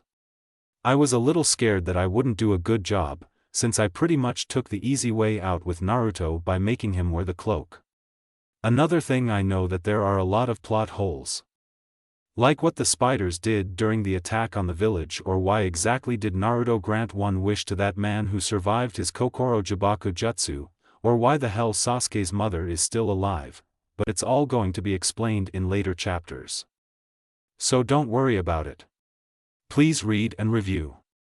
Moves on Part 2. Author, nothing new, only that the reason that it's late is because my computer was broken only until recently. Disclaimer, I do not own Naruto. Enjoy the FIC. Moves on. Part 2. Hyuga Hinata stood there, admiring the stream and the forest without a care in the world. She had just returned from a mission from Sand, only a B Class 1-2. Hinata and her team had to protect a group of travelers from the leaves to the sand, forcing her to have to put up their unique behavior. Of course, when the one guy grabbed her ass, she sent him through a few walls, but besides that it was fine. Hinata just needed to relax and come to a place that helped her remember. Hinata sighed. How long had it been? 7. 8 years, and not a damn word from him. She had no clue whether or not he was still alive, and that's what frightened her. All Hinata really had as confirmation that he was still alive was from Jiraiya, who Naruto sent a message to every 2 weeks. Even then though, Naruto stopped sending messages, which was about a year ago. And through all of this, Hinata wondered where the hell he was. It's nothing new that Hinata cried when she found out what happened to Naruto. Oh, that would be an understatement, but let's not go into exact details. All the anger, sadness, pain she received in knowing that this village not only killed him, but his mother, just kinda rushed to her all at once. Which reminded her that Anko's anniversary would be coming soon. Hinata pushed that thought to the side, as she looked down at the necklace and played with it a bit. This necklace was the last thing she ever received from Naruto. Well, actually, it was the only thing she received from Naruto, materia-wise anyway. Of course she had received things from Lee and Shino, but this one was special, disregarding the time frame on it. Hinata blushed at that thought, and the thought of how she would have had him. Yeah, she knew that the females of this village weren't going to take an interest in him, so what? Less competition for her. Her hopes rose when she first set eyes on Naruto's necklace. Of course she knew he just his clan's symbol on there and had no clue what it meant, but she still took the opportunity. All she had to do then was wait till they were 17 and she would have been forced to marry him. But no, the people of this damn village had to go and try to kill him, like they hadn't already done enough as it is. Hinata snapped out of her thoughts, as she spun around and pulled out a kunai, placing it near a man's throat. The man didn't even flinch, as the kunai pressed up against his clothing, the big collar, remember, the looked down at her with dull blue eyes, waiting for her to make her next move. Blue eyes. Hinata though, as she stared into them, only to receive a chuckle out of the owner, which snapped her back to reality. I get that a lot, he stated, as he watched Hinata about to say something. I mean no harm, I only came to admire the stream, he said, cutting her off. Hinata thought about it for a moment, then decided he was telling the truth and put her kunai back into it hoister. I mean come on, if he wanted to kill her he would have by now. Not only did he sneak up on a hyuga, but he also didn't even flinch as a kunai was being pressed against his throat, not that it means much. The man just smiled at her and walked towards the stream, before bending down and splashing the water a bit with his hand, not once paying any attention to Hinata, who just stood there and watched him. This went on for several minutes until he finally spoke up. So Hyuga-sama, why are you here? Shouldn't you be with the other Hyugas training? Asked the man, not in a tone of mockery, but more of a tone of curiosity. Hinata was shocked that this guy knew her family, before mentally slapping her forehead. Of course he knew her family, everyone did. She stared at the man for a few moments, as he continued to splash the water around. Hinata contemplated on whether or not to tell him her reason, then decided what the hell? Not like it's going to change anything, right? My reason for coming here is, so that I can remember a friend of mine. Hinata said, as the figure stopped splashing the water and looked at her. His eyes having some mild interest. A friend you say? The man replied, as Hinata nodded. Yes, my best friend. The man thought for a moment before asking. So where is he now? Some things happened, and he had to leave. Hinata said, drawing out the last part, as she clutched her fist up and closed. The man looked at her with sympathy, before standing straight up. Well, it's time I be on my way, stated the man as he began to walk past Hinata and continue onwards, before stopping and looking over his shoulder. I hope you find your friend, Naruto, Hyuga-sama, and with that he faded away. Hinata snapped in the man's direction at the mentioning of Naruto's name, only to see that he was gone, leaving her to wonder what the hell just happened. Who was he? Hinata thought, unaware that she just gave Naruto a reason to stay in the leaf, for a little while. Naruto continued onward towards the tower. His talk with Hinata had really brightened his mood. Hell, he might just stay in this hell of a village for a while, see, told you, just to see his old friends again. He continued to walk forward, as the guards paid no attention to him, having already been informed of his arrival. He made his way to the lobby just outside the Hokage's room, seeing both Taiyuya and Kaijin sitting on one of the benches, waiting for him. Naruto looked to see that Kaijin looked a bit worried and Taiyuya looked even more pissed than usual. He didn't believe you, right? Naruto asked, as he watched Kaijin sigh. Not one word. Kaijin replied, as Naruto heard Taiyuya mutter something along the lines of motherfucking old-timer. Naruto side-massaged his timbals, closing his eyes to think. He opened his eyes a few seconds later and looked at them. Did he at least give you sanctuary? Naruto asked, as Kaijin brightened a bit. Hi, he did, it seems we're going to be living in an apartment not too far from here, we were only waiting for you to show up. Kaijin then got up and gave Naruto a key, presumably to the apartment. Naruto in return summoned a small spider and handed it to him. Stay with them, Naruto ordered, as the spider made some clicking noises and crawled up Kaijin's arm. Tayuya made a face of disgust, even though she should have been used to spiders by now. Oh, and one more thing. I'll take care of Aroiji-san, so don't worry about it, Naruto said, as he took off his cloak and handed it to Kaijin, who just looked at him in shock. What he's wearing will be told later on in this chapter. Naruto never took off his cloak, not that he knew of anyway. Naruto just gave them his infamous grin before heading into the Hokage's office, Tayuya and Kaijin watching him as he entered. Inside, Jiraiya looked up from his paperwork to see a very foxy grin, one of which he met with his own. Long time no see, and Naruto? Hinata sighed, as she continued to walk down the streets of Kohona, having already rejected a few males looking to go out with her. Hell, it was only noon, something must have been up. Sure, she had gotten that many to ask her out on a day, but not so soon. Nope, most of them were lazy bastards. She wondered what it could have been. Of course she had heard rumors of a people showing up recently, with Ino around, who wouldn't? Knowing them, they probably thought that their chances were getting slim. Hinata began to laugh as she thought about it. Besides, she won't fall for just anyone. Hinata-chan. Hinata smiled, as she turned around to face Ali, who was jogging lightly towards her. He had changed over the years, especially when they did the unthinkable. They were able to get Lee, of all people, to wear something other than his green suit, truly an act of God. Of course, Hinata didn't know what happened to the suit, only that Lee had dealt with it. He probably built a shrine for it. Hinata thought dryly, as she took the time to admire his clothes. He was now wearing from top to bottom, a pair of brown pants, along with a long-sleeved black shirt, which actually showed his muscles quite well. He had a pair of sandals and, to keep a little of his old self, still wore bandages around both of his arms and hands. He also wore his chunin vest, which also seemed to add to his muscular look.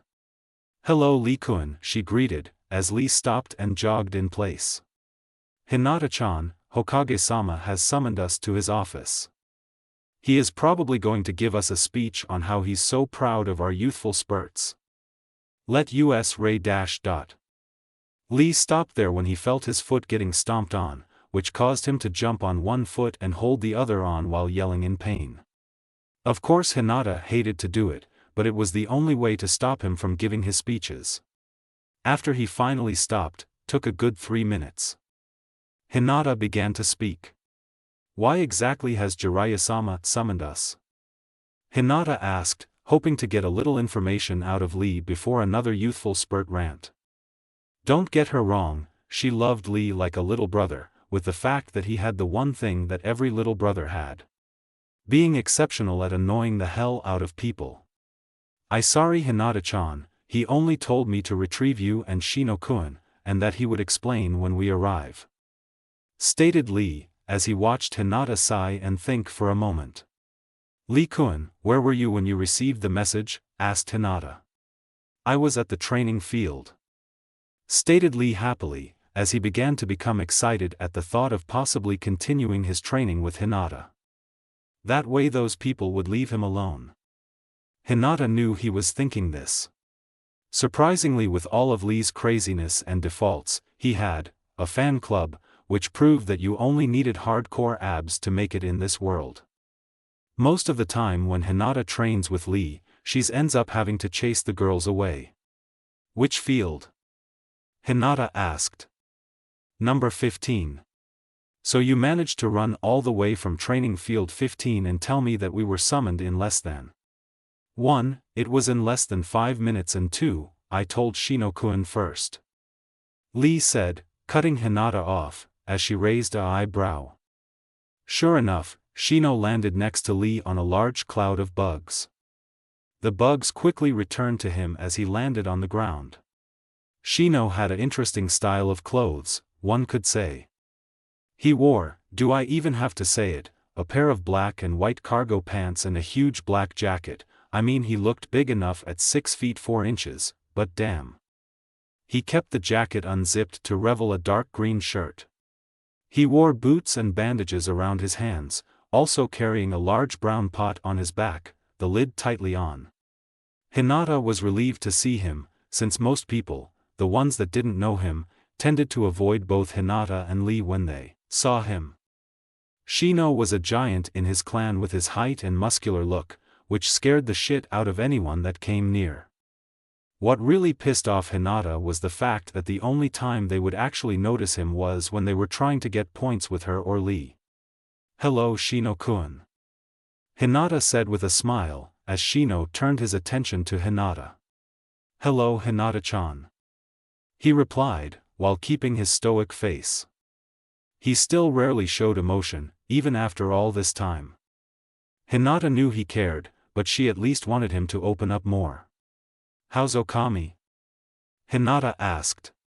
"She's fine, me and her were actually training before Lee came," Shino stated, as he looked over at Lee, who was in his own little world. "Should you do it or should I?"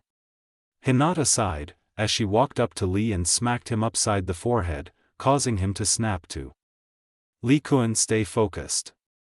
We have to get to the tower," stated Hinata, as Shino and Lee nodded, before they headed off.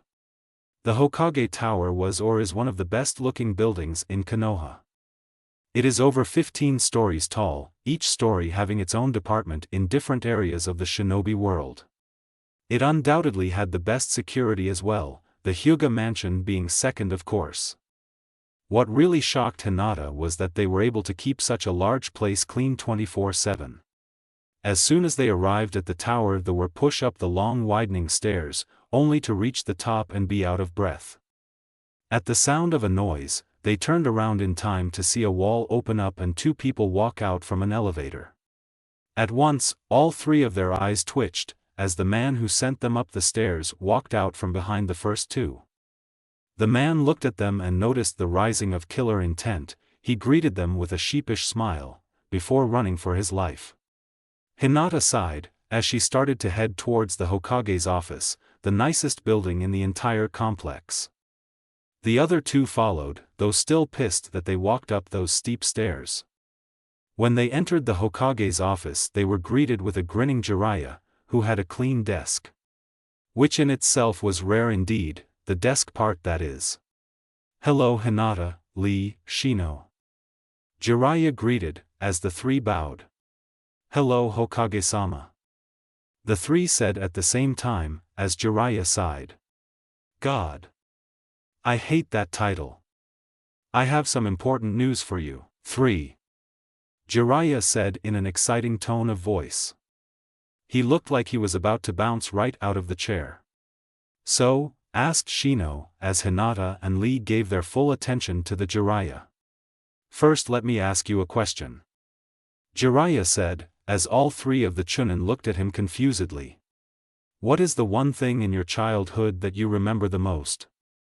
Hinata, Shino, and Lee looked at each other for a second before turning to Jiraiya. "It would be him," Hinata whispered, as her eyes stared at the floor, high, and his spirit of youth, oh how it shined with dash dot.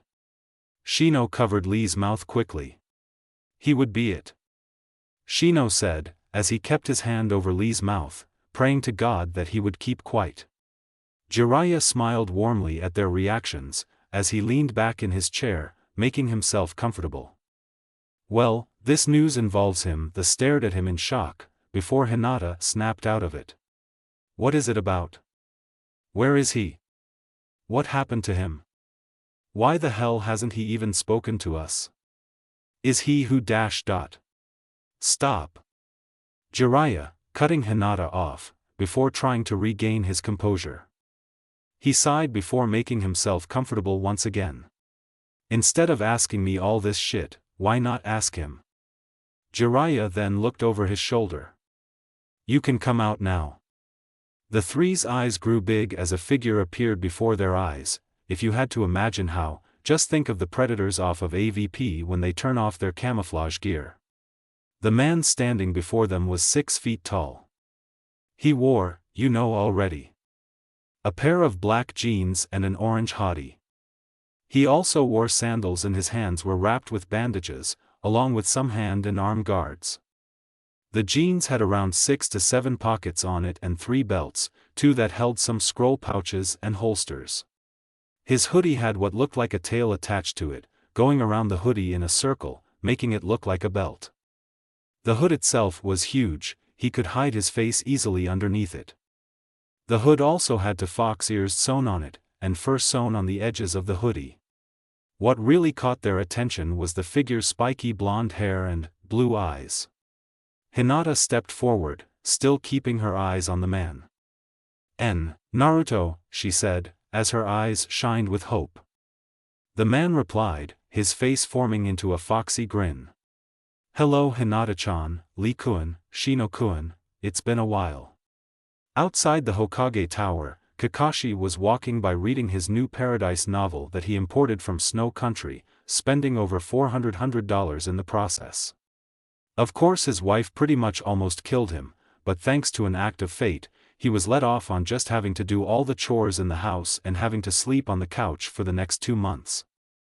He knew that it didn't matter, since she would thank him the next time they played. Kakashi snapped from his thoughts and lazily looked towards the top floor of the Hokage Tower. 2 figures could be seen flying from it, a black-haired figure chasing a blonde-headed one. Kakashi thought for a moment, before shrugging and continuing to read his book, ignoring the screams of pain coming from the blonde figure. It's been a while? Is that all you have to say after 8 years? Hinata yelled, as she continued to chase Naruto, who was running for dear life, and leave a trail of destruction in her wake. Back at the Hokage Tower, both Lee and Shino started blankly out of the newly made hole in what was left of the wall. Jiraiya was laughing his ass off, as he rolled on the floor while grabbing his side. He was also wondering if this was the result of being Tsunade's student. Then again, Naruto turned out all right, didn't he? Several hours later. As soon as Jiraiya finally calmed down, they gave chase to the 2. It wasn't much of a difficult search, considering that Hinata left a nice little trail for them to follow. When they arrived at the site, Jiraiya once again wondered if this was Tsunade's influence. In the middle of a crater/tree wreckage/shuriken and kunai-filled training field laid Hinata and Naruto being given a bone-crushing hug from Hinata. Naruto looked pretty scratched up, compared to Hinata that is. Hinata seemed to be too busy rubbing her cheek against Naruto's, her eyes were closed and she had a big smile on her face, to notice them. Of course when Naruto finally noticed them, he looked at them with pleading eyes, since he was too afraid to move his mouth in the slightest bit and set off another rampage. Jiraiya just stared at Naruto for a moment before his face slowly turned into an evil smile, as he looked over at Lee and Shino. Lee too had an evil smile, as Jiraiya noticed that Shino's lips twitched a bit. He looked back to Naruto, who was in turn, looking at them frantically. Jiraiya just slowly backed away, as Shino and Lee followed. The next few weeks will be quite interesting. For all of us. Jiraiya thought, as he continued towards the Hokage Tower. Before you ask, yes, Kakashi does know that Naruto arrived, he was just too interested in his book to go visit him. Please read and review. A Time of Learning. Author, I forgot to include Naruto's whisker marks in the last chapter, sorry. Oh, and he also has a nice tan as well. Another thing, in this chapter, there will be a pairing in T chapter, so you have been warned. Disclaimer, I do not own Naruto, enjoy the FIC. A Time of Learning. I swear that if you even touch him, I'll do nothing. Fugaku finished for her, as he turned towards the stairs. Ah, our little hero has arrived. Anko turned towards the stairs to see Naruto being dragged down by his throat. She watched as the figure walked towards Fugaku, before turning in her direction and throwing Naruto in front of her. Naruto looked up at her, water in his eyes, as he noticed her pinned to the wall with so many kunai. "Mom!" Naruto yelled, as he got up and tried to pull the kunai out of his mother. Fugaku and the figures smiled, as they watched Naruto struggle to pull out a kunai. Fugaku stepped forward and grabbed Naruto by the throat, making sure to walk slowly back to his spot. He nodded at the two figures, who rushed towards Anko and began to pull kunai out of her. Naruto had a look of relief on his face, only to vanish when they stood Anko up and put a what looked like a jutsu to keep her in place. Naruto watched as the figures walked away from Anko, before turning towards her hands full of kunai and shuriken. His mother had a blank expression on her face. He knew she would not give them the pleasure of seeing her fear and worry. Anko turned her head towards Naruto, before mouthing the words, "Be strong." The figures prepared to throw, as Naruto watched in horror. If anyone were to look at the side wall, they could see the shadow of a woman being pierced by multiple kunai and shuriken, as blood covered the wall a second later. Naruto shot upwards from his bed, his face covered in sweat. After a few seconds, he looked down at his clock, 11 p.m. Naruto let out a deep sigh before getting out of his bed and putting his clothes on. He wasn't much for sleep, considering he already knew what he would dream of. He tried not to think about it after all. When Naruto was done putting his clothes on, he left his bedroom. It was a decent-sized apartment, having a living room, kitchen, bathroom, and 3 bedrooms. He made his way silently towards the living room. When he got there, he went towards the coat rack and put on his cloak, the Akatsuki one, along with his straw hat. He headed towards the door and opened it, before glancing at his new home. A second later he walked out the door, closing it behind him. He felt like running tonight. It was the only way he could escape. That morning, people were shocked to see Hinata practically skipping down the road, with a big smile on her face too. Hinata herself was as happy as she could have ever been. Well, okay, not really, but she still felt pretty good. She had had a good week, gaining some respect around her household for being able to now spar on equal terms with Neji, getting Shino to reduce her admirer count by half, the hard way, and finally getting to see Naruto after all these years. Nothing that day could ruin her mood, nothing at all. She continued to walk down the road, until she found the apartment she was looking for. It was a nice place in her opinion, considering she always liked small houses, compared to the winding maze of a house, mansion that she lived in. She sure as hell was glad that Naruto showed her the apartment before they separated yesterday. Hinata continued forward and went towards the door, knocking it a couple times. Yep, nothing could ruin this day. The door opened slowly to reveal a red-haired woman looking at Hinata, before the woman asked, "Who the hell are you?" Naruto walked casually down the streets of Konoha, ignoring all the looks he was receiving. Of course he had already taken off his straw hat and red cloak, storing them in an extra scroll. No, he was being started at because of his birthmarks. He wasn't ashamed of them, oh quite the opposite, he wore those marks proudly. The Kyuubi had taken such good care of him after his mother died and he was grateful for it, seeing her as someone he could count on. He figured that the younger generation thought his birthmarks were cool and the older generation were looking at him in disgust. Hey, if they didn't like him for what he was or for what he carried, then they could just bite his ass. Currently, Naruto was on his way to see an old friend of his, one of the people in this village that he knew accepted him. She was one of the people that helped him during the incident. Her being one of the Umbu that was still loyal to his family, or rather, his father. She was always kind to him, even when her husband was around, and personally, he was glad that she was one of the few that Itachi spared. When Naruto arrived at the front door, he knocked a couple of times before it was finally answered. Naruto could not help but show his foxy grin when he saw the warm smile on the woman's face. "Hello Naruto-kun." "Hello Mikoto-chan." "I see, so that's why you here at his apartment," Hinata stated, as Tayuya nodded. "Yes, I mean, why the hell would I call him Naruto-sensei if I wasn't his student?" asked Taiyuya, as Hinata sighed, stood up, and walked towards the door.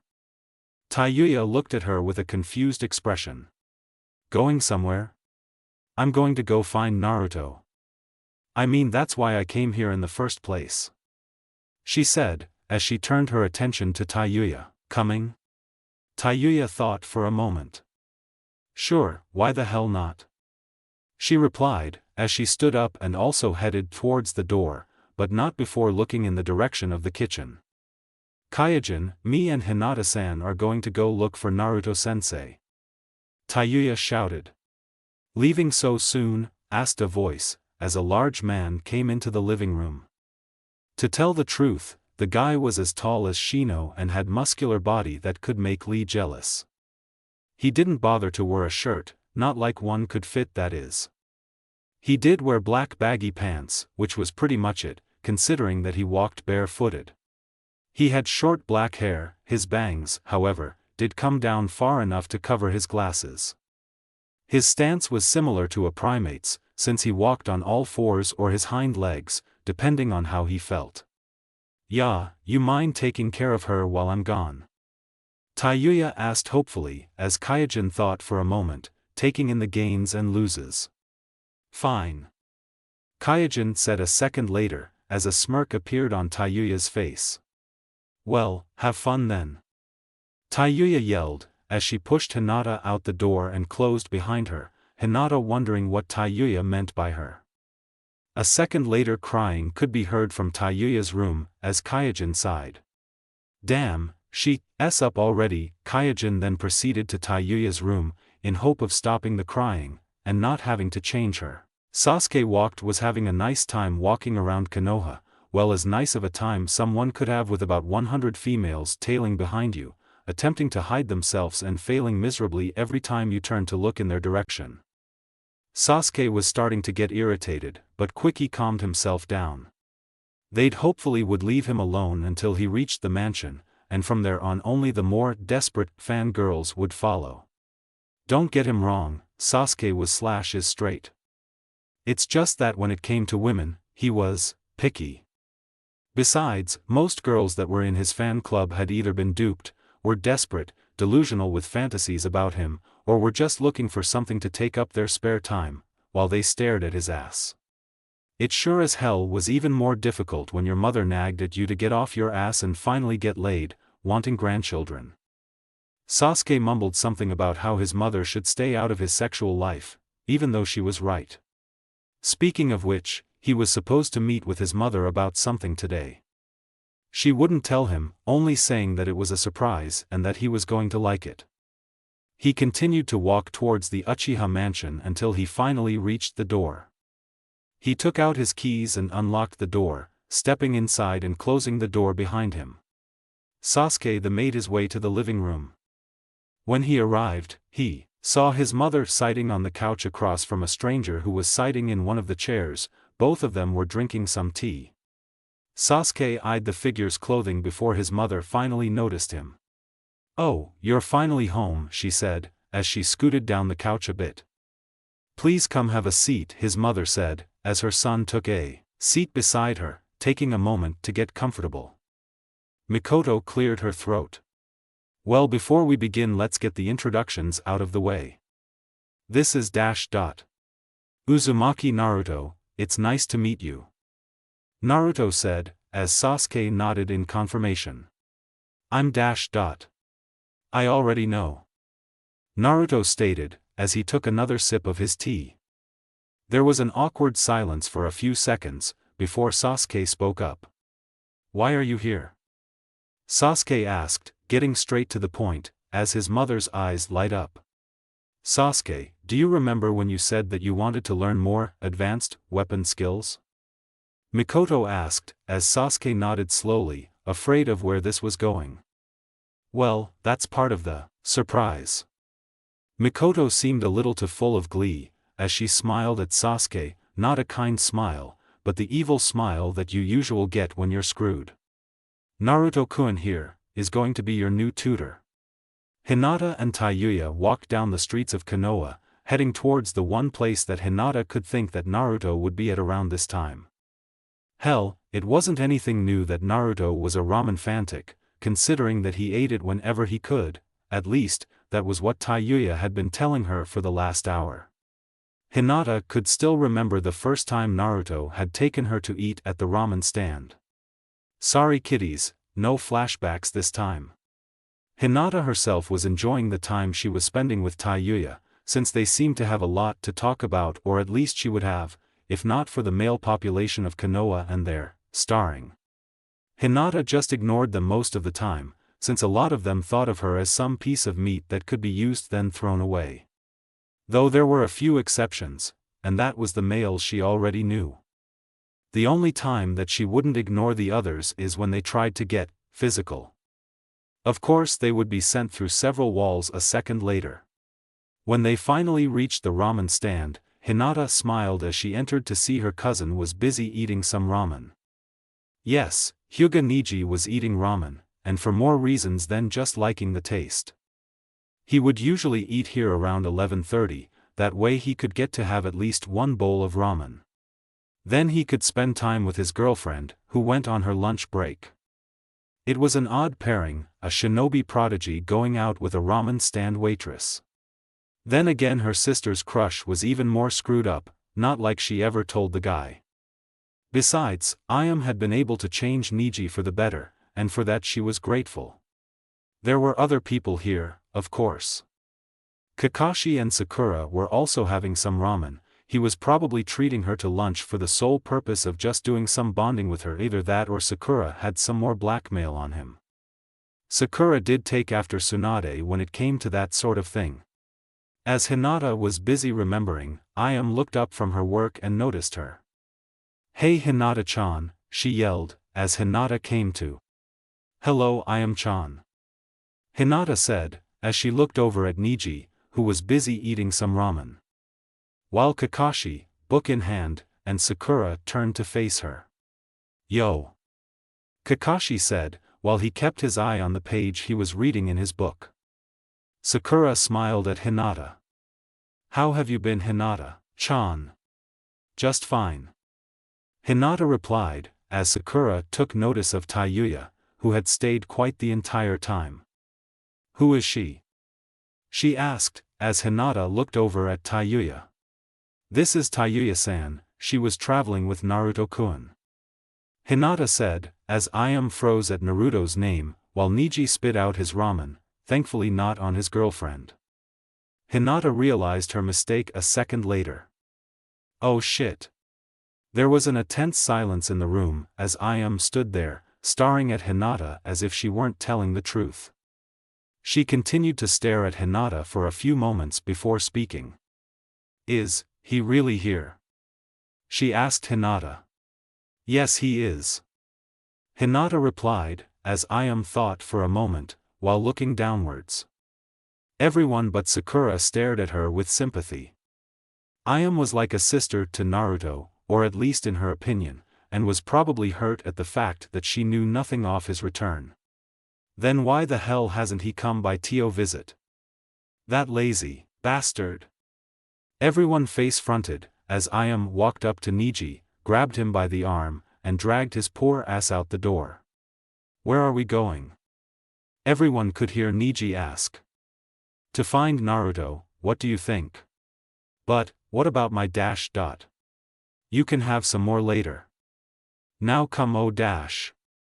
A large explosion could be heard, as everyone in the ramen stand hesitated, before rushing out to see what had happened. As soon as they were outside they noticed the large cloud of smoke.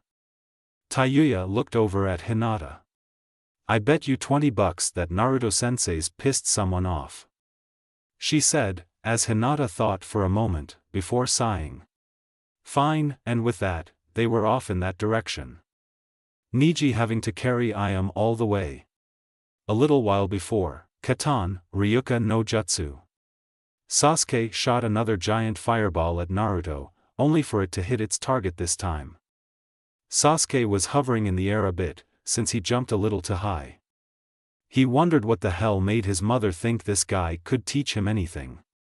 All well, it doesn't matter, now that he is a flaming ply of ash.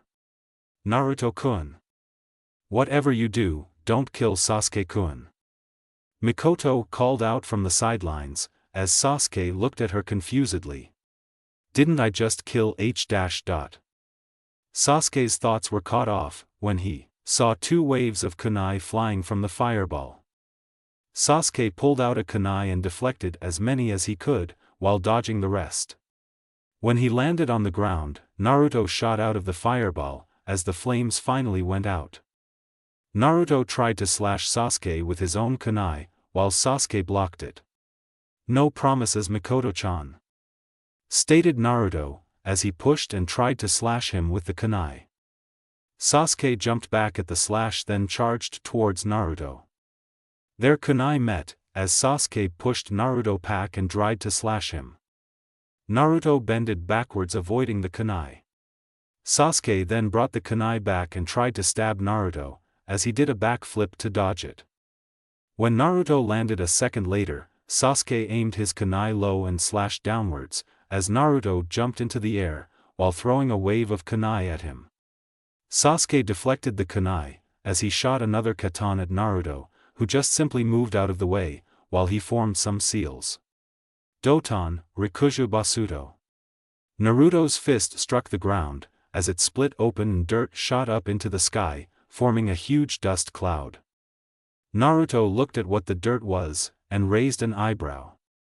When the cloud finally settled, Sasuke could be seen in the middle of it in a defensive stance, ready for anything, well, almost anything. Hey Sasuke-kun, why do you have blakazash dirt underneath the ground? Naruto asked, as he held up a handful of the dirt. As Sasuke looked at him like he was crazy. That is ash you're holding up, Sasuke stated, as Naruto shook his head. No, it may be blackish, but it's still dirt.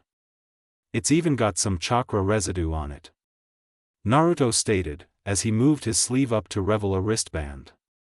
He opened up a compartment on the wristband and typed some things into the buttons, before aiming it at the dirt and spraying something on it, causing it to glow green a second later. Of course Sasuke had no clue what was going on. See, there's still some left on it. The dirt was probably used to make a bunshin, Naruto said, as he examined the dirt. While Sasuke continued to stare at the pile of dirt in disbelief, before turning towards his mother. You knew about this, didn't you? Sasuke asked, as Mikoto just balanced on the balls of her feet. Maybe, Mikoto said, as Sasuke's eye started to twitch. If the damn fangirls weren't dead, then why the hell did you force me to write those letters? And how do they know how to make bunshins? Most of them are civilians, Sasuke yelled, as his mother turned her attention towards him. 1. I needed a way to make you think that you had succeeded in killing them, even though the letters kind of backfired since the girls thought they were something else. As for the other one, I taught them how to make bunshins, Mikoto stated, as Sasuke looked at her in shock. What? Did you really think I would let you get away with murder? You remind me so much of your father, Mitoko said, as she thought about him. Ah, so you mean they're both dumbass? Naruto said, as he stood up, wiping the dust off of him. Sasuke's eye twitched, as he turned to face him. Sasuke drew out a katana and charged at Naruto, attempting to slash him. Naruto moved back, as he dodged the blade. Sasuke then swung the blade at Naruto, as he ducked, dodging it. Sasuke pulled his sword back, and attempted to stab Naruto, who jumped up into the air and landed on the very tip of the blade. Sasuke growled, as he swung the blade away, hoping that Naruto would be caught off guard. Naruto jumped high into the air and hovered a bit, looking down at Sasuke with a bored expression.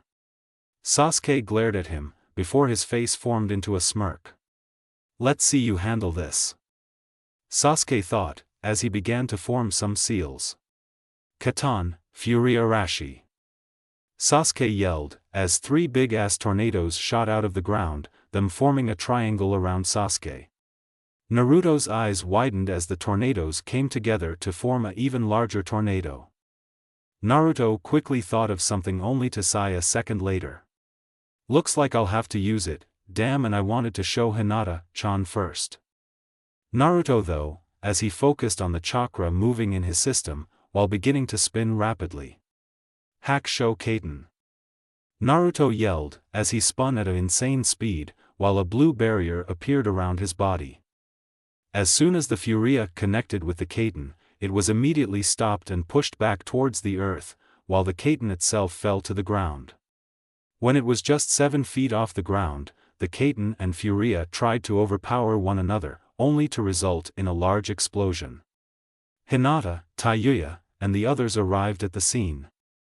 Everyone looked to see Naruto staring down at Sasuke, who had collapsed to the ground. Tayuya held out her hand, as Hinata mumbled something.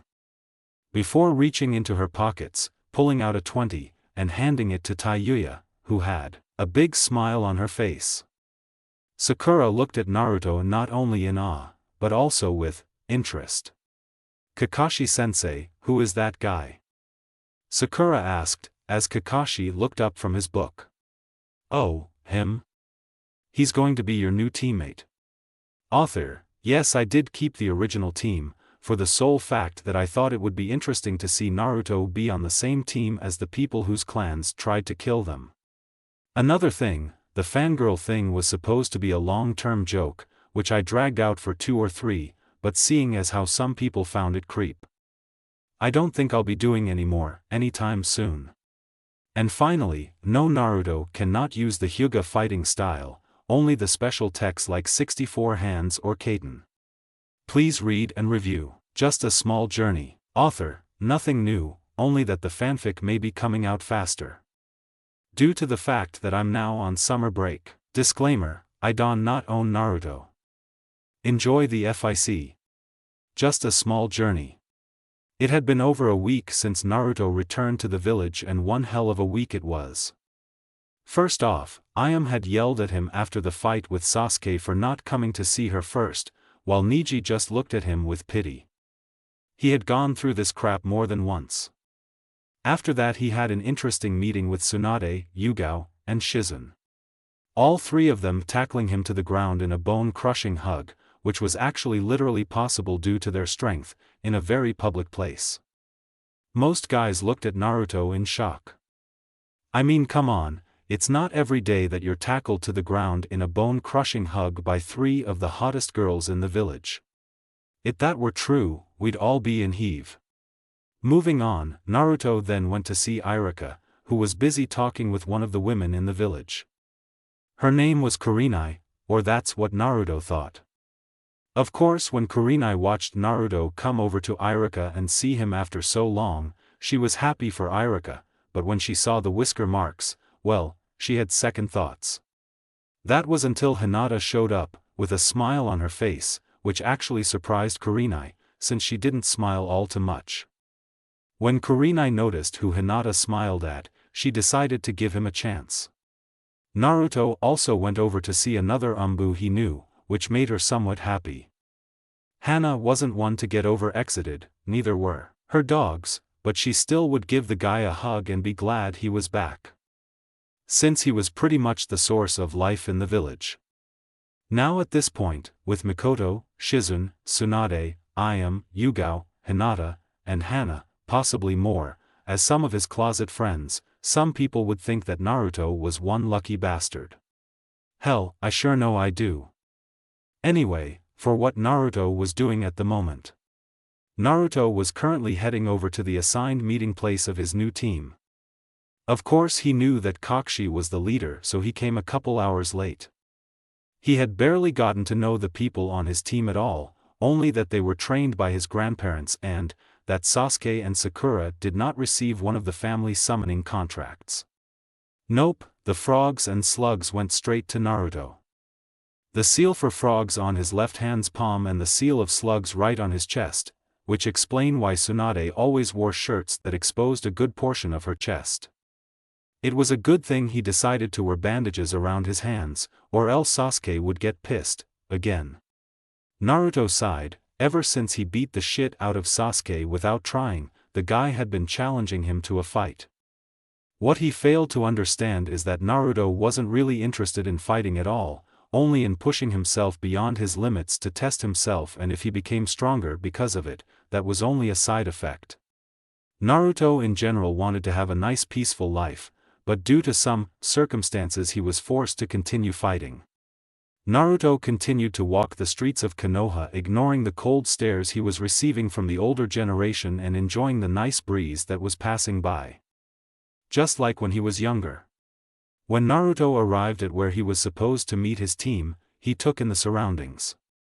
It wasn't much, just an open area with 3 logs planted in the ground and a forest behind it. Naruto just stared at the logs for a couple of moments, before he pulled out a kunai and deflected a wave of shuriken and kunai that were aimed at him.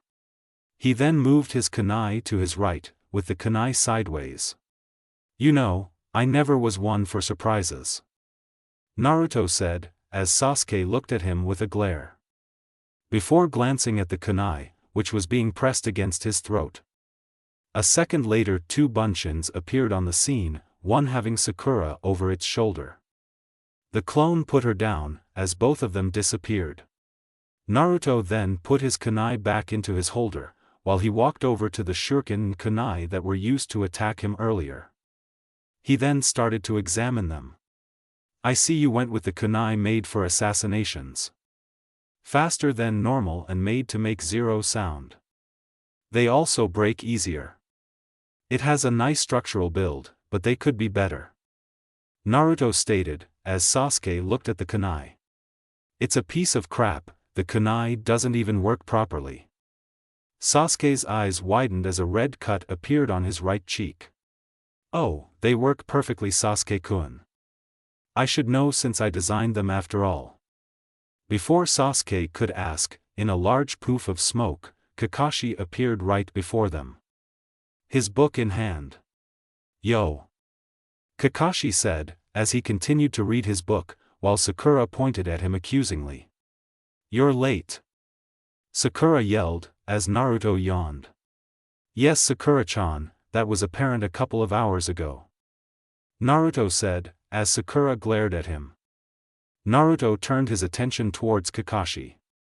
"So what are we doing today?" Naruto asked, as Kakashi pulled out a piece of paper. "By orders of the Hokage, we are to go on a C-class mission to become better actuated with our new member before the Jounin exams. We are to escort man known as Tazuna to Wave Country and protect him as he finishes construction on the country's new bridge." And with that, the paper exploded in a burst of flames, as Kakashi yawned. "You have 2 hours before the start of the mission. We'll meet at the Eastern Gate." Sasuke and Sakura nodded, as they headed home, but not before sending a glare at Naruto as they left. Naruto sighed. "Maybe you should have let them win that little skirmish," Kakashi said, as he continued to read his book. "No, I'm here to knock their egos down a few pegs, not let it rise. Being trained by senins doesn't mean that you're the most powerful being on the planet, and they have to learn that, the hard way," Naruto said. "Oh well, by the way, can you visit Rin sometime soon, before she finds out you're here?" Kakashi said, as he looked at Naruto with pleading eyes, since one was covered by his 4-head protector. You seriously did not want to get on Rin's bad side. Kakashi knew that to be a fact. That's why whenever he met her at some place, he was always on time. Not even the Hokage's wife could get that kind of results. "I'll think about it." Naruto turned around and faded out of sight, as Kakashi went in the other direction, hoping to God that he would visit Rin soon. Naruto continued to walk down the streets of Konoha, as he headed towards the Eastern Gate. He was always prepared for a mission, with his scrolls carrying everything he needed. Though it would be a bitch of a mission if he lost some though. That's why instead of going to the apartment that he shared with 2 of his closest friends and students, he found a nice bench in the park and patched up his scroll holders on his belt. When Naruto was done, he had a good 15 minutes to make it to the gate, plenty of time. As Naruto was arriving at the gate, he saw Sakura chatting with Tazuna, while Sasuke was leaning backwards against the wall next to the gate. Kakashi had still yet to arrive. Naruto formed a few seals, as he bit his thumb and lightly tapped the ground. Kyuicho's no jutsu. Naruto whispered, as a small creature appeared in a puff of smoke. The creature was extremely odd-looking. Its head, arms, hands, legs, feet, and tail all resembled that of a raccoon's, but its body looked like a tea kettle. "Hello Naruto-sama, what can I do for you today?" asked the raccoon-looking creature. Naruto just smiled at the creature. "Hello Keteru-kun. I would like you to fetch Heiate Kakashi, he's about to be late for our meeting." Keteru held out his left paw, as Naruto pulled out a cookie and snapped it in half. Handing a pierce to Keteru, who looked up at him confusedly. "Half now, half later. I really need you to hurry," Naruto said, as Keteru nodded. "Yeah, I understand. Should I have his wife help me?" Keteru asked, as Naruto thought about it. "If it can get faster results, then yes please." With that, Keteru ran off towards Kakashi house, intent on earning the other half of the cookie. Naruto sighed, as he began to make his presence known to the group. Naruto had a foxy smile on his face as he greeted Tazuna. "Hello Tazuna-sama, how have you been?" Tazuna turned around to Naruto with a big smile on his face. "Holy shit, Naruto. Is that really you? You've grown," Tazuna said, as he looked at Naruto. "Yes I have, how are Inari and Tsunade?" Naruto asked Tazuna, while he just laughed his ass off. "Something wrong?" "No, it's nothing, I'm just remembering all of Inari's failed attempts at learning from your scrolls," Tazuna said, as he wiped away a tear. Naruto sighed. "He tried to skip to the advanced techniques didn't he?" Naruto asked, as Tazuna could only nod. "Tsunade's been doing great, she hasn't changed much though. Probably just missed you being around. If only she were 10 years younger," Tazuna thought, as Naruto looked at him with a frown. "You're not still trying to set me up with your daughter are you?" Naruto asked, as Tazuna just looked at him with a serious face. "It could work, she is, after all, only 24 years old. Sure there's a little bit of an age difference, but that's never stopped people before," Tazuna said, as Naruto just shook his head. Excuse me, you two know each other?" asked Sakura, as she and Sasuke stared at Naruto in disbelief. Naruto turned his attention towards them. "You could say that," Naruto replied, as Tazuna glancing around the area. Naruto noticed this. "Tazuna-kun, what are you looking for?" Naruto asked, as Tazuna turned towards him. "Isn't your Jounin instructor supposed to be here by now?" Tazuna asked, as Naruto only shrugged. A second later, Kakashi appeared in a cloud of smoke. His face was covered in scratch marks. "Hello Kakashi-kun. It seems Keteru-kun finally found you. Now that you're here we can begin the mission," Naruto said, as he headed out of the eastern gates, Tazuna following behind him. Sakura and Sasuke looked at their sensei, before looking at each other and heading out of the gate as well. Kakashi, through all of this, had just pointed towards his face. "What do you mean Keteru? Rin-chan did this." It had been a long walk for Naruto. Sakura was constantly asking Sasuke out, while Kakashi's perverted giggling could be heard from the back of the group. Tazuna decided to give Naruto a break and not start a conversation, not right now anyway. After about 6 hours of constant walking they decided that it was good enough and headed in for the night. Currently, they were putting up their tents while Naruto just watched them with mild interest. "Hey Naruto-kun, don't you have a tent to set up?" asked Sakura, as she finished setting up her pink tent. Sasuke had just about finished setting up his, while Kakashi was watching them set up their tents from the outside of his black one. While this was happening, Tazuna nor Naruto had pulled out a thing. Naruto just shrugged. "I don't really need one really, I just like being in the presence of nature at all times." As if by a stroke of luck it started to rain.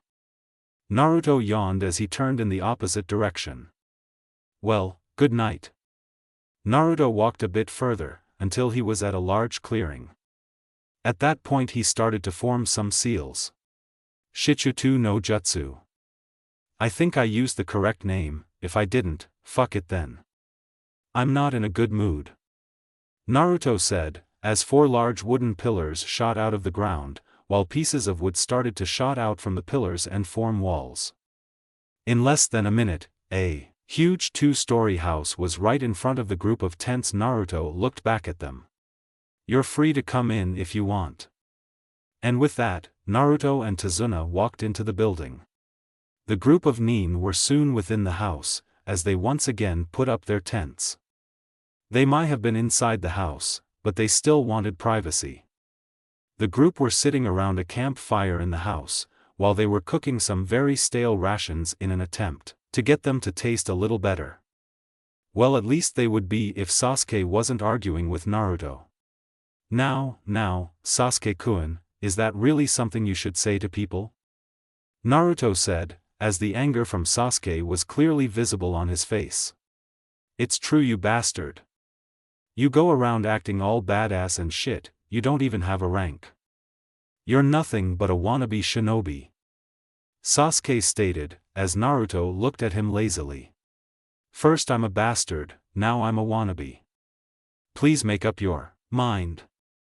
Naruto replied, as he got into a comfortable position on the floor next to the fire. What I'm saying is that if you don't even have a rank, then you can't be a nin. Sasuke shouted as Naruto just sighed.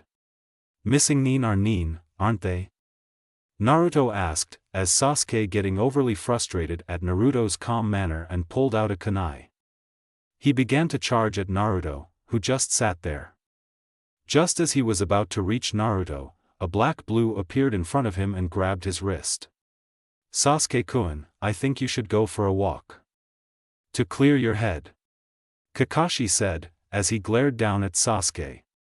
When Kakashi released Sasuke's wrist a second later, he glared at Naruto, before putting his kunai away and walking out the door, mumbling, whatever, on his way out. Kakashi sighed, as he walked towards the fire and sat down. Naruto looked up at him. So why is he so uptight about being better than me anyway? Asked Naruto, as Sakura's eyes just wavered a bit, while Kakashi took in a deep breath.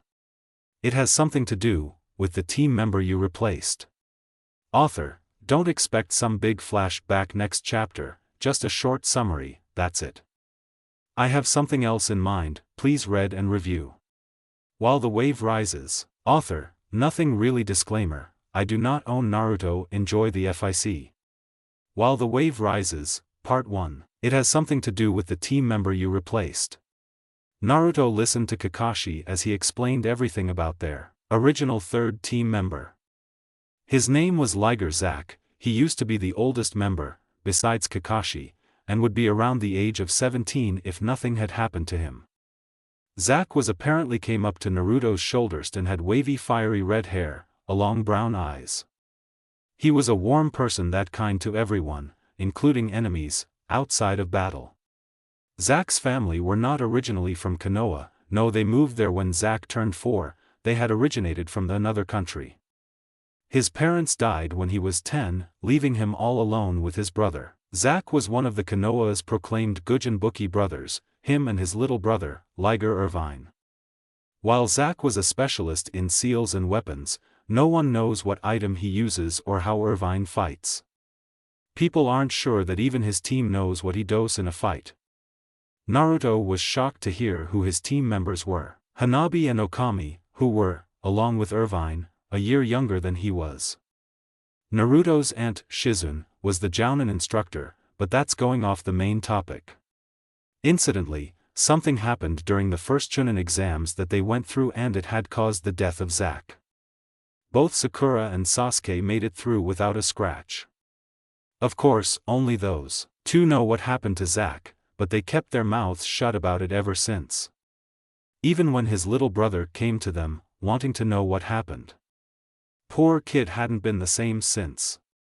Naruto though over the information that he had just received, before he got up with a good night and went to the second floor to rest.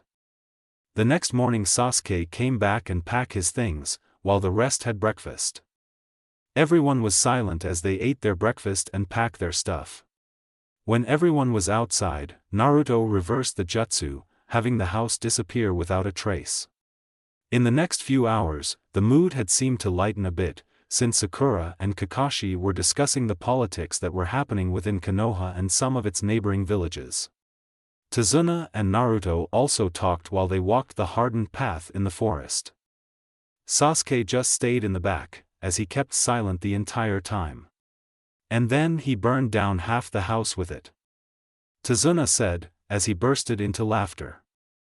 Naruto wondered what in that kid's right mind made him try an advanced fire jutsu right next to the house. You should have seen his face after he stopped shouting at how he did it, and heard his mother scream in rage. Inari wasn't seen for 3 weeks after that. Tazuna said, as Naruto thought about it for a moment. Hey Tazuna, how would you know what his face looked like after he had just stopped shouting and ran for his life? Naruto asked, as Tazuna looked shocked at the answer. I was passing by when it happened, on my way back from the market. Tazuna stated, as Naruto just stared at him. You and I know that your daughter grows what she cooks. Naruto stated dryly, as Tazuna started to sweat.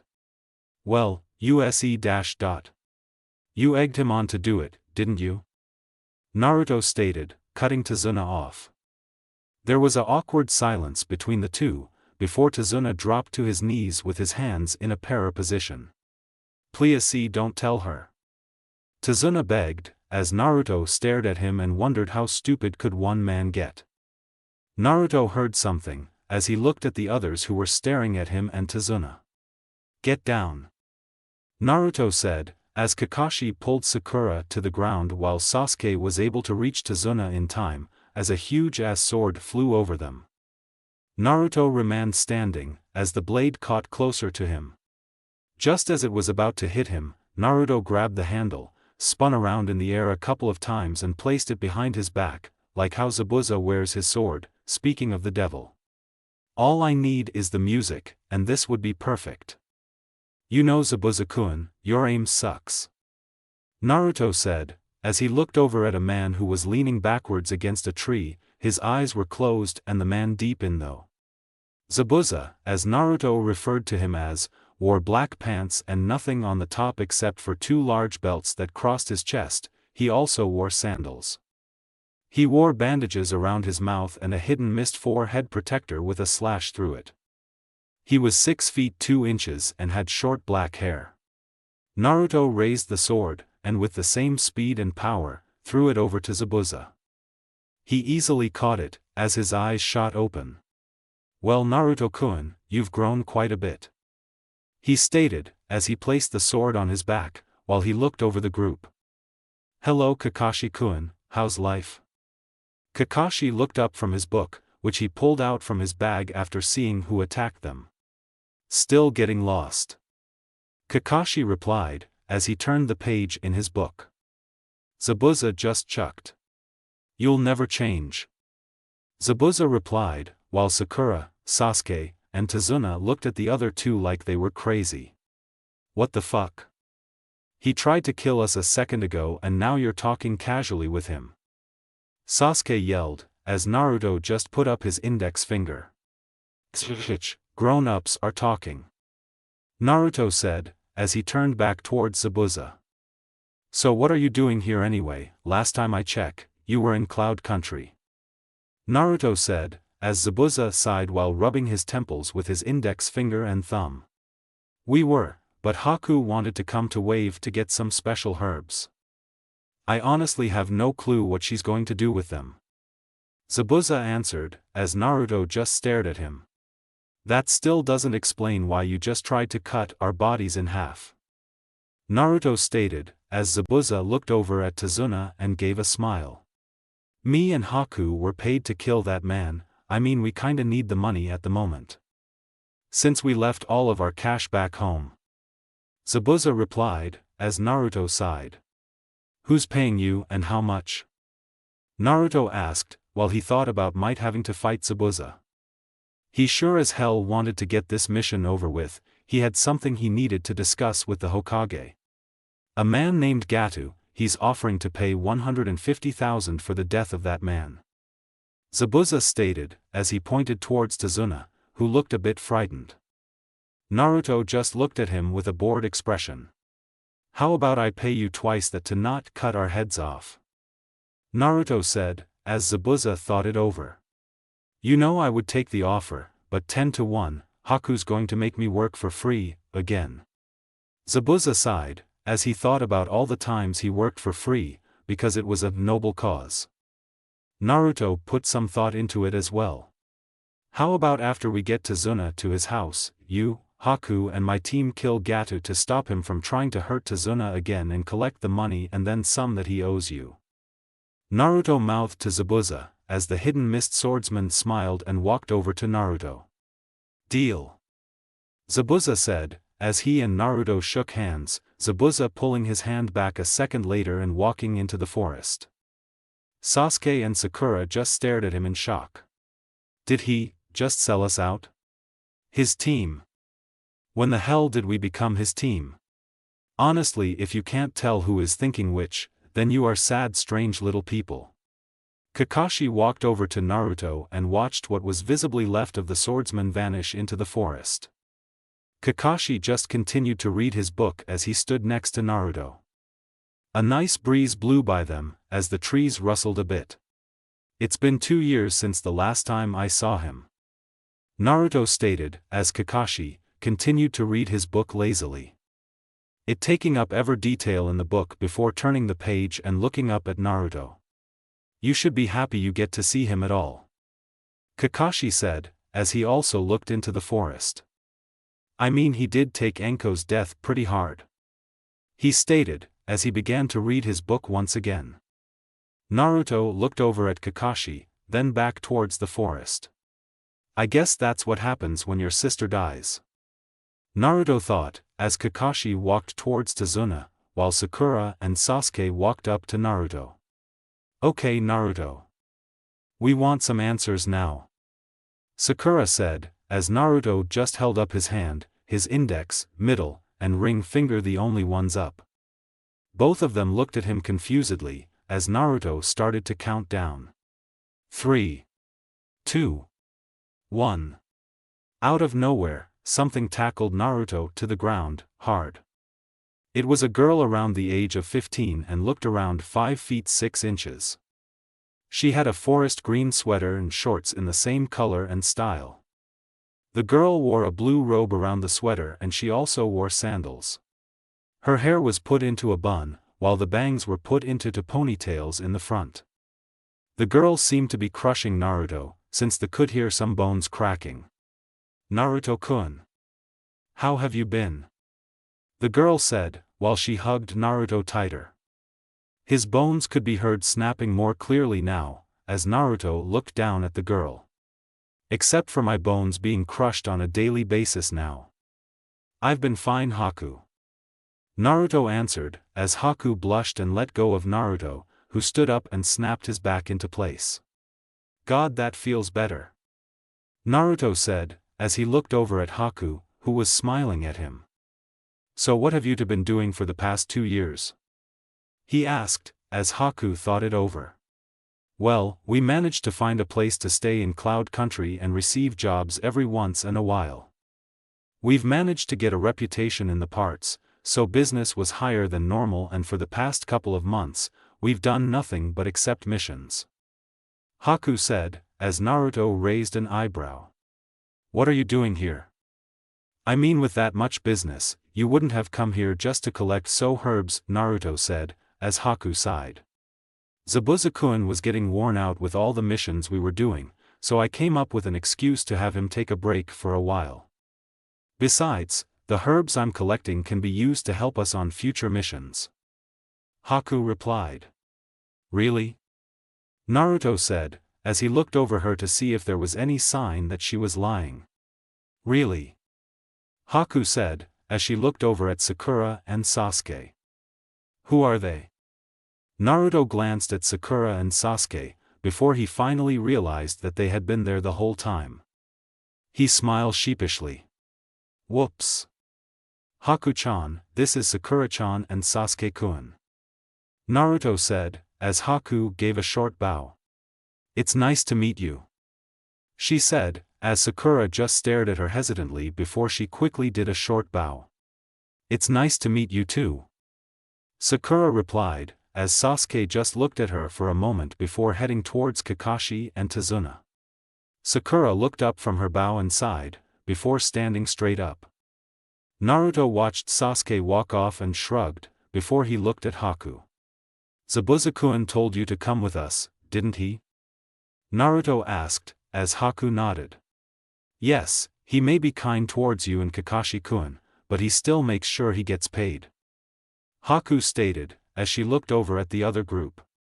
You might want to tell him now. Naruto looked at her and sighed, before he began to walk towards them, Sakura and Haku tailing behind. When he reached Kakashi, said man looked up from his book and was ready to hear whatever Naruto had to say. Naruto took in a deep breath. Kakashi-kun, do you mind if Haku-chan comes with us? It hadn't been a long walk to Tazuna's house, since everything went along smoothly. Now that Sakura had someone else to talk to, Sasuke was able to enjoy some peace and quiet. Meaning that he would bitch less, which made Naruto somewhat happy. Tazuna talked about how great it was going to be for Naruto to see his daughter and Inari again and how he could give Inari some free lessons on how to be a shinobi. Either that, or face the wrath of a very pissed Tsunade, and as he learned from his sensei, never piss off a woman. They soon arrived at the house, which looked pretty nice for such a poor country. It was a 2-story house and was painted brown. A few windows here and there, and what looked like a garden full of edible plants, use your imagination. From what they could see, a small boy was in the front yard doing some basic exercises. He wore a pair of brown shorts and a stripped green and gray shirt. He also wore tennis shoes and a green hat on top of his short black hair. He looked around 9 and was about 4 feet 8 inches. When the boy looked over at the group, the boy smiled from ear to ear. Naruto-kun, the boy screamed, as he ran towards Naruto, passing by his grandfather, who had his arms open to receive a hug from his grandson. Kakashi walked up to Tazuna, who had frozen in that position. Well, don't you feel loved? Kakashi said in a lazy tone of voice, as he continued to read his book. While Tazuna just sunk to the ground. While this was happening, the boy had latched onto Naruto, who was looking down at the boy. Hello Inari-kun. Naruto said with a smile, one which Inari returned, before he let go of Naruto and turned his attention towards the house. Mom! Naruto-kun's here. Inari screamed rather loudly, as a woman walked out of the house. One word could be described for this woman, beautiful. She wore a green skirt and a pink shirt, along with sandals. She was about 5 feet 9 inches and had long black hair. She had black eyes as well, which seemed to be focused on Naruto at the moment. She walked up to Naruto, as her face turned from shock to a warm smile. She gave him a tight hug, while Naruto returned it. Kakashi silently cursed, as he pulled out a piece of paper. Another name to the list. I hope Jiraiya doesn't take this the wrong way, Kakashi thought, as he jotted something down and put the paper away, while the women pulled away from Naruto. It's nice to see you again Naruto-kun, stated the women, as she looked over the group of people. And these are? Naruto looked over Kakashi, Haku, and the rest. Oh, sorry Tsunade. This is Sakura-chan, Sasuke-kun, Kakashi-kun, and Haku-chan. Naruto said, as he pointed towards each person. Tsunade greeted them with a smile. It's nice to meet you all, but let's talk after we get inside, Tsunade said, as she started to walk towards the house. Inari grabbed hold of Naruto's hand. Yeah, and you can teach me how to be a shinobi, Inari said, as Naruto froze before looking over at Tsunade, who had frozen in her tracks as well. She turned to face Naruto with an interesting expression, one of which he was all too familiar with. Yes Naruto-kun, I think it would be beneficial to all of us if you instructed Inari properly," she said in a tone of voice that made Naruto step back. Sure Tsunami, I'd love to," Naruto replied, as Tsunami smiled, happy with the answer she received. She then headed towards the house once more, as Naruto sighed in a manner knowing that he was screwed. He walked towards the house, as Inari walked beside him the entire time. Soon Haku, Kakashi, Sakura, and Sasuke had entered the house and were enjoying a dinner prepared by Tsunami, forgetting all about Tazuna, who was still outside. Author: yes, Zack was 13 when he died, Sakura and Sasuke were 12 and Ivrine was 11. And comes crashing down. Author: warning, there is a scene in this FIC that has Naruto X fluff that is with a different person. Just remember, this is a Naruto/Hinata FIC. I'm just trying to show that something happened between the two. Also, I'm trying out a new story in the Zelda section called A New Type of Sheki, so please give it a try. Disclaimer: I do not own Naruto. Enjoy the FIC. And Come Crashing Down, Part 2, Kawarimi no Jutsu. Inari disappeared in a puff of smoke and was replaced with a log. Naruto clapped his hands, as he watched Inari jumping up and down, happy at what he had accomplished. It had taken Inari 3 days of constant training to finally get down the basic jutsu, which was pretty quick for a civilian. Of course no one else was there, just him and Inari. 1 week had passed since they killed Gato and blew his headquarters straight to hell. Naruto chuckled, as he recalled what happened. The pale moon shined down on the forests, as the guards patrolling a large complex built into an even larger tree could be seen quite easily. The crickets chirped, as fireflies flew around the forest. Searchlights from the complex scanned the area with the utmost of care, as to make sure that nothing was overlooked. Multiple figures approached the complex, intent on completing their mission. They were careful to stay in the shadows, as to avoid being detected too early. One of those figures stopped for a moment, before splitting into 2 groups, both going around to the sides. When the first group arrived at their destination, Naruto opened up his wristband. "Haku-chan, what's your status?" Naruto asked through the link from his wristband and Haku's earpiece. The nice thing about the wristband is it can connect to any visual or audio device, just one of its great functions. Sakura won't stop complaining about her love life and Sasuke is still being a stuck-up bastard. "Please Naruto, can we switch T-." Naruto closed the apartment on his wristband, as he looked over at Kakashi and Zabuza. "They're in position," Naruto stated, as he reached into one of his pouches and pulled out 3 little origami-looking birds. He threw them into the air as they took off, while Kakashi looked at him with a confused expression. "So tell me again Naruto-kun, what are those things for?" Kakashi asked, as Naruto sighed. "They're specifically designed to scout areas and record whatever they find. Their main use is to find out what security systems and how many guards are in the entire complex. Their shape is so that they not only move faster than most kunai, but are almost invisible to the security systems.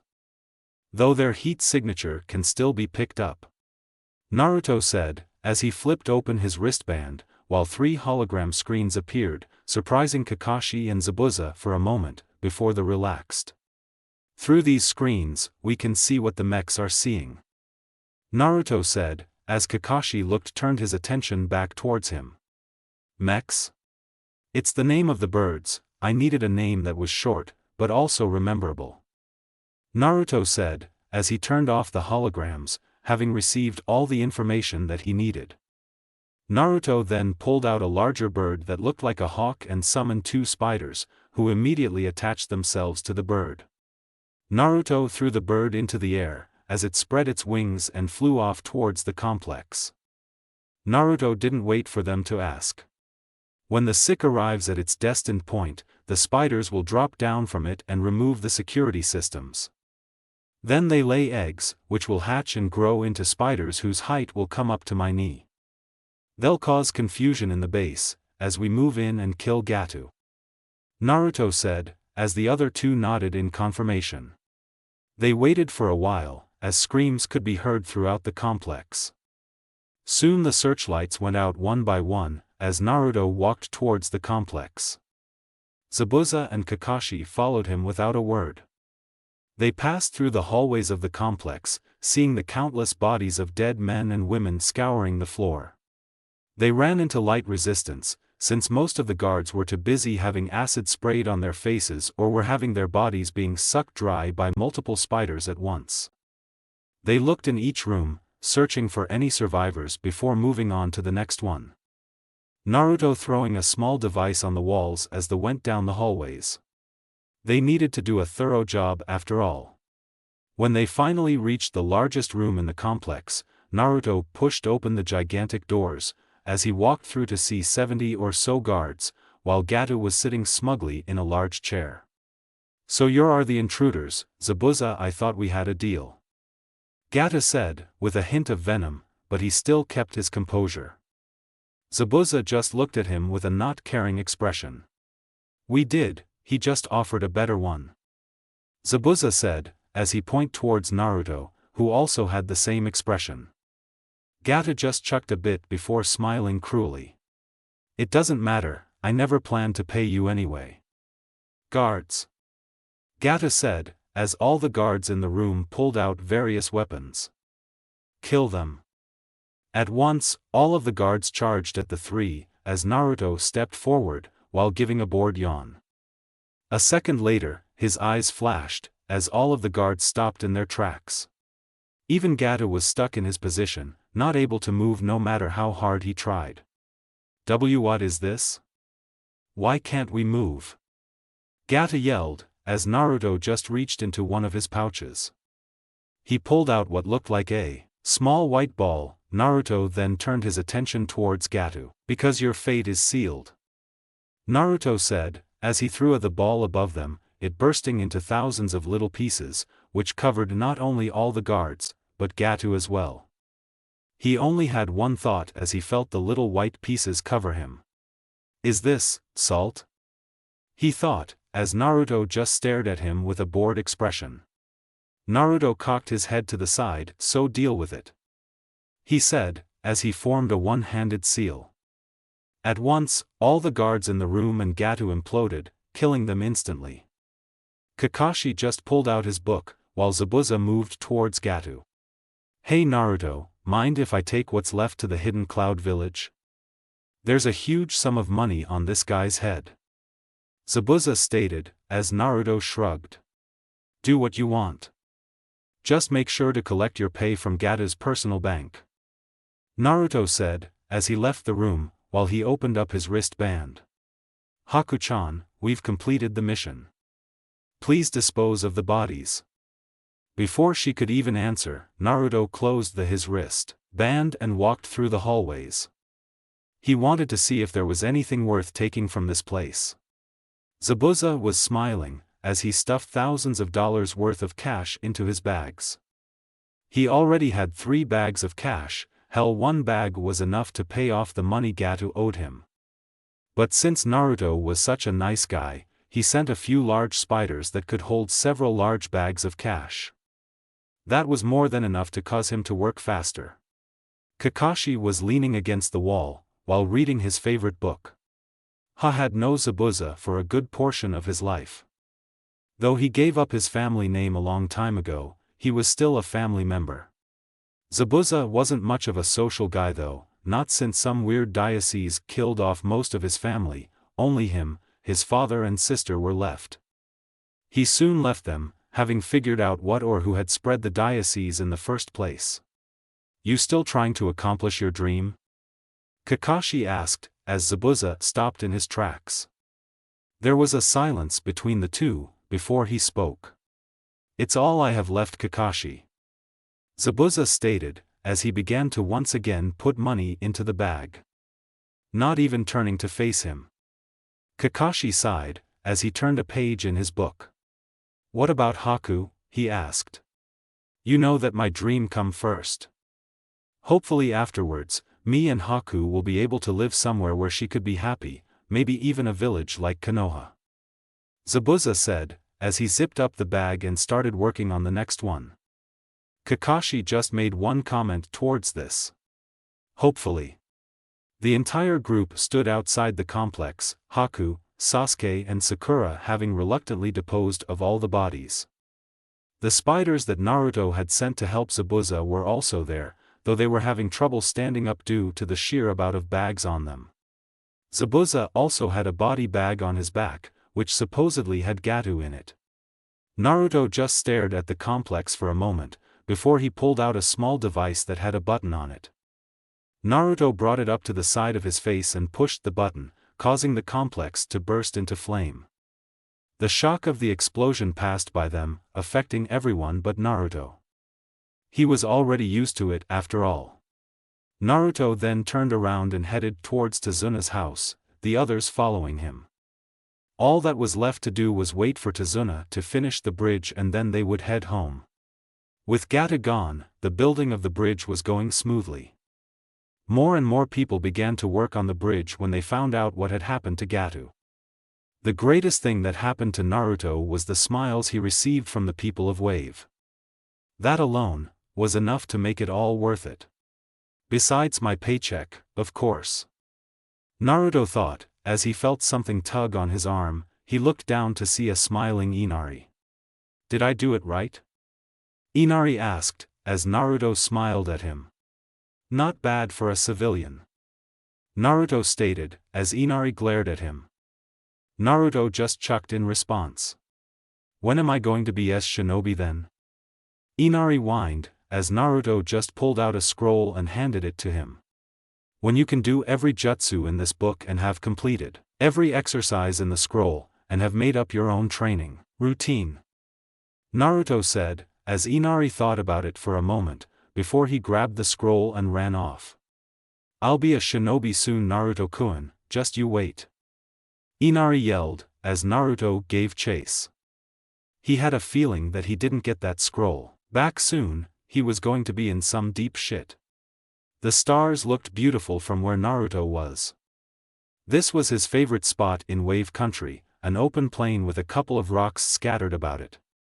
To the left you could see the beginning of a forest and to the right you could see a cliff with the ocean hitting the bottom of it every once in a while. Naruto enjoyed sitting on one particular rock in this field and listening to the different sounds of the world. Being a nin guaranteed that you would live twice as long as any normal person, since their training made their bodies a hell of a lot strong and healthy beyond people's wildest dreams, if done properly that is. That's only if you lived long enough through all the harsh battles, wars, missions, etc. Naruto himself wanted nothing more than to enjoy life and all its simplicities, but apparently Kami-sama liked to screw him over repeatedly. It wouldn't be the first time. Naruto thought, as he looked up towards the sky. Couldn't sleep?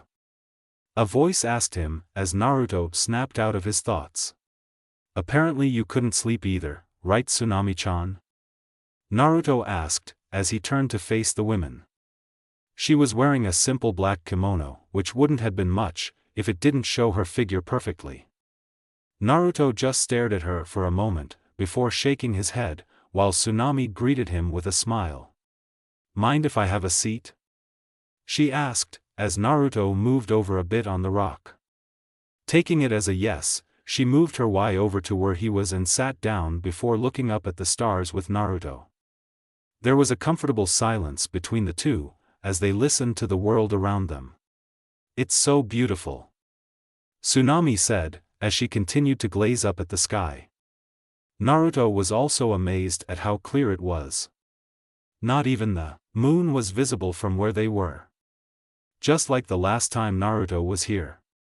It's exactly like the night I left, isn't it? Naruto asked, as Tsunami turned her attention towards him. Why did you leave? You could have just stayed here, I know Inari and father wouldn't mind at all. Tsunami stated, as Naruto just looked towards the ground. You know perfectly well, if I had stayed any longer, they would have found me. Naruto stated, as Tsunami sighed before looking up at the sky again. Naruto kept his eyes to the ground, as he thought about what they were going to do next.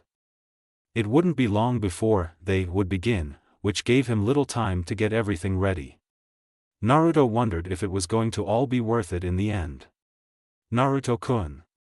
Tsunade said, as Naruto looked towards her. She had apparently been staring at him for some time now. Was wondering if. Her hand slowly reached up to Naruto's face, as she began to rub it. Naruto showed a shocked expression, as Tsunade slowly moved towards him. If we could. Tsunade-chan. I don't Just, this once. Tsunade came close until their lips met. It was not a small kiss on the lips, oh hell no. Tsunade took the opportunity to make it as passionate as she could, and she loved every minute of it. She moved her hands slowly up and down Naruto's body, taking in every nook and cranny of it. They sat there for what seemed like the longest of time, until they finally separated. When Tsunade moved in for another kiss, Naruto stopped her abruptly. Just this once. Tsunade wanted more, but the expression on Naruto's face said otherwise. Feeling somewhat rejected, she settled on just laying her head on his shoulder, while admiring the stars. They really did look exactly like the day he left, and all Naruto could do is sigh. I'm sorry. Tsunade-chan. Naruto once again walked through the familiar water-filled halls, going to visit someone very dear to him. In these halls, he felt completely comfortable and safe. This had been the place where he played in his sleep after the incident. Always under the watchful eyes of her. She may have been looked up, but she still knew everything that happened in these halls. Not that much happened, mind you. She was one who took care of him after it happened. She had been his playmate when he was younger, always ready with old and new games for him to experience. Her ability to control this environment into anything she wanted helped her with some of the more open-area games. As Naruto grew older, she became a teacher to him, helping him in every way and manner. She taught him countless jutsu here, gave him lessons in the history of the world and other things, helped him learn all about life itself. She even told him some of the more secret parts of the world, which no human was meant to ever know.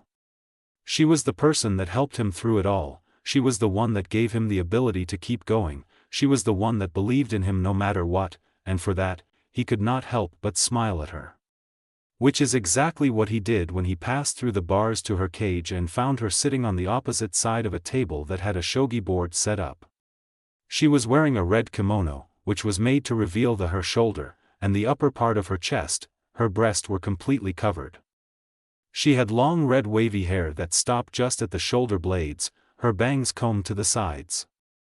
The female looked up at Naruto and smiled as he took the seat opposite of her and moved one of the pieces. Your move. Author, let's get this straight, this is a Naruto/Hinata fic.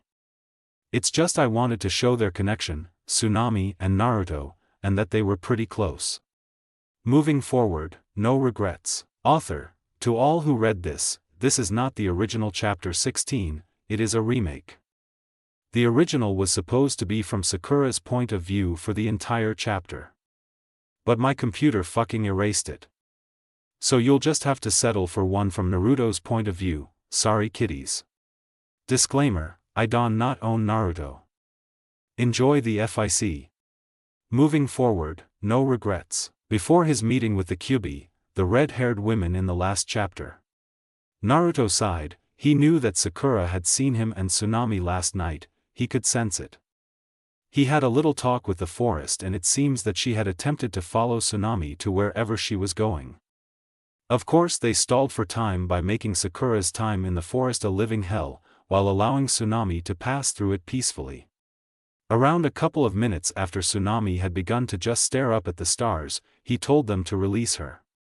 He knew she had looked at them in shock. What else would she feel after seeing a 24-year-old woman kiss a 16-year-old and attempt to go in for another kiss, only to be stopped by said teen?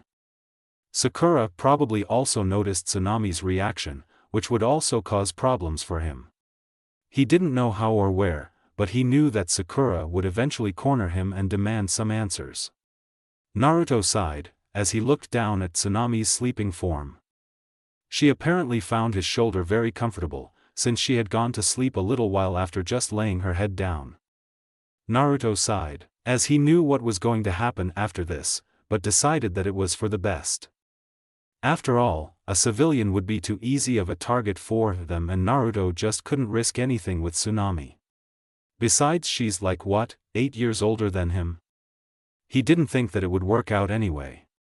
Naruto sighed, as he picked up the sleeping form of Tsunami bridal style.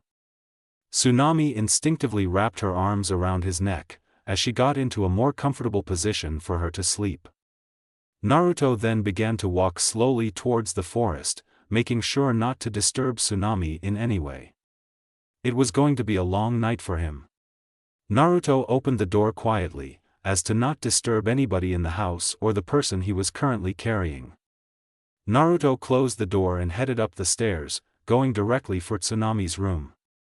When he got there, Naruto laid Tsunami on the bed and covered her in the sheets. He then stared at her for a moment, before heading out the door, closing it behind him. "You know she really is going to miss you," a voice said, as Naruto turned to face Tazuna, who was near the stairs.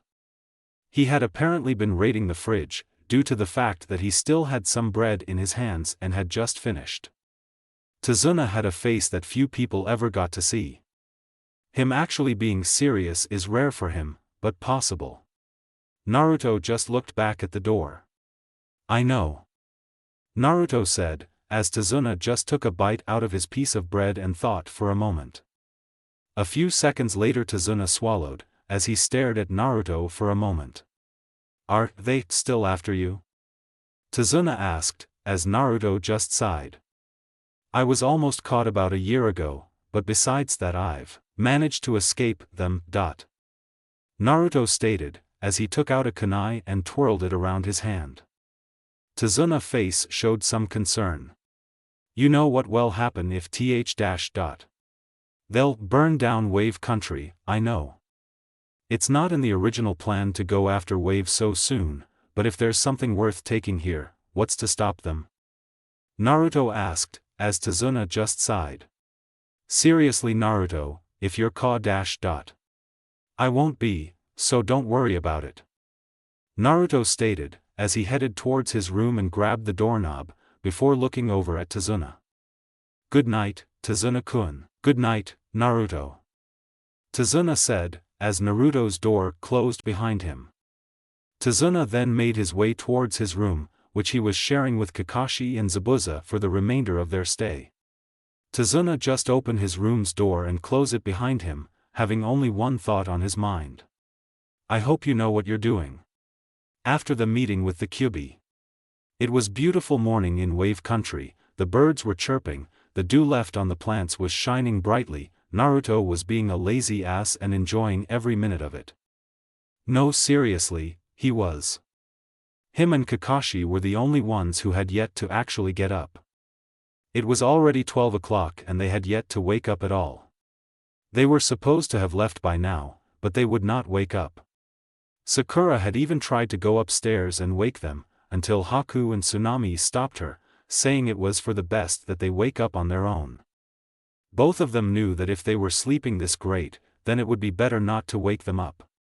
So they waited, trying to find ways to pass the time. Sasuke had gone off to train, while Sakura attempted to follow, but was rejected by Sasuke again. She then settled to teaching Inari a few things from which he could improve over the years. Haku and Zabuza had also gone out to train, while Tazuna and Tsunami had just stayed inside.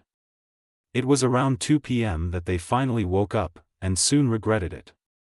Since they received a scolding from 3 women at once. Naruto and Kakashi were used to it, they were a part of the Uzumaki family, and every guy in that family knew what to expect and how to handle this kind of situation, except for Irika, he's never pissed off any female before. The group of people decided to get a free meal since they had waited too long and stayed long enough for dinner. It was interesting, to say the least. Inari had gotten into his head at some point to jump on the table and try to show everyone his new jutsu. Both Tazuna and Zabuza tried to catch him and failed miserably. Tsunade and Haku watched them, while Sakura was still trying to get a date out of Sasuke. Actually, she had managed to break through that strong mental will of Sasuke's and he actually agreed to one date. Of course, this made Sakura extremely excited. Which made her lose control of her chakra control when she hugged him, causing Sasuke to change his mind about the date. Thus leaving Sakura in a state in which if anything else happened to her, she would break down and cry. But since the author can't stand to see a woman is cry, mentally or physically, Sakura is just going to look down at her plate and eat quietly. Deciding that if she could break through his barrier once, she could sure as hell do it again. Naruto and Kakashi were just ignoring all of this and were concentrating on their meals. Kakashi had pulled out his book and was reading the last chapter. This brought a tear to his eye, thinking that it was the end of such a beautiful story. Naruto noticed this and just raised an eyebrow but said nothing. They were out the door at around 6, having everything they needed packed and on their shoulders. Tazuna, Tsunade, and Inari all gave them a warm goodbye. Naruto's being the warmest since Tsunade walked up to him and gave him a kiss on the cheek, before just sighing and walking back towards the house. Naruto, along with everyone else, was shocked at this and of course only Naruto had pulled out of his shock in time to see that Tsunade had been swaying her hips all the way to the door. Tsunade looked over her shoulder and just grinned with the satisfaction, knowing full well that Naruto had been staring at her ass. Naruto realized what he had been doing a second later and mumbled something under his breath, before saying goodbye to Inari and Tazuna, and heading in the direction of Fire Country. It had been a while since that had happened. Currently both Kakashi and Naruto had decided to keep themselves busy with a little game, since Kakashi had finished his book at dinner. It was Kakashi's turn, actually, he sucked at this game and it remained his turn for quite some time. I spy with my little eye something, gre-. Leaf. Naruto said, as he yawned. You just naturally assume that any game that involved eyes would be easy for someone like Kakashi, but then again, he was probably deprived of a childhood until he was adopted into the Uzumaki family. So it was understandable. But he still sucked. Kakashi sighed, as he looked over at Naruto. Can we please play another game? I'm tired of this one. He whined, as Naruto just looked at him lazily. Hey, you were the one that said we should play it. I didn't think you would be this good. It's not that I'm good, it's just that you suck at it. Still, can we switch to another game? No, seeing you fail at I Spy is more than enough entertainment for me. But that's just ... Kakashi stopped, as the ground shook a bit. Everyone looked over at Zabuza, who had laid his sword on the ground. Everyone's eyebrows rose, as he just cleared his throat. This will be as far as me and Haku-chan go. Zabuza stated, as Haku looked at him in confusion, before finally getting it. Sakura looked around their current area, before turning her attention towards Zabuza. But we're just about to enter the Fire Nation. Sakura said, as Zabuza lifted his sword and placed it back on his back, before walking past her and up to Naruto. Exactly. Zabuza stated, as he stared at Naruto for a few seconds, both of them making eye contact. Naruto nodded slightly, as Zabuza just turned around and headed in the direction of Cloud Country. Haku walked up to Naruto and gave him a hug. It was nice to see you again, Naruto-kun, take care. And with that, she released him from her grip and ran up beside Zabuza, as they both made their way back home. Naruto just stared at their disappearing backs, before turning around and heading towards Fire Nation. Or, at least he would have if Sakura hadn't stopped him in the process. That's it, Uzumaki, I want answers, now. Sakura stated, as Naruto just looked at her in a non-caring way. Ask away and I'll answer to the best of my capability, for 3 questions. Naruto stated, as Sakura took in a deep breath. Okay, 1, how the hell do you know those 2? Sakura asked, as Naruto just looked back in the direction of where Zabuza and Haku had went. I should know my own family. Naruto answered, as Sakura raised her eyebrow. He's my uncle, and Haku would probably be something like a sister/cousin to me. Sakura and Sasuke, who had remained quiet the entire time, were now starting to get interested. Okay, do we know any other family members of yours? Sakura asked, as Naruto just looked over at Kakashi. Should you tell them or should I? Naruto asked, as Kakashi sighed and started to list them. Well, there's your old academy teacher, Iruka, then there's me and Rin, and finally there's Zabuza and Haku. Should I list more? Kakashi asked, as he looked over at Naruto. That's all they need to know at moment. Naruto stated, as Kakashi just shrugged, while Naruto just looked over at Sakura. Now, for your third question, right, about you and Tsunami. Hey Sakura, what's that? Naruto asked, as he pointed towards her shirt. Sakura looked down on it. What's what? She asked, as Naruto just waved it off. Nothing, I thought I saw a bug on you. Naruto stated, as Sakura remembered what she was going to ask. Sakura took in another deep breath. Okay Naruto, what's your relationship with Tsunami? Sakura said, sounding like she was demanding it, rather than asking it. Naruto just turned around and started to walk towards Fire Country. I'm not at liberty to say. Naruto stated, as he continued to walk towards his home nation. Kakashi was interested in how Naruto was going to answer that question, but when he heard what he said, Kakashi knew it would be useless to try to find out. Sakura was a different matter. What? You said that you would answer 3 questions. Sakura yelled, as Naruto just continued forward. I did. Now if you don't mind, I would like to make it into Fire Nation's border before we stop to camp. Naruto said, as Sakura began to fume and was about to attempt to strike Naruto down, but was stopped by Sasuke? Leave him. Sasuke said, as Sakura just looked up at him in shock. But don't you want to find out Abu dash dot? He'll tell us when he wants to, until then, just be patient. Sasuke then walked off towards Fire Nation, as Sakura just sighed. She wanted to find out, but if her Sasuke had asked her to stop, then she would, for now. Sasuke was having different thoughts, they weren't told everything about Naruto's family and he was suspicious of it. The only thing he was sure about at the moment was that he would find out about it eventually. Thank you for your reports, you may leave now. Naruto, you wanted to talk to me about something? Jiraiya asked, as Naruto waited for everyone else to leave the room. His face then turned serious, as he looked at the current Hokage. Aoiji-san, I would like to have a look at my father's old workshop. Author, sorry that it's so short, but like I stated, my fucking computer erased my chapter. So I was barely able to get 6 pages done in time. At least it's better than nothing. Please read and review. The work of another generation. Author, I have 102 alerts, wow. I feel loved now. Nothing new really. Disclaimer, I do not own Naruto. Enjoy the FIC. The work of another generation. They're really planning that? Jiraiya asked, his face showing an expression of someone who had been scared shitless. He had been taking with Naruto for the past 2 hours, finding out everything that had happened in the past couple of years.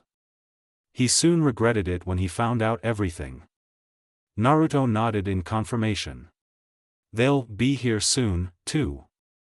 Naruto added, as Jiraiya just mentally went over everything in his head, before sitting back in his chair and sighing. How much time do we have? If possible, Jiraiya would want to at least evacuate the village. Though they may lose it in the process, its people are more important than anything else. A few months at most and they'll know if we evacuate, so don't bother. Naruto stated, as Jiraiya thought about all the options that they could take to prevent this from happening, but found none. The question of, how the hell were we going to get through this, constantly ran through his mind, as he tried to find one answer. Naruto yawned, as he stood up from the chair he was sitting in. If you don't mind Oiji-san, I think I'm going to take a peek at my father's workshop now. Naruto said, as Jiraiya just absent-mindedly threw him the keys to it. Naruto caught them easily, before turning around and heading for the exit. That was before Jiraiya stopped him. How many of those have you gotten so far? Jiraiya asked, knowing that it wasn't going to help the village a much. I mean, even if he does reach his full potential, one man can't do that much. Naruto stopped in his tracks, thinking on whether or not he should tell him, before deciding on an answer. 5. And with that Naruto was out the door. Naruto thought back to what had happened an hour ago and sighed. Of course Jiraiya had taken it better than he expected, but still, him going as far as to ask about those. Well, that was just getting desperate. He knew that he didn't have long to get everything ready and wondered if he really should have told Jiraiya about what was going to happen. It was too late now, all he should be focusing on is getting to his father's workshop. So where is it located, Naruto-kun? Hinata asked, as she looked up at Naruto, who was in deep thought. Naruto glanced at her for a moment, before pointing towards the Hokage monument. At the very bottom of the monument, there is a passageway to it. He built it to work on his projects in peace and if any of them should go wrong, from harming anyone in Konoha. Naruto stated, as they continued to head towards the monument. He had met Hinata just outside the Hokage tower. She had apparently been waiting for him to come out, saying that she wanted to know what happened to him after he left. Naruto of course was too busy to have an actual conversation with her, but she wouldn't back down. So instead, he asked if she would like to join him in searching his father's workshop. She gave it a moment's thought, before hooking her arm through his and just asking where to. Naruto wasn't worried about her at all, she would be able to handle herself when they arrived there. Even if the defense system was set to Jounin level. They soon arrived at the bottom of the Hokage monument, directly below the second Hokage's carving. It was actually a perfect place to hide something, since everyone either stayed away from the monument and looked at it from a distance, or they would sit on top of it and wonder about their lives. No one ever came to the bottom of it. Naruto unlatched himself from Hinata and walked towards the monument. He then began to examine each rock on it carefully, before moving on to the next one. Hinata figured that it was to open up the door to the passageway. Naruto lightly touched all of the stones, looking for one in particular rock. 5 minutes later, he managed to find it. I'm done. Naruto stated, as he pushed the rock in, while a slight noise was made. Hinata waited quietly, and excitedly, for a passageway to open up. Only to be confused when she saw Naruto walk towards the first Hokage carving. Naruto-kun, isn't this the entrance to the passage? Hinata asked, as Naruto just looked back at her from his spot next to the first's carvings area. No, that was to turn off the outer security system. This is the entrance. Naruto stated, as he waved his hand towards the wall. A large section of the wall disappeared, while Hinata walked towards it and just stared into the passage. I mean, come on, who wouldn't stare at the enormous amount of seals of all shapes, sizes, and colors that were placed throughout it? Naruto coughed, as he pointed towards the entrance. Ladies first. It was surprisingly bright for Hinata, as she continued to walk through the passage. It actually had a cozy feel to it, which could make anyone feel at home. Which could be good or bad depending on the home you came from. Not all people have happy lives after all. Hinata looked back to see Naruto lazily walking behind her. It had worried her when she first saw that Naruto had lost his enthusiastic attitude and energy that he used to had, but figured it was probably from what he had seen over the years. He hadn't been in this village and behind its walls for the past 8 years, no, he had seen the world in its true form. That sacred her, as the thought of what had happened to him crept into her mind. But, she guessed that it was all right. After all, he did come back to the village, which reminded her of one very important thing. The time limit. Up to this point she had completely forgot about it ever since Naruto had arrived. Of course the thought of it made her slightly grin, since she knew Konoha's laws by heart. I'd be her birthday in about 7 months, that's how long she had to wait from this point. Now all she had to do was make sure he didn't get killed until then and on the wedding night. Naruto raised an eyebrow, as Hinata's face turned blood red. He didn't know what she was thinking about, but had labeled it under something perverted. After having Tsunade as a sensei and being around Jiraiya for so long, you'd figure that she would always be having interesting thoughts. Naruto knew her better than that, and thought that if she was thinking that way, then it was most likely about someone that was really close to her, probably Shino. Clueless, isn't he? They continued to walk through the passageway for quite some time, both of them having an interest in the seals that were carved in the walls and below their feet. It was the only thing they really could look at since the entire passage was made out of stone. It was a pretty space passage actually, having enough room for 3 people to walk beside one another.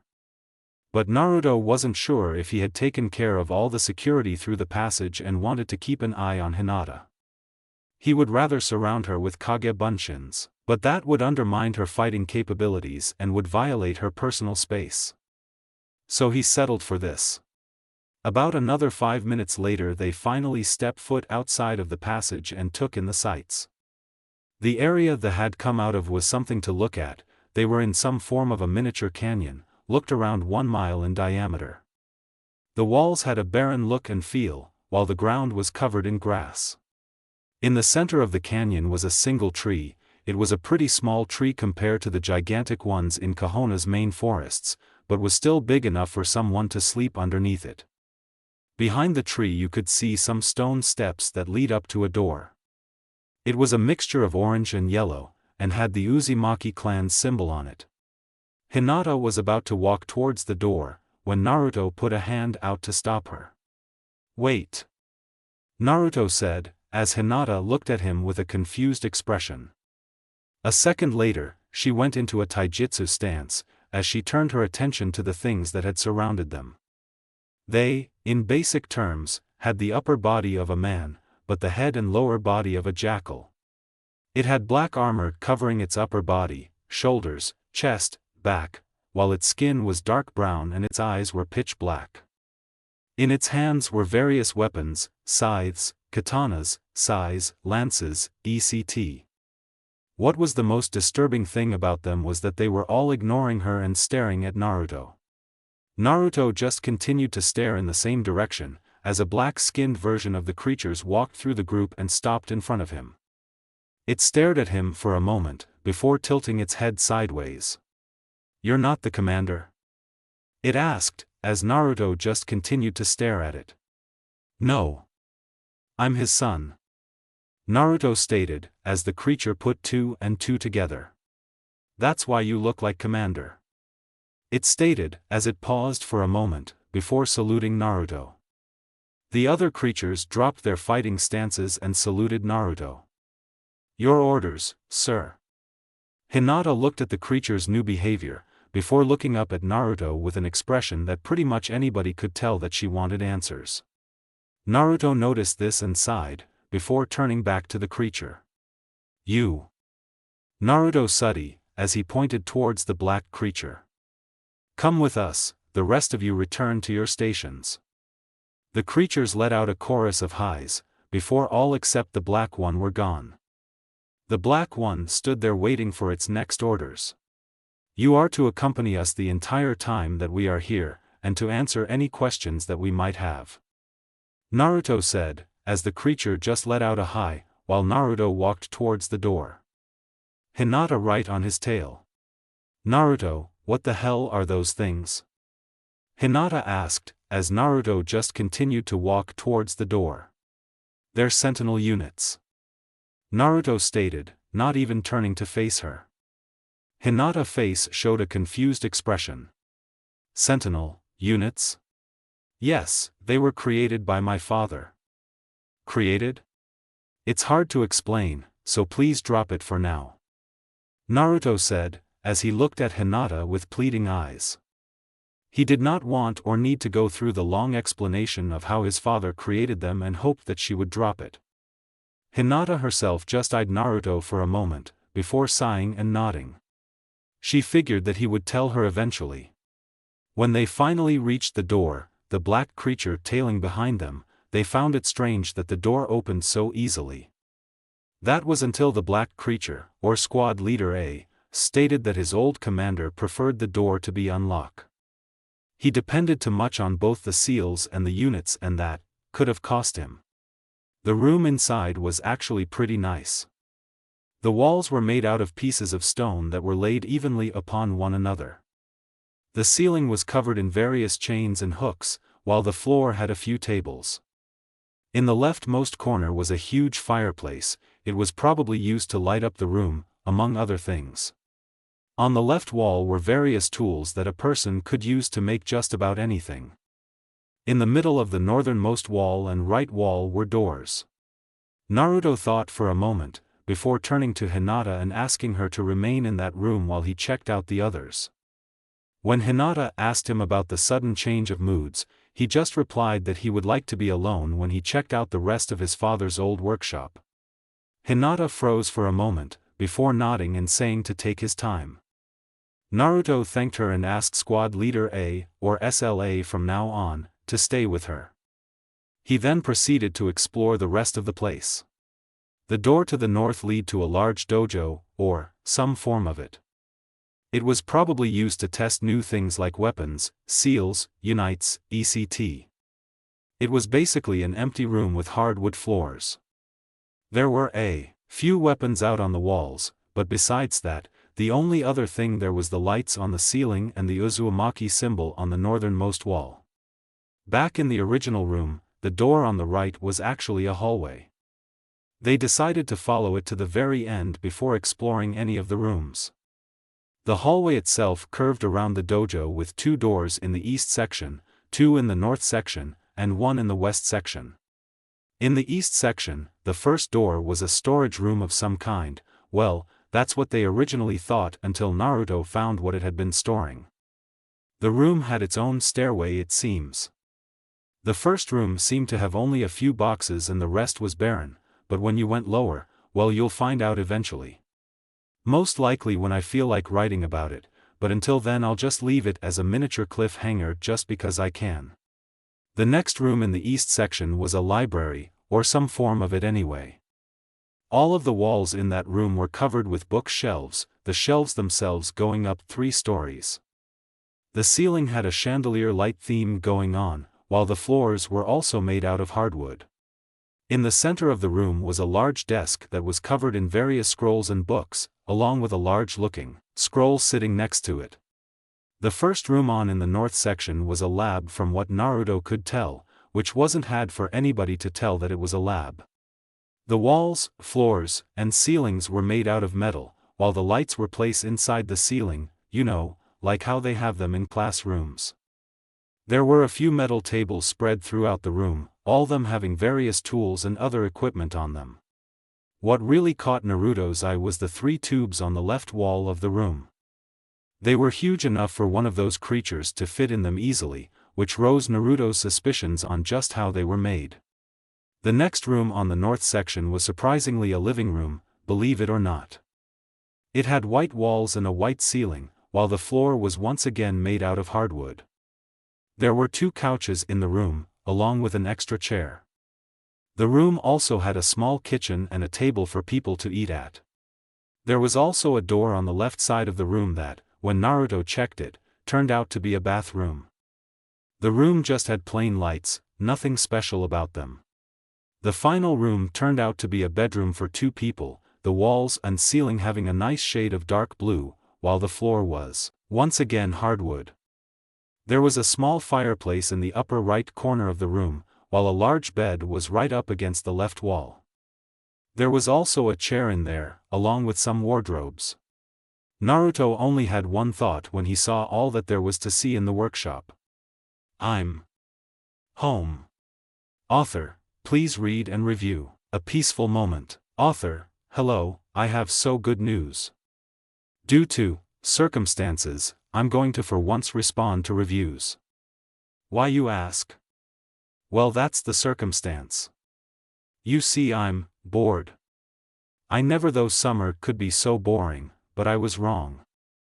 Hell, I've even written a couple of chapters ahead because I was so bored.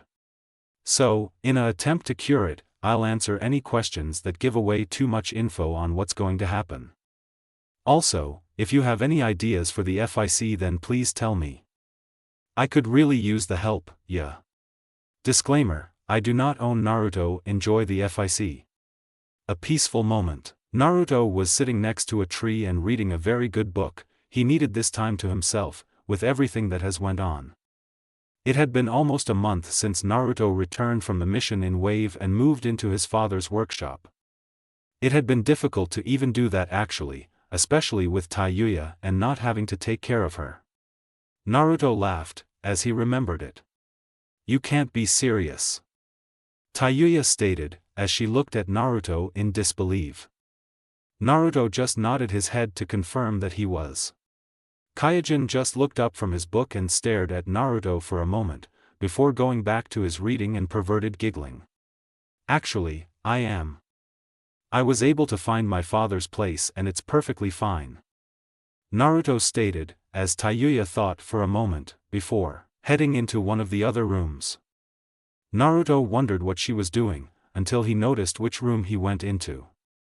Oh, crap. Naruto thought, as Tayuya walked out of the room carrying her. Tayuya just had a grin on her face, as she handed her over to him. Naruto looked down at the child, before looking at Tayuya with pleading eyes. Since you're moving to a nice spacious building, you can take care of the kid. Tayuya said, as she just grinned widely. That was before Naruto handed the child back to her.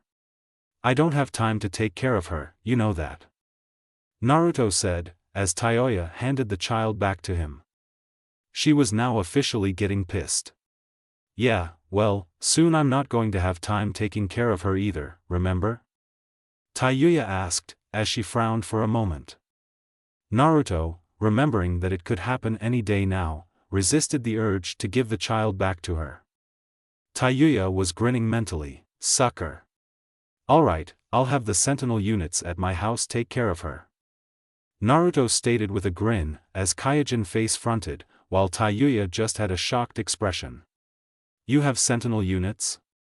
Kyojin asked, as he got back up on the couch, while wondering if the people in the other apartments heard him fall. Being 400 pounds of muscle can do that, Naruto nodded, as Tayuya's face turned into a pissed expression. Then why the hell didn't you dash dot? Tayuya froze, as she felt something in her lower regions. A second later the sound of a lot of water was heard in a large splash. Both Naruto and Kyojin froze, as Tayuya looked towards Naruto. I think my water just broke. It was awkward for Naruto and Kyojin to have to carry Tayuya to the hospital. Well, actually she just rode on Kyojin's back, as he ran on all four, while Naruto just cleared people from their path. As soon as they reached the hospital, they found Tsunade and told her the situation. Naruto was, of course, in a hell of a lot of trouble, especially when the genjutsu over Tayuya disappeared to reveal her large stomach, but Tsunade let any questions she had slide and went straight to Tayuya. In his worry for Tayuya, he happened to overlook Shizune, who was with Hinata and Yugao. Naruto. What are you doing here? Yugao asked, as Naruto looked up from the bench that he had been sitting on. Kyojin was sitting on the opposite bench, still reading his book. They had been sitting there for a while now. It's kind of hard to say. Naruto replied, as he just rubbed the back of his head sheepishly. Kyojin closed his book. He knew that he was going to get a lot more amusement out of this than in any book. Yugao apparently wasn't satisfied with the answer. Naruto just sighed, as he looked to Kyojin for help. Kyojin just grinned, before looking up at Yugao. He has a point, it would be hard to explain. I think we should wait for Tsunadeheim to finish her work before we say anything. Kyojin said, as Yugao finally noticed him and looked at him with a puzzled face. Who are you and how do you know Tsunade-chan? Yugao asked, while a second later she heard Shizune yell something. Kyojin-kun. Shizune yelled, as she ran over to him. She was about to give him a hug, but stopped when she saw what he was reading. Her face's expression turned from joy to confusion in less than a few seconds. "I thought you stopped reading those," Shizun said, as she crossed her arms. Kaijin looked at her and then looked back the book, before hiding it behind his back. "I have no clue what you're talking about," Kaijin stated, as he looked over at Hinata. "Hello Hinata-chan, how are you?" Kaijin asked, as the woman in question turned her attention towards him. "I'm fine Kaijin-kun. Do you know where Tayuya-chan is? I haven't seen her all day," Hinata stated, as both Naruto and Kaijin froze in place, before looking at each other. "Think we should tell them?" Naruto said, as Kaijin shook his head. "Like I said before, I would be better to wait for Tsunadeheim to finish," Kaijin replied, as he looked up at Yugu, whose eye was twitching a bit. "If that is alright with you?" Kaijin asked, as Yugu glared at him, before sighing and take a seat right next to him. "Fine, I'll wait, but until then you're not leaving," Yugao said, as Kaijin tried to scoot down a bit, but stopped when he bumped into something. He looked to see what it was, only to find Shizun at the other end. Hinata had hooked her arm through Naruto's, and was keeping it firmly hooked. A few seconds later, they heard someone scream from down the hallway. "Naruto!" They heard Tsunade scream, as both Kaijin and Naruto looked at each other. They both mentally sighed, as Naruto whispered something to Kaijin. Kaijin agreed, as Tsunade stomped her way down the hall and grabbed Naruto by the back of his collar and pulled him up to his feet. Her face then suddenly changed from rage to a smile. "Naruto, would you be so kind as to tell me why a pregnant woman has been living with you for the past 2 months and why you never told us?" Tsunade said sweetly, but Naruto could tell that if he didn't answer properly, she would be aiming for the lower regions. Hinata, Yugu, and Shizun all looked up at him with a mixture of shock and anger. Most of that anger coming from Hinata. That is. Naruto didn't really know how to explain this, and personally he hoped that Tayuya would do all the explaining. Unfortunately, she wasn't here right now. Hinata stood up and walked towards Naruto, her face showing the same smile. "Naruto, please answer her question," Hinata stated, as she cracked her knuckles. Naruto gulped, while Shizun looked over at Kaijin, who was praying that he would be overlooked. Basically, Kami-sama had said hell no. "Kaijin, would you mind helping Naruto explain?" Shizun said, while she grabbed one of his hands and had a smile similar to the other two. Kaijin thought that he wasn't going to be in as much trouble as Naruto. That was until Shizun started to grip his hand hard enough to break it. He also looked over at Yugao, who was glaring at him. She was probably the only one that went for the direct approach. "Alright Naruto-sama, I changed her diaper." Man, can this girl take a shit. It took me like that everyone had turned their attention to see a clone of Naruto walking towards them with her in his arms. The clone looked at the scene before him before looking straight at Naruto. "Bad timing? Bad timing," Naruto stated, as Tsunade turned her attention back towards Naruto. Naruto just sunk back a bit. "Before you kill me I have 2 questions," Naruto said, as Tsunade just kept quiet and glared at him. "I'll take that as a yes for the questions. 1. What gender was the newborn, and 2. This is really important. Are you on your period?" Tsunade's eye just twitched, as a vein was clearly visible on her head. "Naruto. Yeah, him and Kaijin were so screwed." It was a good thing that they switched out with clones before Tsunade had arrived. They were, in reality, on their way towards a safe location. Of course, Naruto had left clone behind to keep an eye on Tayuya. He may be being chased by several pissed females at once, but he wasn't going to abandon one of his students, well spiritually anyway. They went into hiding for a few hours, until Tayuya was strong enough to give them an explanation, living out as much as possible. She explained that Naruto was not the father and said that she would tell the Hokage everything else after the Jounin exams. That way Naruto could be present when she explained it. Tsunade agreed to that, as long as she was there to listen to everything. Naruto was too busy, hell he was barely able to have this little period of time to himself. With all the training he had to supervise, most of it being Sasuke's, he really didn't have that much time. He enjoyed the first time they actually trained, it was interesting to say the least. What the hell are we doing? I don't have much time to spend here, so I need to get this training over with as soon as possible. Sasuke stated, as he looked around Team 7's area. Naruto just stared at him lazy. Now Sasuke-kun. Is that any way to speak to your teacher? Naruto said with a grin, as Sasuke just glared at him, before remembering the talk he had with his mother. Sasuke mumbled something while Naruto just continued to stare at him. What was that, Sasuke-kun? I'm sorry, Naruto-sensei. Was that so hard? Actually yes. Then you'll love your training. Naruto stated, as he walked over to an open area and formed a seal. 20 shadow clones appeared, as Naruto pulled his hand back. A second later he thrusted it into the ground and pulled out a big-ass root. When he was finished, the root was about a foot taller than him. Naruto then signaled for Sasuke to jump on the root. Sasuke then looked down at him, waiting for his next orders. Naruto pointed towards his shuriken pouches and kunai holders.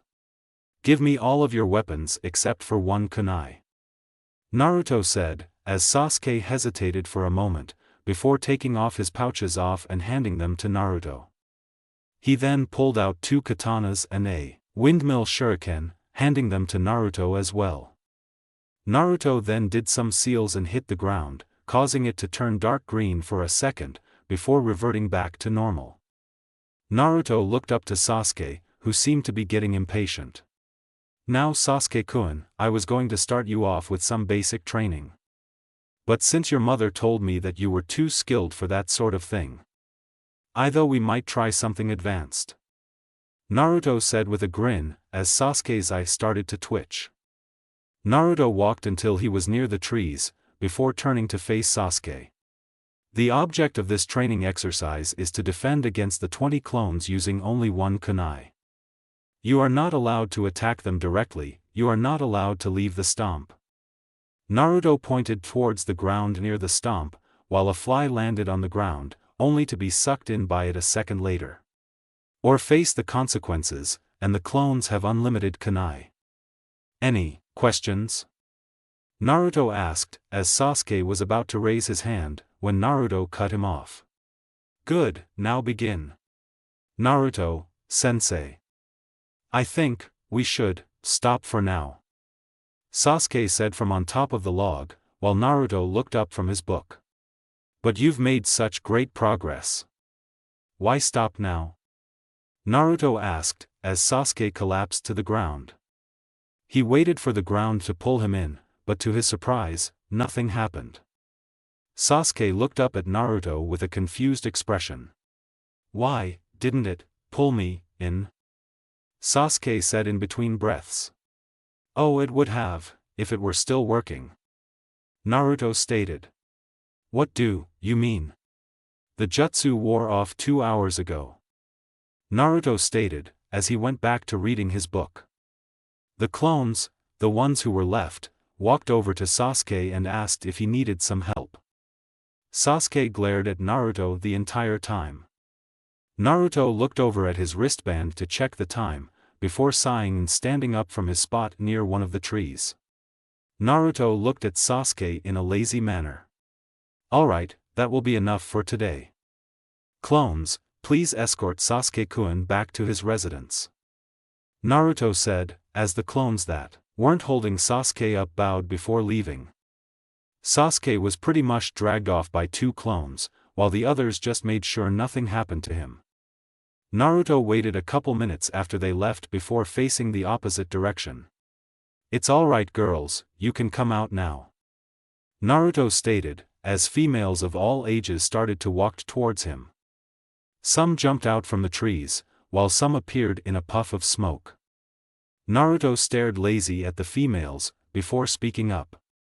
"Did you girls like watching Sasuke-kun train?" Naruto asked, as the girls let out a chorus of highs.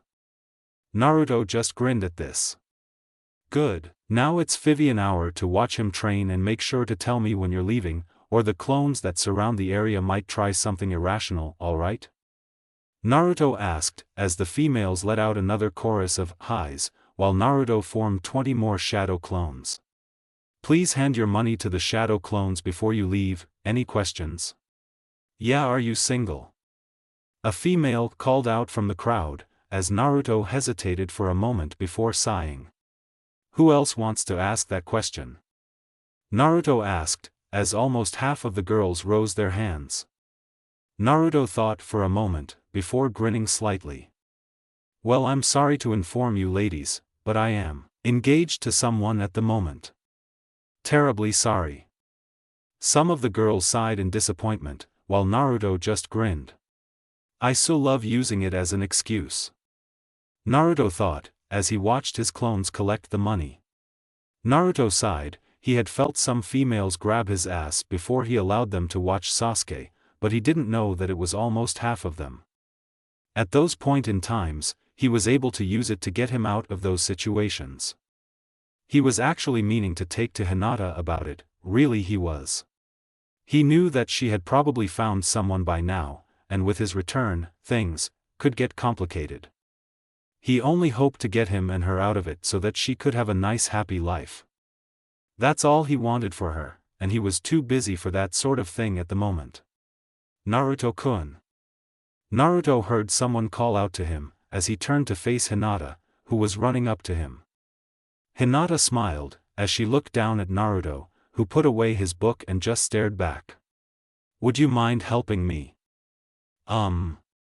Think Hinata improve my fighting style?" Hinata asked sweetly, as Naruto just raised an eyebrow. "Sorry Hinata-chan, but I don't specialize in that sort of thing," Naruto stated, as Hinata thought for a moment, before reaching down, grabbing his hands and pulling him to his feet. Naruto showed a little bit of shock, but then again, she was trained by Tsunade. So it was natural. "Will you at least spar with me?" Hinata asked, as Naruto thought about it. He could at least do that. That or he could make a break for it, but then again, she was trained by Tsunade. So he just gave her the only answer that he could. "Sure Hinata-chan," Naruto said, as Hinata hooked arms with him a few seconds later and pulling him to a secluded field, a smile on her face the entire way. The only thoughts running through her mind were along these lines. Finally, some alone time.